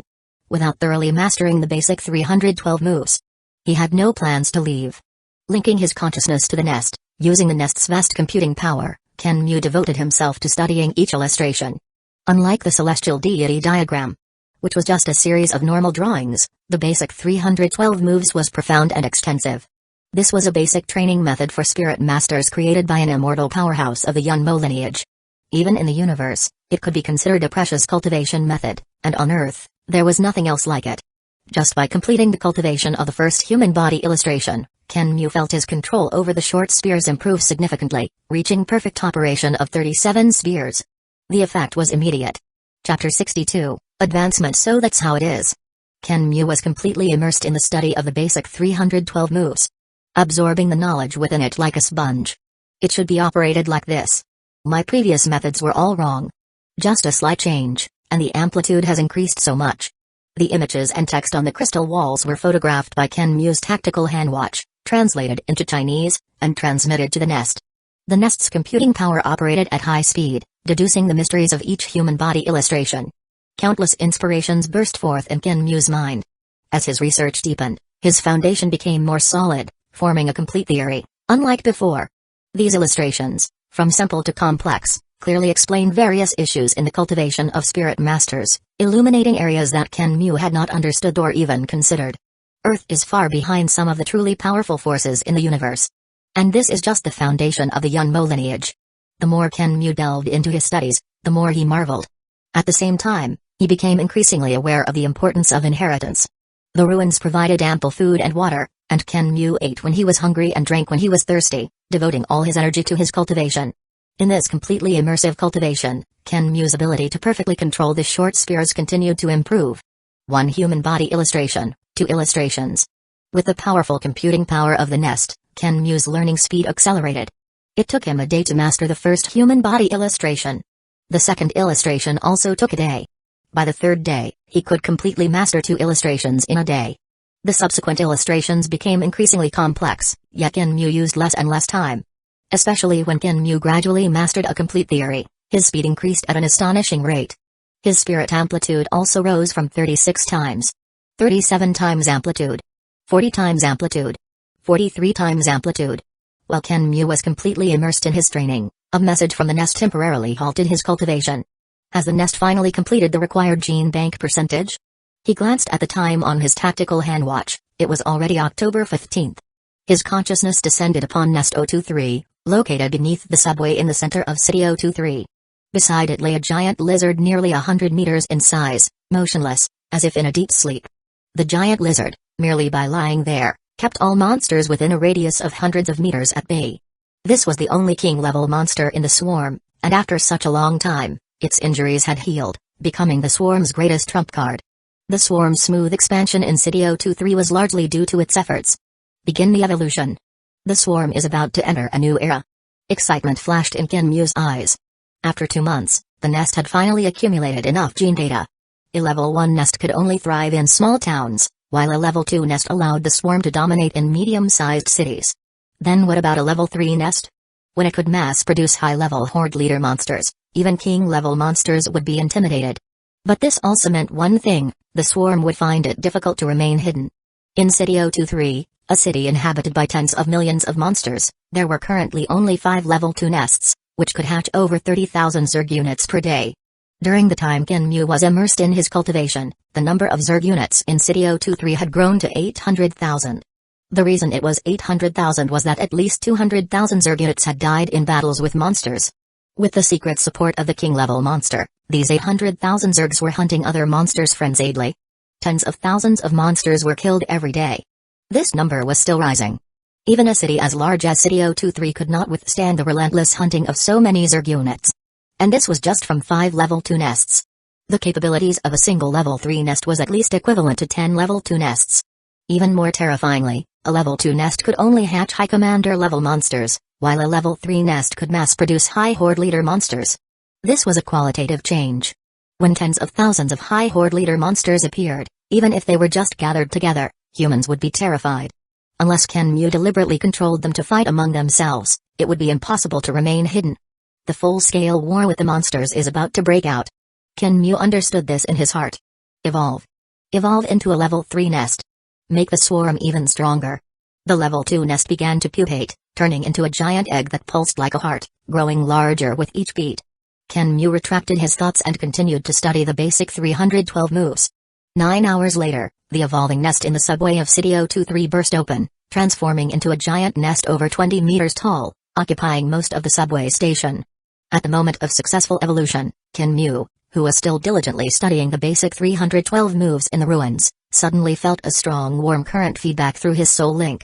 Ken Mu's spirit, which had already reached the peak of an advanced Torgid, was strengthened once again. This strengthening continued for a while, and Ken Mu suddenly felt a tremor in his sea of consciousness. The vast spirit force in his sea of consciousness spontaneously gathered and began to rotate.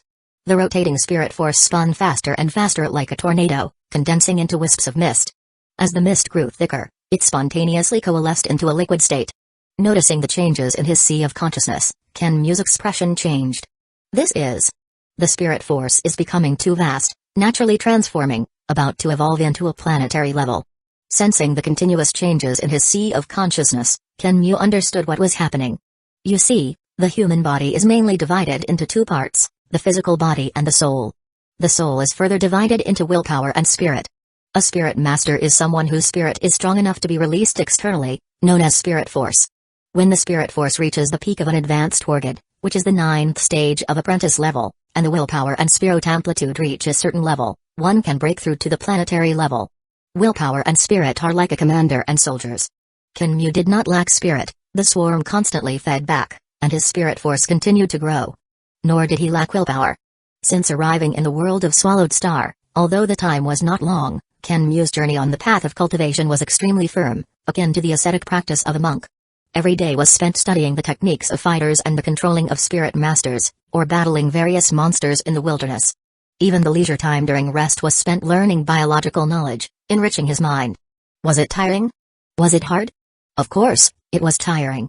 But Kenmu reveled in it. The pleasure of continuously improving his strength was far beyond the indulgence in the pleasures of the flesh. Moreover, as the ruler of the swarm, possessing the entire swarm, his willpower was naturally extremely strong.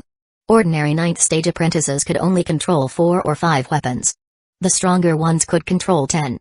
But Kenmu, even before entering the ruins, could perfectly control 36 short spears. After days of research and study, he had reached 49, which meant his amplitude had reached 49. This was stronger than many star-level, even universe-level spirit masters. You know, Luo Feng later obtained the soaring shuttle, which had 3 forms. The third form was the ultimate form of the soaring shuttle, requiring the universe-level strength, your own domain, and an amplitude of 48 to be used. Kenmu's spirit amplitude had already met the requirements for the third form. This was terrifying. When willpower and spirit amplitude meet the conditions, there are 3 ways to break through to the planetary level. The first is to wait for an opportunity, perhaps breaking through in a moment of emotional excitement. The second is for the consciousness to become strong enough to break through naturally. The third is to use a secret technique, which is how most spirit masters in the universe break through. Kenmu belonged to the second category, with both his spirit amplitude and willpower strong enough to break through naturally. His consciousness returned to his sea of consciousness, where the spirit force formed a tornado that continued to spin, and the mist grew thicker, gradually condensing into a large mass of crystal-clear liquid at the center of the storm. Enveloped by the mist, the crystal-clear liquid became more and more solid, eventually forming a crystal-like sphere. Boom! When the crystal-like sphere solidified, a force exploded forth as if a great explosion had occurred, expanding throughout the sea of consciousness and then violently contracting, absorbing all the mist into the crystal sphere. The sea of consciousness continued to vibrate, the storm disappeared, and all the mist vanished, leaving only the bright sphere at the center of the storm. When the sphere of light stabilized completely, rotating automatically like a planet and emitting a beautiful glow, an invisible and strange fluctuation emanated from it. This power spread throughout Kenmu's body and then radiated outward. The moment this power spread to his body, Kenmu underwent unprecedented changes. From the inside out, from his internal organs, muscles, and bones to his blood and skin, everything trembled and underwent essential changes. Not only the structure of his body, but even the deepest layers of his genes rapidly decomposed and recombined. This feeling, it's too magical, too wonderful.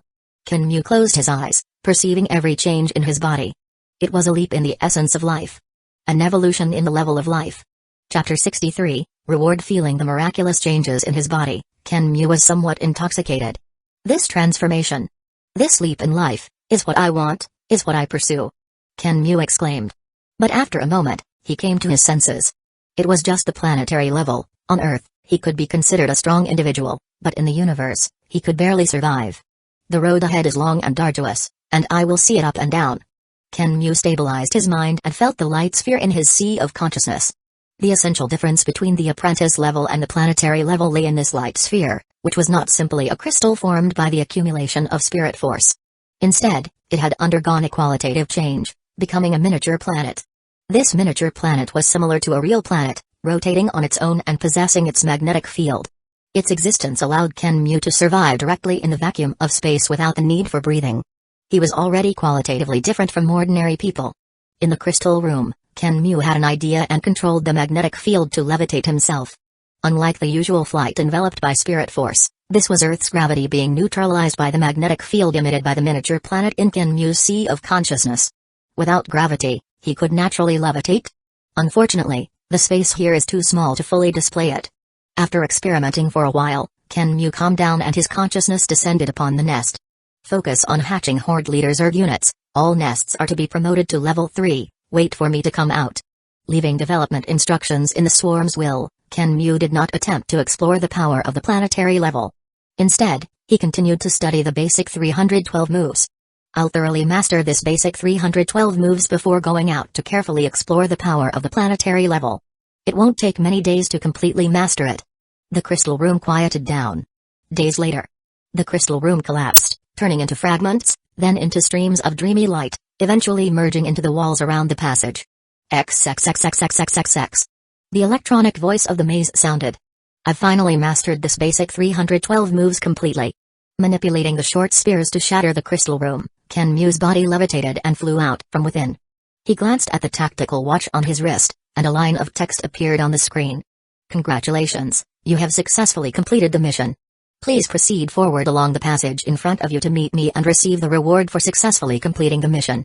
As the electronic voice disappeared, the passages around Ken Mu wriggled, forming a new passage, with a light similar to that in the crystal room flickering at the end. A reward? I wonder if it's the same as the one Luo Feng received.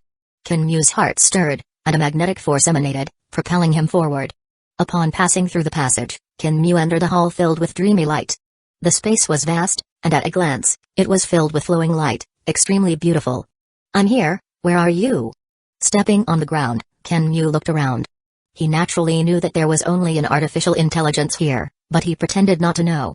As Ken Mu's words fell, the light around the hall gathered and condensed in the center, transforming into a bald crystal man.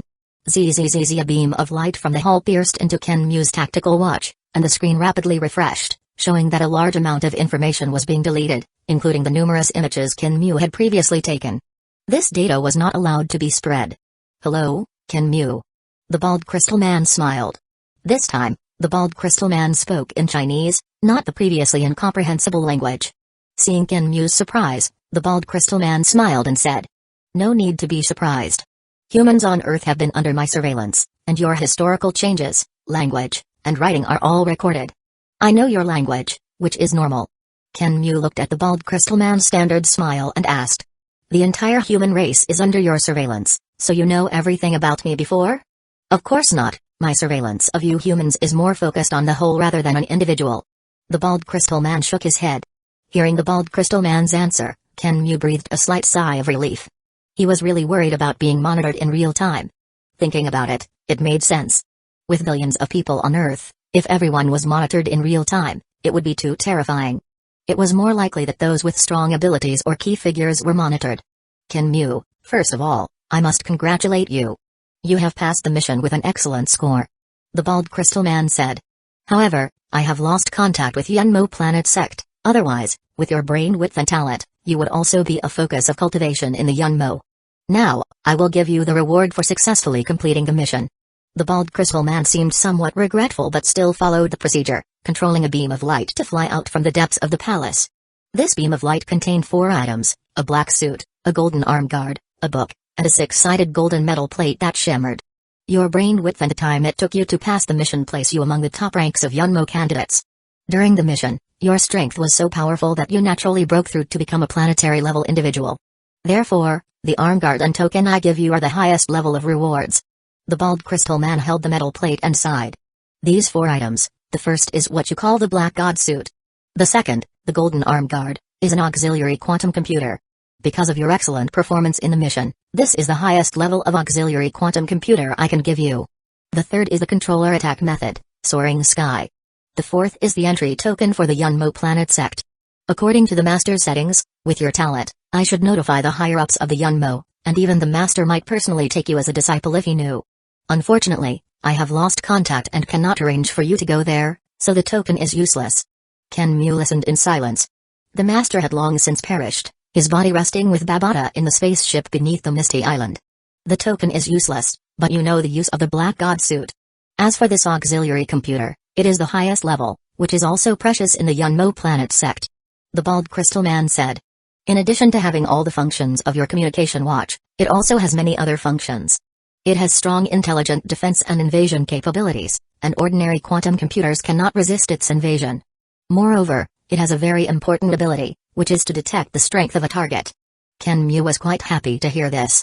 Because on Earth, there were still many ruins, and such a function with intelligent defense and invasion capabilities should be very helpful. From what the bald crystal man said, my talent should also be considered a genius in the universe, otherwise, he wouldn't emphasize contacting the higher-ups. Under normal circumstances, the most valuable item should be this token, but unfortunately, Yunmo is long gone. Kenmu did not have a clear understanding of where his talent ranked in the universe before formally stepping into it. But from the bald crystal man's words, being able to attract an undying individual to personally come and take him as a disciple should mean he was quite powerful.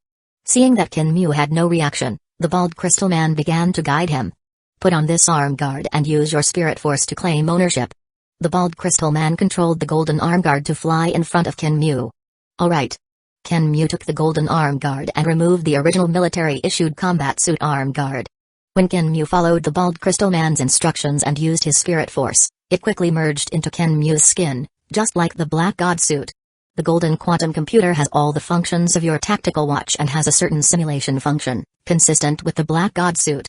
Additionally, all information related to the Yunmo in your watch has been deleted by me.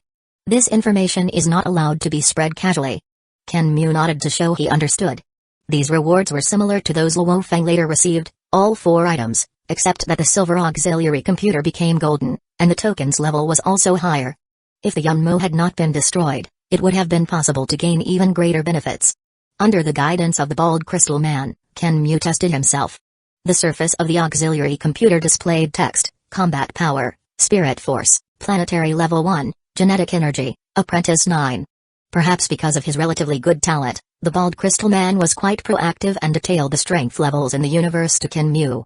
With your talent, your spirit amplitude could reach 49 at the apprentice level. As long as resources are sufficient, becoming a universe level and domain lord is no problem at all, and even becoming a sector lord is practically guaranteed. The bald crystal man's expression was filled with regret. When Kenmu passed the mission, he became a member of the Yunmo. Such talent, born on Earth, was very likely to be buried. Kenmu listened without minding. He came here for the basic 312 moves. And being able to obtain a golden auxiliary computer was already a gain. It's a pity you don't have the special weapon soaring shuttle that goes with the controller attack method soaring sky. Otherwise, your strength could be even stronger. The soaring shuttle was created by the master of Yunmo, Huyanbo, and was originally used in conjunction with soaring sky. This was also the weapon used by many members when Yunmo still existed. The soaring shuttle? Kenmu's eyes narrowed. He knew who had this item. I'll think of a way to get the soaring shuttle from Hong when I go out. I've always lacked a suitable spirit weapon. If I can have the soaring shuttle, it should be usable for a long time. I'll also ask the military if they have any good collections. In theory, since Hong has so many collections, the military should also have some treasures hidden away. After explaining everything to Kenmu, the bald crystal man began to urge him to leave. Go on. Earth is your home down, work hard. I hope one day, you can leave Earth and become a true strong individual, do not bury your talent. With that, the bald crystal man disappeared into countless streams of light, just as he had appeared. The passage has been opened, you can leave. Chapter 64, Strength in the underground base of the 9th Ancient Civilization Ruins. The door to the ruins passage opened with a series of clicks. Kenmu's figure emerged from the passage. A beam of light scanned from above the passage. Welcome back, War God Kenmu. The security system of the underground base emitted an electronic synthesized voice. War God Kenmu is back. Quickly notify the military high command. It's already October 26th, almost a month. It's normal. Someone stayed inside for a few months. It's only been more than 20 days. Inside the underground base, nearly 100 technicians were discussing animatedly, with those from China being particularly excited and hastily contacting their superiors. This base was built jointly by the major powers on Earth, and each power had personnel stationed there long-term. As long as they were strong individuals from the Palace of War Gods, they could apply to enter the ruins. Generally speaking, those who entered the ruins could come out within a month. Any longer and they might be in danger. The 2 Chinese war gods who entered the ruins with Kenmu had already come out, making Kenmu the last one. Good kid, I knew you'd come back safely. Zhonglong, who had been waiting in the ruins for almost a month and was becoming increasingly anxious, saw Kenmu come out unscathed and hurriedly went up to greet him. "Thank you for your trouble, Brother Zhang." Seeing the expression on Zhonglong's face, Kenmu said. Originally, Kenmu could have come out earlier, but he stayed a few extra days to thoroughly master the basic 312 moves. This trip into the ruins was very rewarding for Kenmu, laying a solid foundation while also clarifying his future direction. "You've been in there for so long. Even Counselor Jia has asked about you twice. How was the harvest?" Zhonglong asked in a good mood. "I got the Black God suit." Kenmu smiled, not saying much else. Inside the ruins, Kenmu promised the bald crystal man not to disclose the affairs within the ruins, and he had no intention of breaking his promise. Kenmu had only been in the ruins for less than a month, which was considered normal, so Zhonglong didn't ask much. "That's not bad. It's good to have it. Let's go back first. The military has prepared a celebration banquet for you." "Alright." When Kenmu returned from the military celebration banquet, it was already the next day. After resting for a day in the Shangxi Jiangnan residential area of Yangzhou City to shed his fatigue, Kenmu controlled the magnetic field of the planet within his body, combined with his spirit force, to soar into the sky and reach the airspace above the residential area. "Finally, I can give it a good try." The golden flame eagle circled and waited nearby, but this time, Kenmu did not try it.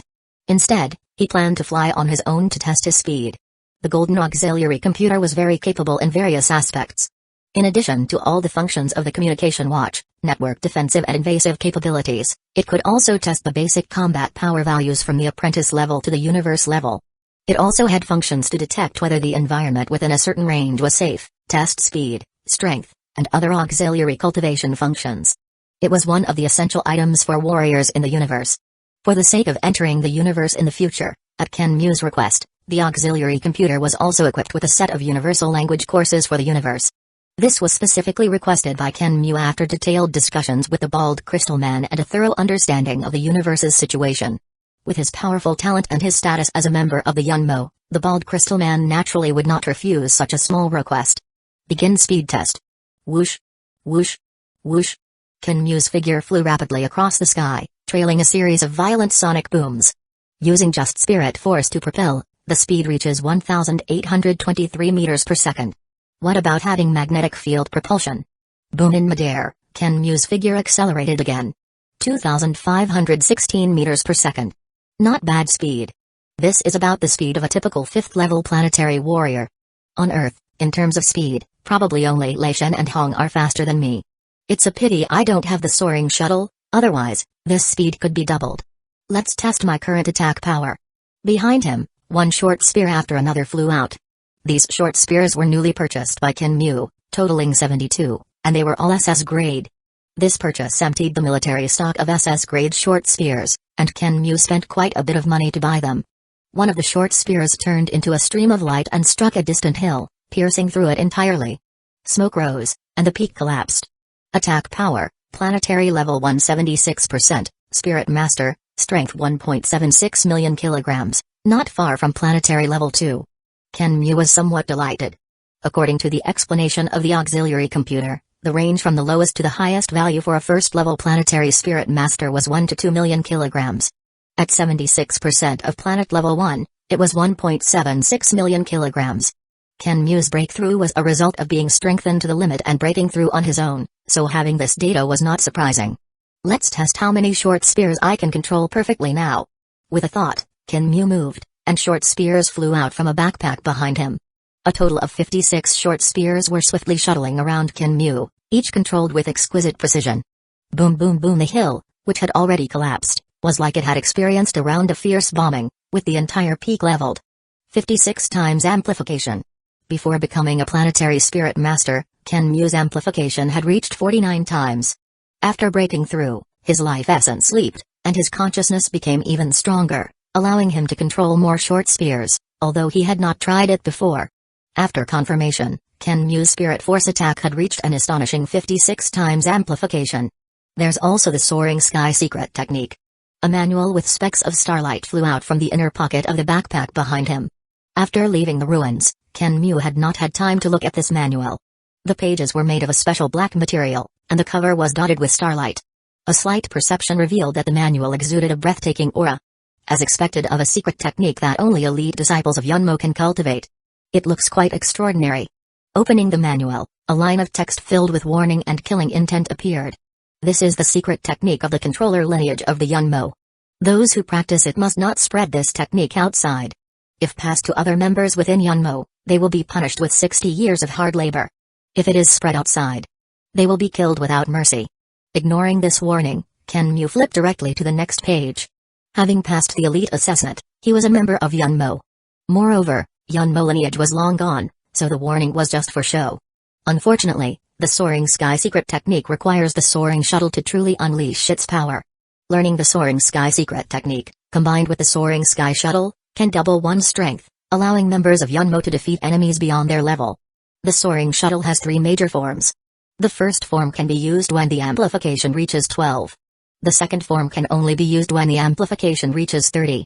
The third form is the ultimate form of the Soaring Sky Shuttle, requiring the universe level. Possessing one's domain, at an amplification of 48 to be used. Flipping through the manual page by page, Kenmu read carefully. With my strength, I can easily master the first and second forms, but the third form requires reaching the universe level and possessing a domain. If it were just the amplification requirement, Kenmu had already met it, but the requirements for the domain and universe level strength were not enough. Currently, on Earth, only Hong has a domain, right? Lei Shen only comprehended his domain during the Golden Horned Beast incident. Thinking about this, Kenmu did not stop and continued to flip through the pages. The Soaring Shuttle has attack, defense, and flight forms. Seeing this, Kenmu frowned. The cultivation of this manual required the cooperation of the Soaring Sky Shuttle, not only the manipulation methods but also the complex patterns on the Soaring Shuttle to truly unleash its power. But Kenmu still patiently examined it carefully. He didn't believe that without the Soaring Sky Shuttle, the Soaring Sky secret technique would be completely useless. Learning some technical aspects was also beneficial. The Soaring Sky was divided into 3 major forms, with 3 levels for each form, totaling 9 levels. Except for the last 3 levels that could not be viewed, the first 6 levels could be freely read. The attack form of the first form, the Drill Mountain Cone, is quite similar to the sky-piercing cone I developed myself. It's not just simple high-speed rotation. It also involves the coordination of spirit force, the flow of energy, and the patterns on the Soaring Sky Shuttle, which can triple the lethality. This technique is much more sophisticated than what I researched myself. As he learned, Kenmu tried the manipulation technique of the Drill Mountain Cone, with 56 short spears rotating at a peculiar frequency in front of him. The high-speed rotating short spears were obviously somewhat uncoordinated. During the rotation, short spears were occasionally thrown off and then flew back. After a while, it stabilized a bit, and Kenmu waved his hand. The cone-shaped formation of high-speed rotating short spears turned into a stream of light and pierced into the collapsed hill at an extremely fast speed. As if cutting through dry weeds and rotten wood, the cone-shaped formation easily penetrated deep into the ground, with dust filling the air. It shuttled through the earth for a while before breaking through the surface. The speed is faster than before, and the penetration power is greatly enhanced. Just this brief moment had significantly improved his strength. Indeed, this is the benefit of having an inheritance. Even without the Soaring Sky Shuttle, just the manipulation techniques alone have greatly benefited me. With more practice, the power can still be increased. A light flashed in Kenmu's eyes, and he became more interested in the Soaring Sky Shuttle. I need to find a way to obtain a complete inheritance. Just a bit of basic knowledge has already improved my strength so much. If I can get the full inheritance, how much can my strength be enhanced? Standing in the sky, Kenmu looked into the distance. On Earth, there were only 2 places that could give him a complete inheritance, the Bug Queen and the Yunmo ship beneath the Misty Island. After arranging the Zerg swarm, I'll make a trip to the Misty Island and Ruins 31. With my current strength, my speed is comparable to a 5th-level planetary warrior, with an attack of 56 times amplification. At full power, even Hong and Lei Shen might not be stronger than me. After carefully calculating, Kenmu realized that his strength seemed to have reached the pinnacle on Earth. According to the information from the Bald Crystal Man, the strongest on Earth, Hong, was a 6th-level planetary warrior, and Lei Shen was a 5th-level planetary warrior. Besides them, there were 2 3rd-level planetary warriors, and the rest were 1st and 2nd level, including Jia Yi, the strongest in the China military, who was only a 2nd-level planetary warrior. Below the 3rd level of the planetary stage, I can easily defeat them.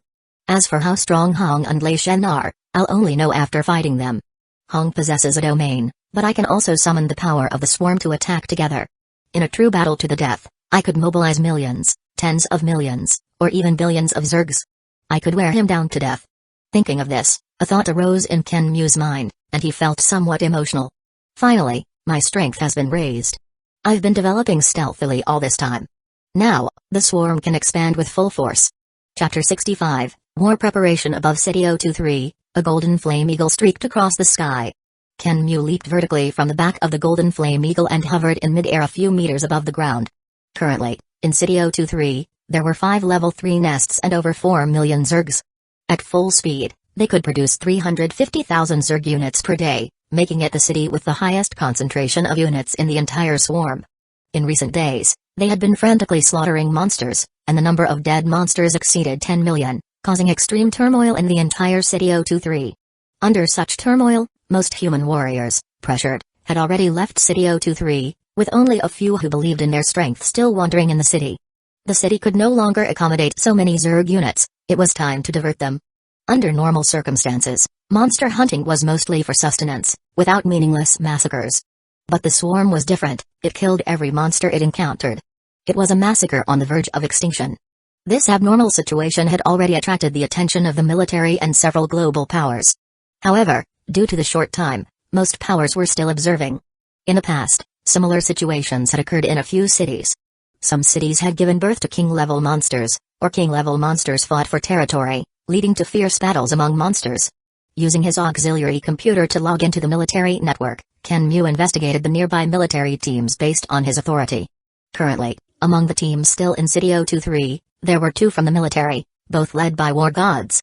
In recent days, they had discovered some abnormal monster behaviors, continuously hunting monsters and dragging them into the subway. Monsters also continuously crawled out of the subway, hunting monsters everywhere. This situation was clearly abnormal. One of the teams attempted to infiltrate the subway but was discovered by the swarm. They were forced to retreat amidst the surging swarm. Kenmu did not order the swarm to pursue because he did not want to actually kill them, only to drive them away. In recent days, the swarm had developed rapidly, and he needed to take stock of the swarm's current strength before planning the next arrangements. Linking his thoughts to the entire swarm, the detailed situation of the swarm was summarized in his mind. The swarm currently had 30 nests, half of which had advanced to level 3, and the other half were level 2. The reason it was half, not all level 3 nests, was mainly because the swarm's energy reserves were not sufficient to support the evolution of all nests. Another reason was that some of these nests were in relatively remote small cities or in the wilderness, where level 2 nests were sufficient to deal with threats. The total number of the swarm was about 16 million, increasing by nearly a million per day. Of these 16 million Zergs, the vast majority were soldier level, with about 1 million commander level, and only 892 horde leader level monsters, most of which were high horde leader level. The main reason for this was the lack of resources, otherwise, all would be hatched to the horde leader level. Each horde leader monster, even a low horde leader monster, required 10,000 energy points. Middle and high horde leader monsters required even more energy. Under limited resources, it was necessary to allocate resources reasonably to achieve the best configuration. A high soldier level tiger mastiff only required 30 energy points, while a low commander level tiger mastiff required 500 energy points. In the wilderness, hunting a low soldier level monster with a high soldier level Zerg and a commander level Zerg had almost the same effect. Therefore, how to allocate resources reasonably and hatch Zergs of different strengths was very important under limited resources. The swarm's resources were not only used to hatch Zerg units but also a considerable portion was used to analyze the genes of various monsters and even plants. Besides these, a portion of energy also needed to be stored as backup to prevent emergencies where a large amount of energy was needed in a short time. The resources needed to upgrade a level 3 nest to a level 4 nest are not 500,000, but 5 million. The requirements for gene data have also increased significantly. Kenmu frowned slightly. Energy was still manageable, but gene data was troublesome. Obviously, just as warriors advancing from the apprentice level to the planetary level was a qualitative change, an evolution of life essence, the evolution of a level 3 nest to a level 4 nest was also a qualitative change. According to the performance of the nests, once they advanced to level 4, it would mean the ability to mass-produce king-level monsters, that is, planetary-level monsters. If a level 4 nest appeared on Earth, there would be no need to fight the war against monsters, it could just push through directly. For a level 3 nest to advance to a level 4 nest, the genes of soldier level and even commander level monsters were no longer very useful, only serving as genetic material stored in the gene bank. Now, for the swarm to advance, It needed the genes of Horde Leader, or even King-level monsters. And to obtain the genes of Horde Leader and King-level monsters on a large scale, there was only one way: war. A total war with the entire Earth as the battlefield. 16 million is still too few. Once a total war breaks out, even compared to just the land monsters, it is far from enough. Compared to all the monsters on Earth, 16 million was too few. Just the land monsters alone numbered at least several billion, if not more. This data was not an exaggeration. Of course, the vast majority of these monsters were weak, only at the low soldier level. For example, a random level 3 rat tide could have over 100 million rat-type monsters, similar to ant tides, bee tides, and so on. Moreover, there were also many king-level monsters on land. Although there were fewer king-level monsters on land than in the ocean, there were still at least hundreds. As for the various monsters in the ocean, their numbers could only be counted in trillions.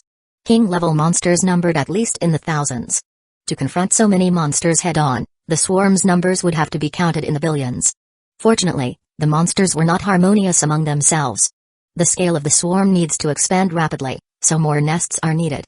Now, the swarm has enough Horde Leader monsters to open up nest bases in relatively safe conditions on a large scale. During this process, I also need to enslave and Zergify more king-level monsters as much as possible. Kenmu carefully took stock. It's about time to communicate properly with the military. Once the war between the swarm and the monsters fully erupts, if the military is completely unaware, it will inevitably lead to misjudgments and unnecessary consequences. Kenmu had a good impression of the military and also felt a certain sense of belonging. He did not want to cause unnecessary misunderstandings and casualties. An important development direction for the swarm was City 003, the largest monster gathering center in the Eurasian continent, with a massive number of monsters. Moreover, City 003 was a coastal city, from where the swarm would enter the ocean. The military had built a war base on the Huangpu River to block monsters from entering the interior of the land along the Yangtze River. These war bases not only blocked ocean monsters but would also block Kenmu's Zergs from entering the ocean. Now, the aquatic nest in the Taiyu Lake area had hatched hundreds of thousands of aquatic Zerg units.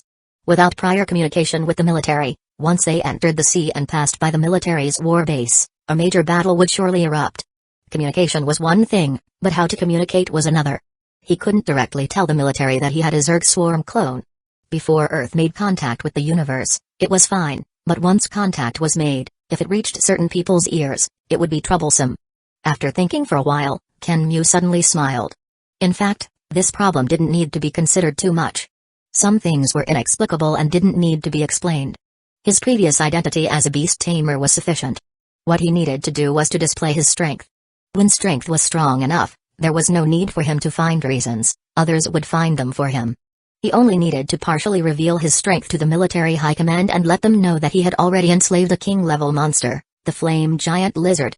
Not just one Flame Giant Lizard, he could completely enslave and Zergify several king-level monsters. The land monsters did not have a monster emperor, even the strongest monster kinda would not be Kenmu's opponents. First, set a small goal. Let nests spread throughout China and clean up the monsters within its borders.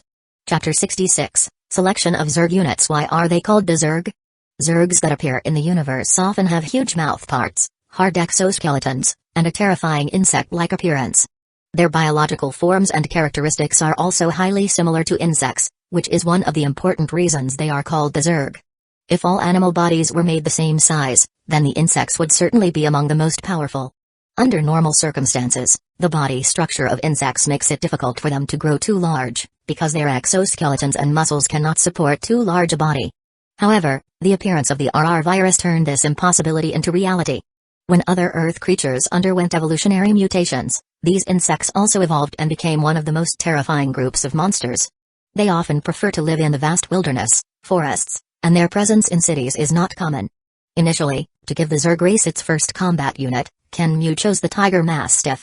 Later, to expand the scale and combat power of the swarm, he continued to absorb new monster genes. The monsters that appeared in the cities were often mutated from common dogs, pigs, cows, sheep, snakes, and other animals in the human world before the Great Nirvana. To better integrate into this environment, Kenmu chose these most common monsters and then mass-produced them. This choice allowed the swarm to blend well into the cities and remain undetected to this day. But this also greatly limited the development of the swarm. When the swarm's tentacles extended into the wilderness and hunted extensively there, the swarm discovered more types of monsters, a considerable number of which were insect-like. These insect-like monsters were often more powerful than monsters of the same level, but for the sake of covert development, the swarm did not mass-produce them in the cities. Currently, in the Zerg gene bank, there are hundreds of thousands of monster genes above the soldier level. The swarm is about to engage in a total war with the monsters, so there is no need to consider other factors. We only need to consider the strongest and most suitable Zerg units that can be incubated with the same amount of energy. Sitting on the rooftop of a ruined building in the city, Kenmu pondered the structure of the swarm. When strength was insufficient, the swarm's concealment and stealthy development were the most important. Now that it had developed, concealment was no longer the primary factor, combat power was. Nests. Begin screening for the strongest Zerg units with the same amount of energy, focusing on the soldier and commander levels. Mainly consider the optimal and most reasonable arrangements for large-scale and group battles. Transmitting his will to the swarm, all the nests immediately began to adjust the types of Zergs being incubated. In City 023, the larvae around the nest began to mutate. 15 minutes later, giant mantis-like monsters were hatched from 1-meter-high cocoons. This was a type of monster known as the blade mantis, with strength at the high soldier level. Blade mantises generally lived in forests, with a gray-green body, a slender build, nearly 3 meters long, a triangular-shaped head, short hind legs, long front legs, and front legs shaped like scythes. Simply put, they had scythes on their arms, with weapons and bodies combined, born with blades, fierce and aggressive. After crawling out of the cocoon, the blade mantis shook its body, spread its 2 pairs of wings, and hopped along the nest's channels, flying low and swiftly outside. Near a subway entrance, nearly 100 blade mantises crawled out one after another. These blade mantises leaped into the air with a powerful thrust of their 6 legs, flapping their wings to fly and land on a building, pouncing on distant monsters. The flying ability of these blade mantises was not strong, only capable of low-altitude flight. But this was enough for them to dart through the city freely. After leaving the swarm's territory, they soon found a group of about 100 wild tiger mastiffs under the guidance of the nest. These tiger mastiffs had no idea they were being targeted and were wandering around the city as usual, led by a low commander-level tiger mastiff. One by one, the blade mantises swooped down from the surrounding buildings, their front legs shaped like scythes slashing easily through the fur of the tiger mastiffs, tearing their flesh and taking their lives. Most of the tiger mastiffs hadn't even reacted before their throats were slashed, with only a few battle-hardened tiger mastiffs managing to dodge the attack. Some tiger mastiffs immediately counterattacked, but when their claws and teeth bit into the blade mantises, they were often blocked by the hard exoskeletons. In just one swoop, nearly half of the tiger mastiffs were killed or injured, with only 3 blade mantises injured by the counterattack. The low commander-level tiger mastiff roared in fury and lunged at a blade mantis. The blade mantis, targeted by the commander-level tiger mastiff, showed no fear. It raised its pair of saw-toothed forelimbs and, as the tiger mastiff pounced, chopped down on it like 2 large knives. The hard fur of the low commander-level monster was unable to withstand the saw-toothed scythes. At the moment the tiger mastiff's claws hit the blade mantis nimbly dodged to the side, with only one hind leg injured and broken by the tiger mastiff's attack. But in the next moment, the blade mantis, which had crossed paths with the tiger mastiff, spread its wings and flew into the air. In one exchange, this high soldier-level blade mantis actually matched the low commander-level tiger mastiff, each sustaining injuries. The other tiger mastiffs were not so lucky.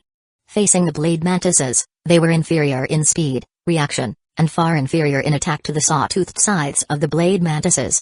Even their defense was inferior to the exoskeleton-covered bodies of the blade mantises. These blade mantises could fly. Once injured, they would immediately fly away to avoid attacks. When the other tiger mastiffs were killed by the blade mantises, the low commander-level tiger mastiff was also cut into pieces by the overwhelming attacks of the blade mantises. Without the leadership of a commander-level Zerg, and with numbers almost equal to the tiger mastiffs, and the tiger mastiffs led by a commander, the blade mantises won completely. In another battlefield, a group of giant beetles with jet-black bodies, scythe-like mandibles with large teeth, and a thick, wide body covered in a shiny black shell crawled out of the subway. These beetles were 5 meters long, with a pair of asymmetrically gigantic mandibles at the front that were 1/5 the size of their body. These giant beetles were also recorded in the military's database, suspected to be mutated from the tiger beetles before the Great Nirvana. Under the guidance of the nest, these giant tiger beetles soon encountered a group of tall and sturdy wild bulls. When both sides began to fight, the giant tiger beetles with their thick armor easily withstood the impact of the charging wild bulls. The wild bulls were helpless against the terrifying mandibles nearly a meter long of the giant tiger beetles. Even their thick leg bones would be easily severed by the mandible attacks. Not only the blade mantises and the giant tiger beetles, But more insect-like monsters also appeared in various cities. Some nests incubated large numbers of scorpions. These scorpion-like monsters were heavily armored and had venom attacks. In battles with monsters, they, with their 2 claws and stingers, 3 types of attack weapons, often had an absolute advantage. Some nests incubated monsters with long-range attack capabilities. That was also a type of giant beetle, capable of spraying a high-temperature toxic liquid from its tail, with a range of up to several hundred meters. This liquid had astonishing lethality. Once hit, it could easily kill high soldier-level monsters. There were also groups of ant-like monsters with armored bodies, which, with their excellent group combat abilities, slaughtered in all directions among the monsters. Besides the ground units, some flying insect-like monsters were also hatched and joined the selection process that would determine the main units of the Zerg race for the future. Among them, the most attractive to Kenmu was a commander-level monster with a wingspan exceeding 10 meters, the Thunder Dragonfly. Dragonflies are one of the earliest flying animals on Earth and are also the most adept at flying among insect-like monsters. Under the evolution of the RR virus, they became an exceptionally terrifying monster. The Thunder Dragonfly had 2 pairs of wings, each pair capable of working independently and changing angles at will. This unique structure allowed them to fly forward and backward with ease. In fact, they could fly in any direction, even backward, and could stop rapidly and rotate 180 degrees. There were almost no maneuvers they couldn't perform. When their body size exceeded 10 meters and their speed surpassed the speed of sound, they became the most terrifying airborne reapers. A Thunder Dragonfly hovered above the ruins of the city and suddenly, its body plunged down, darting across a street. The targeted commander-level single-horn wild boar didn't even have time to react before a bloody wound appeared on its head, instantly killed. There were also giant poisonous bees with a wingspan of nearly 2 meters. They flew in groups in the sky, emitting a buzzing sound. Their tail stingers could easily sting monsters to death, and they could even spray venom like snakes. This venom was highly corrosive. Too many insect-like monsters appeared in one city after another, appearing in places where they originally did not belong. Sensing the increasing number of Zerg units competing in hunting, Kenmu was also moved. No wonder this race is called the Zerg race. Insect-like monsters incubated with the same amount of energy are far more powerful than monsters of the same level. In actual combat, a high soldier-level blade mantis and a similarly high soldier-level tiger mastiff were not on the same level in terms of combat power. When one's speed, attack, defense, and even neural reaction speed were all inferior to the opponent, how could one fight? The most desperate thing was that the blade mantis could fly. This gave the blade mantis an absolute advantage in battle. Not only the blade mantis, which was on par with the tiger mastiff. There were also giant tiger beetles, which were on par with heavy units like the unicorn wild boar, bloodthirsty tank, and wild bull. The strength of the giant tiger beetles also caught Kenmu's eye. These insect-like monsters, with a minimum strength at the low commander level, displayed super strong combat power. The killing power of those gigantic mandibles was simply unmatched among their peers. Even monsters known for their defense, like the bloodthirsty tank, could not resist them. Even some higher-level monsters were no exception. Compared to their lethality, their defense was equally astonishing. That layer of black shell was extremely hard, like metal. Kenmu witnessed a charging wild bull ram its horns directly into the shell of a giant tiger beetle. As a result, although the giant tiger beetle was knocked flying for more than 10 meters, it simply flipped over on the ground and got up to continue fighting.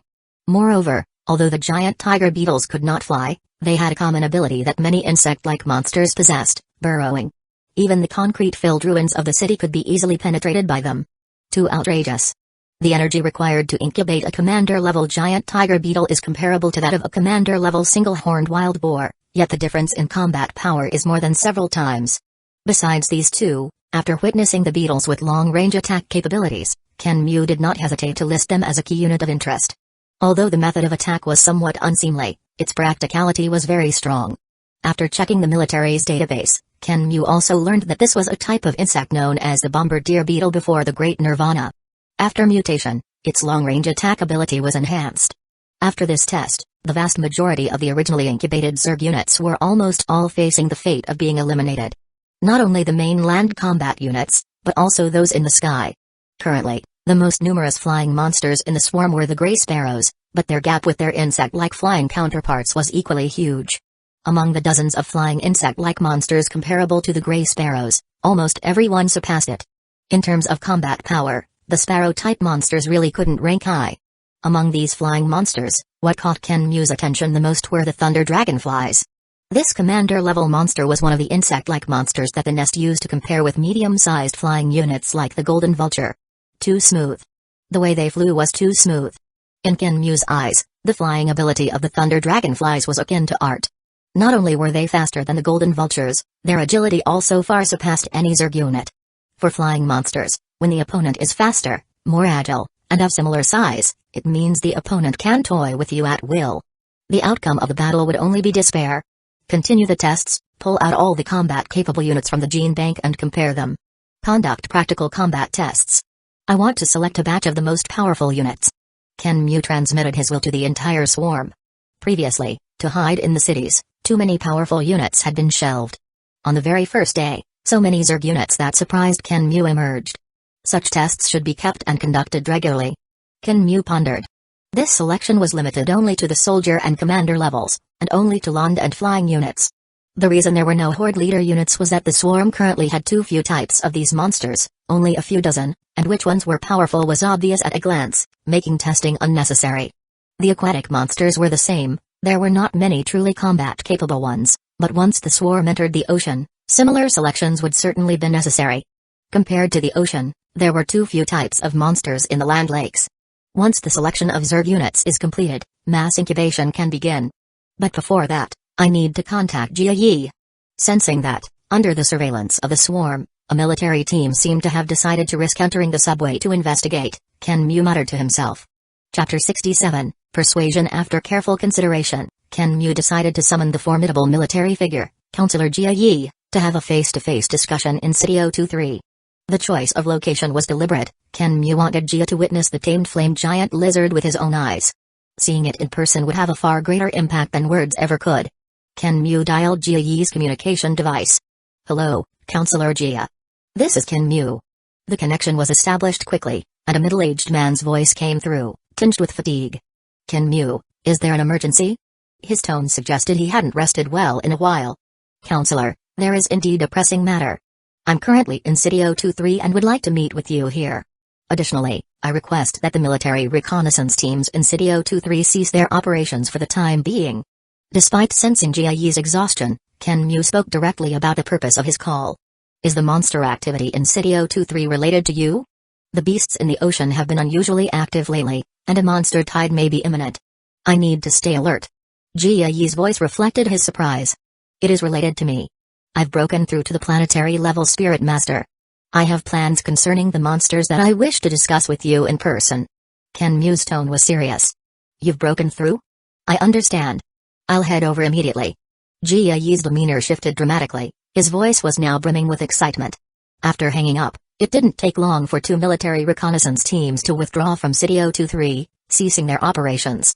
Half an hour later, a blood-red disc-shaped fighter jet descended from the sky. A lean, middle-aged man in combat gear leapt from the aircraft, landing atop the dilapidated building where Kinmu waited. Kinmu, you've achieved your breakthrough. Jia Yi's face flushed with excitement. There were only 4 individuals in China who had surpassed the wargate rank, and if what Kinmu said was true, it would mean China was gaining a 5th, and the first spirit master of that caliber. The military lacked any spirit masters of that level. Kinmu focused his mind, summoning the microplanet within his consciousness, his body levitating slightly. Short spears shot forth from behind him, transforming into streaks of light as they pierced toward a nearby building. In an instant, the structure collapsed under the onslaught, reduced to a pile of rubble. Jia Yi glanced at the auxiliary computer on his wrist, which displayed the assessment of Kinmu's power. Attack power, planetary level 1, 77%, Spirit Master. A broad smile spread across Jia Yi's face as he let out a hearty laugh. Ha ha ha. Planetary level 1, 77%. Incredible. Indeed, it was 77%. With the Zerg's feedback, Kinmu's power was continually rising. After calming down, Jia Yi's mood brightened further, and he asked, you mentioned that have some plans. What exactly are those plans? After a brief pause, Kinmu waved his hand, and a massive flame giant lizard, over 100 meters long, erupted from the ground. Roar! The flame giant lizard let out a thunderous roar, lowering its head in submission upon seeing Kinmu. As it roared, a multitude of monsters appeared around them, kneeling as if in reverence toward Kinmu. Jia Yi was visibly shaken by the sight. He had encountered many king-level monsters in his lifetime, even slaying several himself. But witnessing one submit to a human was a first. I have experienced some unique opportunities that have granted me special methods in beast taming. Not only this king-level monster, but I currently control millions of beasts, and that number is steadily increasing. I plan to wage war against the monsters in specific areas, even on a national scale, until we reclaim all our land. During this process, I hope to gain the military's support. Kinmu spoke deliberately, weighing his words. Upon hearing this, Jia Yi's breath quickened, and his eyes widened as he replied gravely, "Unique opportunities. Are you referring to certain inheritances found within ruins? You want to reclaim all our land? Do you have any idea how many monsters are out there, especially king-level monsters? With your current strength at only planetary level 1, that may not be possible.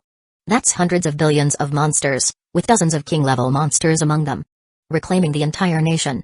It was a dream he had longed for, the land he had watched slip away as he witnessed city after city fall to the beasts. Yet, he felt powerless, merely constructing base cities to shelter the surviving populace. This was the eternal pain in his heart. I understand, this certainly won't happen overnight. I will proceed step by step. Kinmu nodded, his expression serious. Seeing Kinmu's earnestness, Jia Yi also adopted a grave demeanor. However, instead of pressing for details about Kinmu's plans, he posed a different question. Are you aware of the current global situation? Kinmu furrowed his brow, suspecting what Jia Yi was about to say. Noticing Kinmu's silence, Jia Yi fixed his gaze on him, his expression solemn. Globally, there are trillions of monsters on land alone and hundreds of king-level monsters. In the oceans, the number becomes unimaginable, with thousands of king-level monsters, plus the 2 emperors that exist. And humans?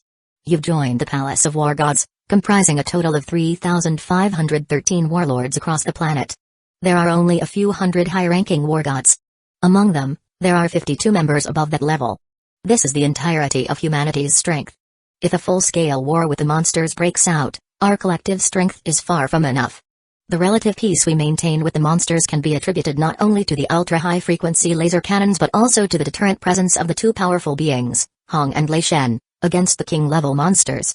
Everyone is avoiding a full-scale war, even the world's strongest, Hong, would feel despair when faced with countless monsters. Are you prepared for a full-scale war? Even if you control millions, or even tens of millions of monsters, it won't be enough in this situation. To initiate a full-scale war, you need to be better prepared, and your strength must be significantly greater, perhaps even surpassing Hong. Otherwise, it would be wise not to provoke conflict. Jia Yi's words were heavy. He supported Kinmu's ambitions more than anyone, longing to reclaim the lands lost under his watch. However, the disparity in strength between humanity and the monsters was too vast for him to overlook. Once the war begins, the other major factions of humanity, even Hong himself, may come to stop you. Humanity is simply not prepared for this. As Jia Yi spoke of Hong, his expression turned grave. Hong wasn't just a symbol of absolute deterrence against monsters, he wielded immense influence over the various human factions as well. The power gap between him and the other strong individuals on Earth was like a chasm. From the Great Nirvana period to the present, Hong's strength and status had remained unwaveringly supreme. He alone was worth an entire nation, perhaps even more formidable than that. Even the mightiest of the 5 great nations had to tread carefully around him. Fortunately, Hong was deeply focused on his own cultivation, devoted to the path of the warrior. As a result, he had been elevated to near divine status, with all nations cooperating to promote his limit dojo. He established the Palace of War Gods, becoming the first counselor, and humanity even built him a base city, one that even king-level monsters dared not invade. He had forged contracts with both land and sky monsters, bringing an end to the full-scale war between humanity and the beasts. This was Hong's standing. If Kinmu were to initiate a full-scale war against the monsters, how would the planet's strongest man react? Would he support or oppose it? This was a dilemma Jia Yi had to consider. In Jia Yi's eyes, there was no doubt about Kinmu's talents. In just 3 short months, he had risen from a novice fighter to a being surpassing the warped level. Such a genius, with the right opportunities, was expected to have grand ambitions. But perhaps he was being a bit too hasty. Hong? Kinmu shook his head. While his power had surged, he still lacked the confidence to face Hong directly. Convincing him would not be easy. At the core of it all, it was a matter of strength. Without a doubt, Hong also wished to end the chaotic era and eliminate all monsters. However, he had his own considerations. The development of the Zerg had reached a critical bottleneck, and attempting to grow in secrecy was becoming increasingly unrealistic. Once the Zerg's numbers reached tens of millions, hiding them would be impossible. Currently, the Zerg comprised 16 million, with only a small number of worker bugs. All other combat units were at least high soldiers, with millions of commander-level monsters, 892 horde leader monsters, and 1 king-level monster. As for Ken Mu's own strength, there was no need to elaborate. Aside from Hong and Lei Shen, he had no fear of anyone else. Seeing Jia Yi's expression, Ken Mu understood that without presenting tangible evidence, Jia Yi wouldn't dare to openly support him. Merely being at planetary level 1 and having a horde leader monster, the flame giant lizard, would not be enough to sway him. Counselor Jia, I know Hong is powerful, but my strength may surpass your expectations. Ken Mu wasn't interested in arguing. After all, strength was the most persuasive argument of all. Whoosh! Ken Mu levitated, channeling his spirit energy as the magnetic field propelled him forward, accelerating rapidly toward the horizon. Speed, 2,523 meters per second. Jia Yi stared at the data displayed on his auxiliary computer device, his face a mask of shock. This speed far exceeded that of a planetary level 2 or 3. After flying a circle, Ken Mu returned. From his backpack, a flurry of short spears erupted into the air. 56 short spears converged mid-air, spinning rapidly to form a conical shape, shooting like a comet as they obliterated several skyscrapers in a series of explosive crashes. Jia Yi's eyes widened in astonishment, glued to his device. This attack has reached planetary level 6, no, it's even higher than that. Ken Mu floated before Jia Yi with a confident air. Unfortunately, my weapons are quite lacking. If I had spirit weapons, my power would be even greater. But that's fine. Within a month, my strength will reach planetary level 2, and I will gain a significant boost. Even Hong and Lei Shen won't intimidate me. Moreover, the number of monsters under my command continues to grow. I'm fully prepared to engage in warfare with them, and I have every confidence. Seeing Ken Mu's unwavering confidence, Jia Yi suddenly burst into hearty laughter. Ha ha ha ha. Finally. Finally. China has birthed a true genius. No, a true powerhouse. In recent years, the military has unearthed numerous ruins. In one of those sites, we even discovered a spirit weapon. However, it has remained sealed because we lacked a planetary level spirit master. I will see to it that this weapon is sent to you. Upon hearing this, Ken Mu's eyes lit up with excitement. He hadn't expected such a valuable find. Indeed, the military had its share of hidden treasures. Jia Yi continued to laugh, overwhelmed by the release of pressure he had been carrying. Over the years, as the strongest figure in the military, his burden had been immense. Especially in light of the emergence of regeneration potions, which faction wouldn't covet such a discovery? Even the limit dojo had reached out. Yet, he had gritted his teeth and endured. Now, with all that pressure suddenly lifted, how could he not feel joy? Go ahead and act. The military will fully support your actions. Chapter 68, Expanding in all directions. After successfully persuading Counselor Jia Yi, Ken Mu and Jia traveled to the Kyoto base city, where they met with several elders in a highly confidential location, engaging in discussions that lasted an entire day. Through this deep conversation, they gained a clearer understanding of China's precarious situation. While they conferred, several war bases at the Yangtze River estuary received a peculiar command. After a covert reassignment, a highly classified team took control of these military installations. The underwater gates of the war bases opened, and over 100,000 Zerg creatures surged forth, led by 20 high-ranking amphibious monsters, including silver electric pythons and diamond turtles, entering the ocean for the first time. The Zerg were not merely entering the sea, they would follow the intricate waterways of the Yangtze River, moving upstream to spread throughout all of China. On land, more Zerg troops advanced in all directions under the command of various high-ranking Zerg leaders. In City 003, the presence of the Zerg had already begun to manifest. Nearby cities around China's 6 major base cities were already incubating Zerg nests. This in-depth exchange had drawn Ken Mu and China closer together. Unlike Hong, who operated on a higher philosophical plane, focusing on global considerations and the collective well-being of humanity, Ken Mu had a more immediate perspective. He cared deeply about the relationships between nations, and he intended to leverage the upcoming global conflict to achieve true unification. The Earth is a relatively small place, one voice would suffice. Even without his direct intervention, it wouldn't be long before humanity on Earth contacted the universe and encountered other civilizations. Beyond Earth, even the weakest of the universe's early civilizations, the Silver Blue Empire, controlled 8 galaxies. How could a fragmented Earth withstand the storms raging in the universe? In the original timeline,